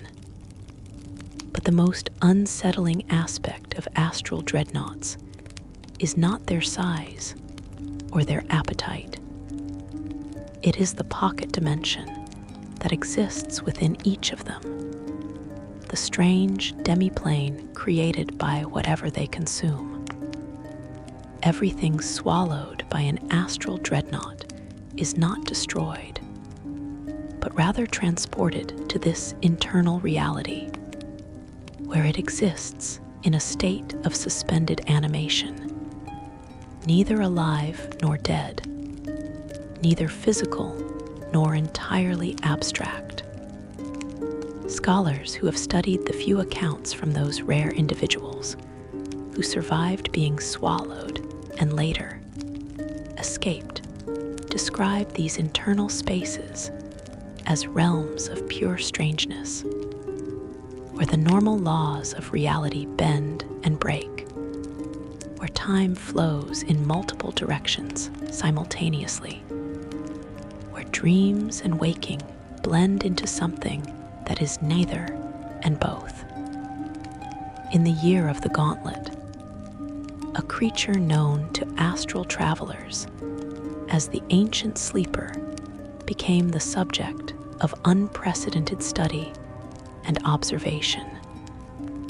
This particular astral dreadnought, larger and older than any other of its kind ever documented, had occupied the same region of the astral plane for at least 3,000 years, according to Githyanki records. But unlike other dreadnoughts that moved constantly through the silver void, the Ancient Sleeper remained almost entirely stationary, its massive body drifting in a slow, lazy circle around a fixed point in astral space. The Githyanki, whose civilization exists primarily on the astral plane, had long been aware of the Ancient Sleeper and gave its territory wide berth.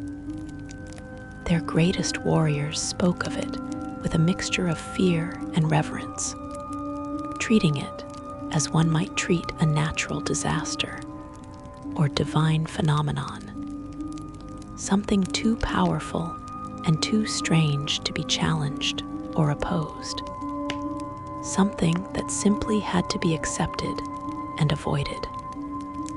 But in the year of the Gauntlet, a Githyanki scholar named Zarkith, the observer became convinced that the Ancient Sleeper represented something more than just another astral predator. Zarkith had spent 2 centuries studying the astral plane, documenting its strange phenomena, mapping its invisible currents and eddies, attempting to understand the deeper patterns that governed this realm of pure thought and consciousness.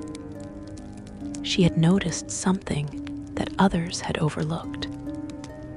The Ancient Sleeper's movements, while appearing random to casual observation, actually traced a precise mathematical pattern, a spiral that converged on a specific point in astral space with geometric perfection.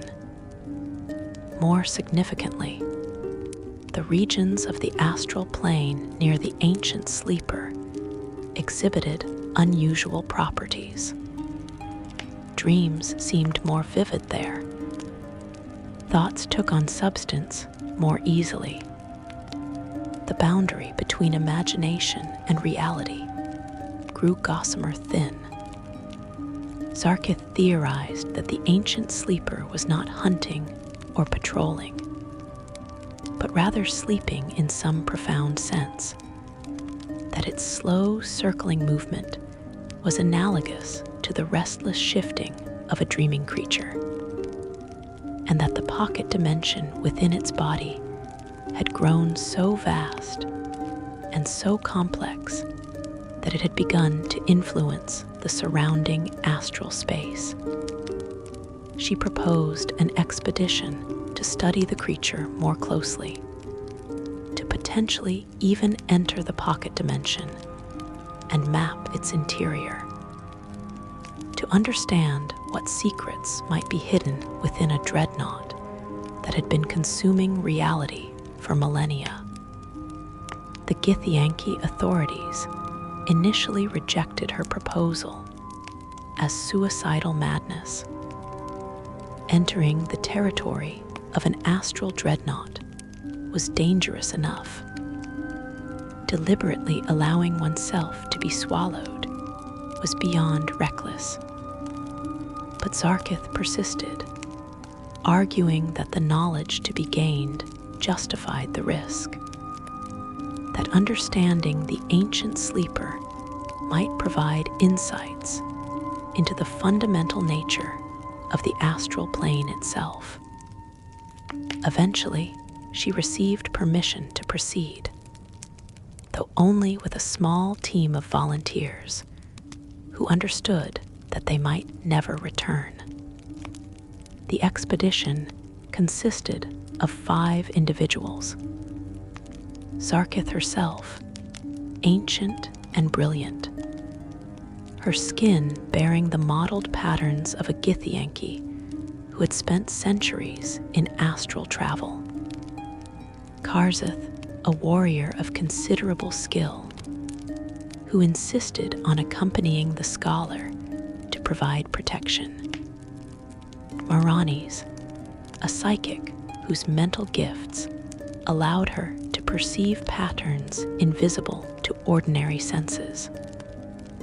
Thulazar, an artificer who specialized in creating devices that could function in environments where normal physical laws did not apply. And finally, a human wizard named Tomas Graymond, one of the rare non-Githyanki to earn the respect and trust of the astral-dwelling race through decades of collaboration and shared research. They approached the ancient sleeper with extreme caution, their astral vessel moving slowly through the silver void. All magical protections and defensive enchantments activated and maintained at maximum strength. As they drew closer, they could see the Dreadnought in its full enormity. Its body stretched across astral space like a small mountain suspended in the void. Its hide bore scars and marks accumulated over thousands of years, each one telling a story of some ancient battle or near miss, with forces powerful enough to wound even such a massive creature. Its eyes, enormous and dark, seemed to stare into infinite distances, perceiving things beyond mortal comprehension. But the most striking aspect of the ancient sleeper was the quality of stillness that surrounded it. Despite its slow circling motion, it conveyed an impression of profound rest, of consciousness withdrawn deeply inward, of attention focused on internal rather than external realities. Maranis, extending her psychic senses, reported feeling something like the mental signature of deep sleep, but vastly amplified, as though the creature's dreaming consciousness was so powerful that it leaked into the surrounding astral space and shaped it according to dream logic. They had planned to observe from a distance, to gather data over several days before making any decisions about closer approach. But as they watched, something unexpected happened. The ancient sleeper's enormous mouth opened slowly, revealing the rings of teeth and the tunnel-like throat beyond.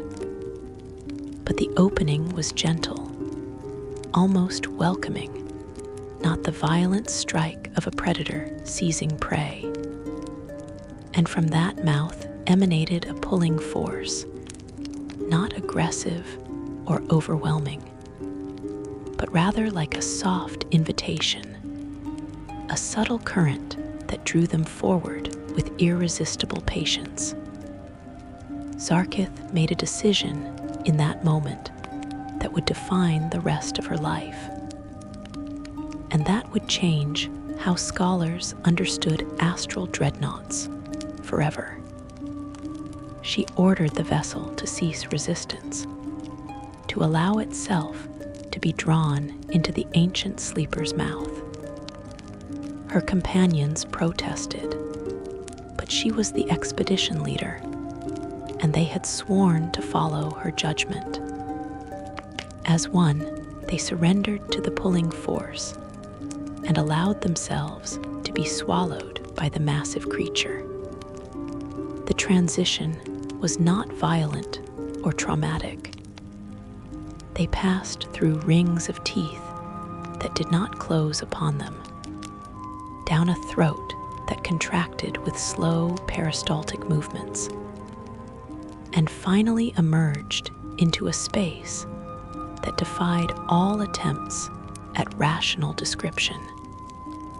They found themselves floating in what appeared to be an endless twilight realm, where the sky above held neither sun nor stars, but rather a soft, diffused luminescence that provided light without casting shadows. Below them stretched a landscape that seemed to be made from solidified dreams, terrain that shifted and changed when not directly observed, that rearranged itself according to principles that had nothing to do with physical geology. The pocket dimension within the ancient sleeper was far more vast than should have been possible given the creature's physical size. They could see for what appeared to be hundreds of miles in all directions, could perceive landscapes that included forests of crystalline trees, oceans made from liquid memory, mountains formed from accumulated thoughts given substance. And everywhere they looked, they saw the remnants of things the Dreadnought had consumed over its long existence. There were ships, dozens of them, astral vessels from 100 different civilizations, each suspended in perfect stasis, as though frozen at the moment of being swallowed. There were creatures of countless species, all motionless, all caught in poses of surprise or flight or acceptance. There were artifacts of immense power, legendary items that scholars had presumed lost forever, all sitting quietly in the strange twilight as though waiting for something. And there were structures, entire buildings, that had somehow been transported whole into this internal dimension. Temples and fortresses and libraries pulled from their original locations and deposited here in the Dreadnought's interior. But what struck the expedition most profoundly was the pervasive sense of peace that suffused the entire space. Nothing here seemed to be suffering or in distress. The consumed beings were not trapped in torment, but rather appeared to be resting, to have been placed in a state of gentle suspension where time and decay had no power.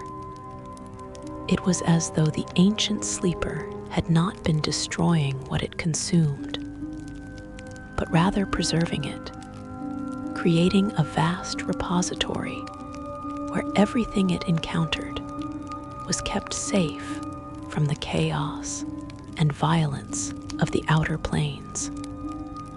Sarkith led her team through this strange landscape, documenting everything they observed, taking careful notes and measurements.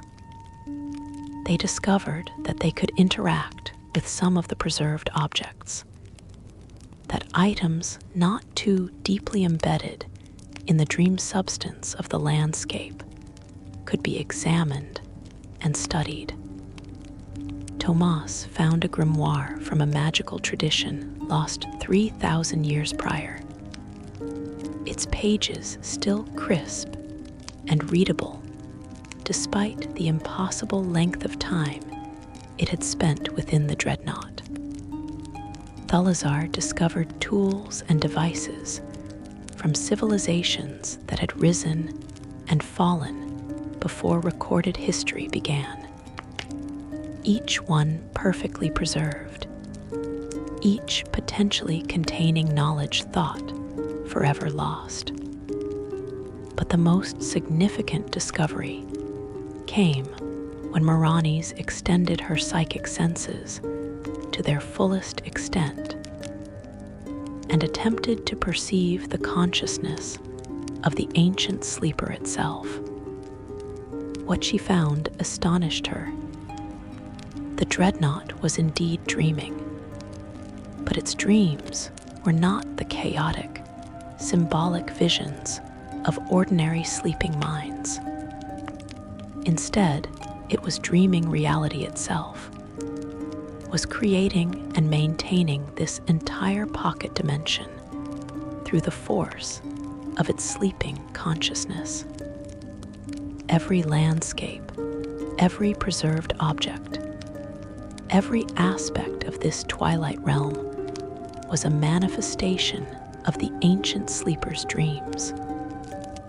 More remarkably, Mirani's detected intention behind these dreams. The Dreadnought was not consuming things out of hunger or aggression, but rather out of a compulsion to preserve, to protect, to keep safe from destruction. In its ancient consciousness, shaped by millennia of witnessing the conflicts and catastrophes that plagued the multiverse, the ancient sleeper had developed a purpose beyond mere survival. It had become a guardian of sorts, a collector that gathered endangered things and kept them in stasis within its internal dimension, preserving them against a time when they might be needed or valued again. This realization transformed everything the expedition had assumed about astral dreadnoughts. They were not mindless predators, but rather beings of profound, if alien, intelligence. Creatures whose purposes and methods were simply too strange for mortal minds to easily grasp. The ancient sleeper's consumption was an act of preservation. Its terrible mouth a doorway to safety rather than destruction. The expedition remained within the ancient sleeper for what felt like 3 weeks, though time flowed strangely in that place, and they could not be certain of the actual duration. They explored, documented, studied, and gradually came to understand that they had been given a gift, an opportunity to witness something that perhaps no one had ever seen before. They learned to navigate the dream logic that governed the pocket dimension, discovered that intention and belief shaped reality there more powerfully than in any other realm they had visited. When they finally prepared to leave, uncertain whether exit was even possible, they found that the ancient sleeper itself facilitated their departure. The landscape around them shifted, creating a clear path that led upward toward what appeared to be a point of light in the twilight sky. They followed this path and found themselves being gently expelled from the Dreadnought's mouth, returned to the normal astral plane with all their notes and samples intact. Upon their return to Githyanki civilization, Zarkith published extensive reports about their findings. Her work revolutionized the understanding of astral dreadnoughts, suggested that these massive creatures might serve important ecological or even cosmic functions, that their consumption might be necessary rather than merely destructive. Other scholars began studying different dreadnoughts, looking for similar patterns, attempting to understand whether all of them served as preservers, or whether the ancient sleeper was unique in its purpose. The Temple of the Dreaming Dawn, when they learned of Zarkith's discoveries, sent representatives to the astral plane to study the phenomenon. The clerics recognized in the ancient sleeper's internal dimension something similar to what they encountered in their own dream prayers. A space where consciousness shaped reality directly, where the boundary between thought and substance dissolved completely. They theorized that astral dreadnoughts might represent a physical manifestation of the dreaming process itself, that the pocket dimensions within them were literally dreams given permanent form and independent existence. This theory led to new practices within the temple. Clerics began attempting to access what they called the deep dream, a level of sleep consciousness that connected to something larger than individual minds, something that might be analogous to the collective dreaming of the ancient sleeper. They sought to tap into this cosmic level of dream reality, to bring back knowledge and power from depths that few mortals had ever reached. And so the story of the ancient sleeper became another thread in the vast tapestry of lore surrounding sleep and dreams. Another example of how the boundaries between consciousness and unconsciousness, between waking and dreaming, between individual minds and universal awareness, remain mysterious and permeable, forever inviting exploration by those brave or foolish enough to venture into realms where the normal rules of existence bend and break and reform into something stranger and more wonderful than waking minds can easily comprehend. These stories we have shared tonight, these gentle narratives of peace found in unexpected places, of rest discovered through unlikely paths, of comfort offered by improbable guardians, they remind us that the multiverse is vast and strange, and filled with wonders that transcend our assumptions about how things should be.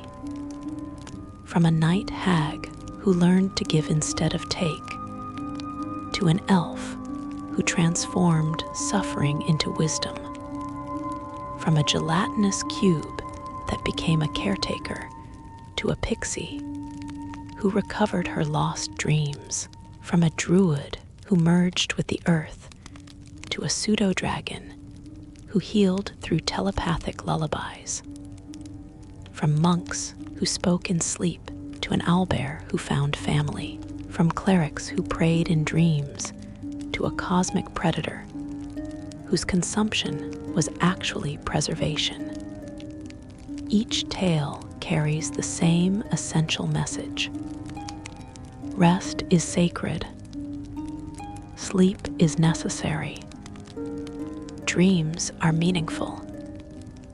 And the capacity for gentleness exists even in creatures we have been taught to fear.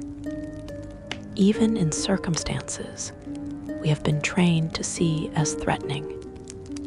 Even in the darkest corners of existence where light seems unable to reach. As you settle into your own rest tonight, as consciousness begins its familiar retreat into the mystery of sleep, remember these stories. Remember that you are watched over by forces seen and unseen, that your dreams matter, that your rest serves purposes beyond simple physical recovery. You participate in something vast and ancient every time you close your eyes and surrender to sleep. Join a chorus that has been singing since the first conscious being discovered that letting go could be its own form of wisdom. May your rest be deep and your dreams be gentle. May you wake refreshed, carrying with you some fragment of the peace that flows through these tales like underground streams through ancient stone. And may you remember, when the world seems too harsh and too bright, that darkness is not your enemy, but rather the canvas upon which stars are painted, the space within which rest becomes possible, the necessary counterpoint to waking that makes all consciousness precious. Sleep well, dear listeners, and if you have found comfort in these whispered tales of dreaming lore, if these stories have brought you peace in your own nightly journeys, please consider subscribing to this channel. Share these narratives with others who seek rest, who need reminders that gentleness persists even in realms of darkness, who might benefit from knowing that sleep is not empty oblivion, but rather a doorway to territories as rich and meaningful as any found in waking life.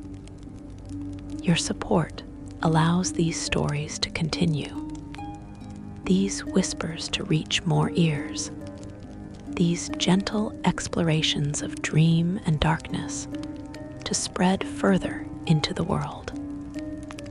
Until we meet again in this quiet space between one day and the next, may all your nights be peaceful, all your dreams be kind, and all your rest be exactly what you need.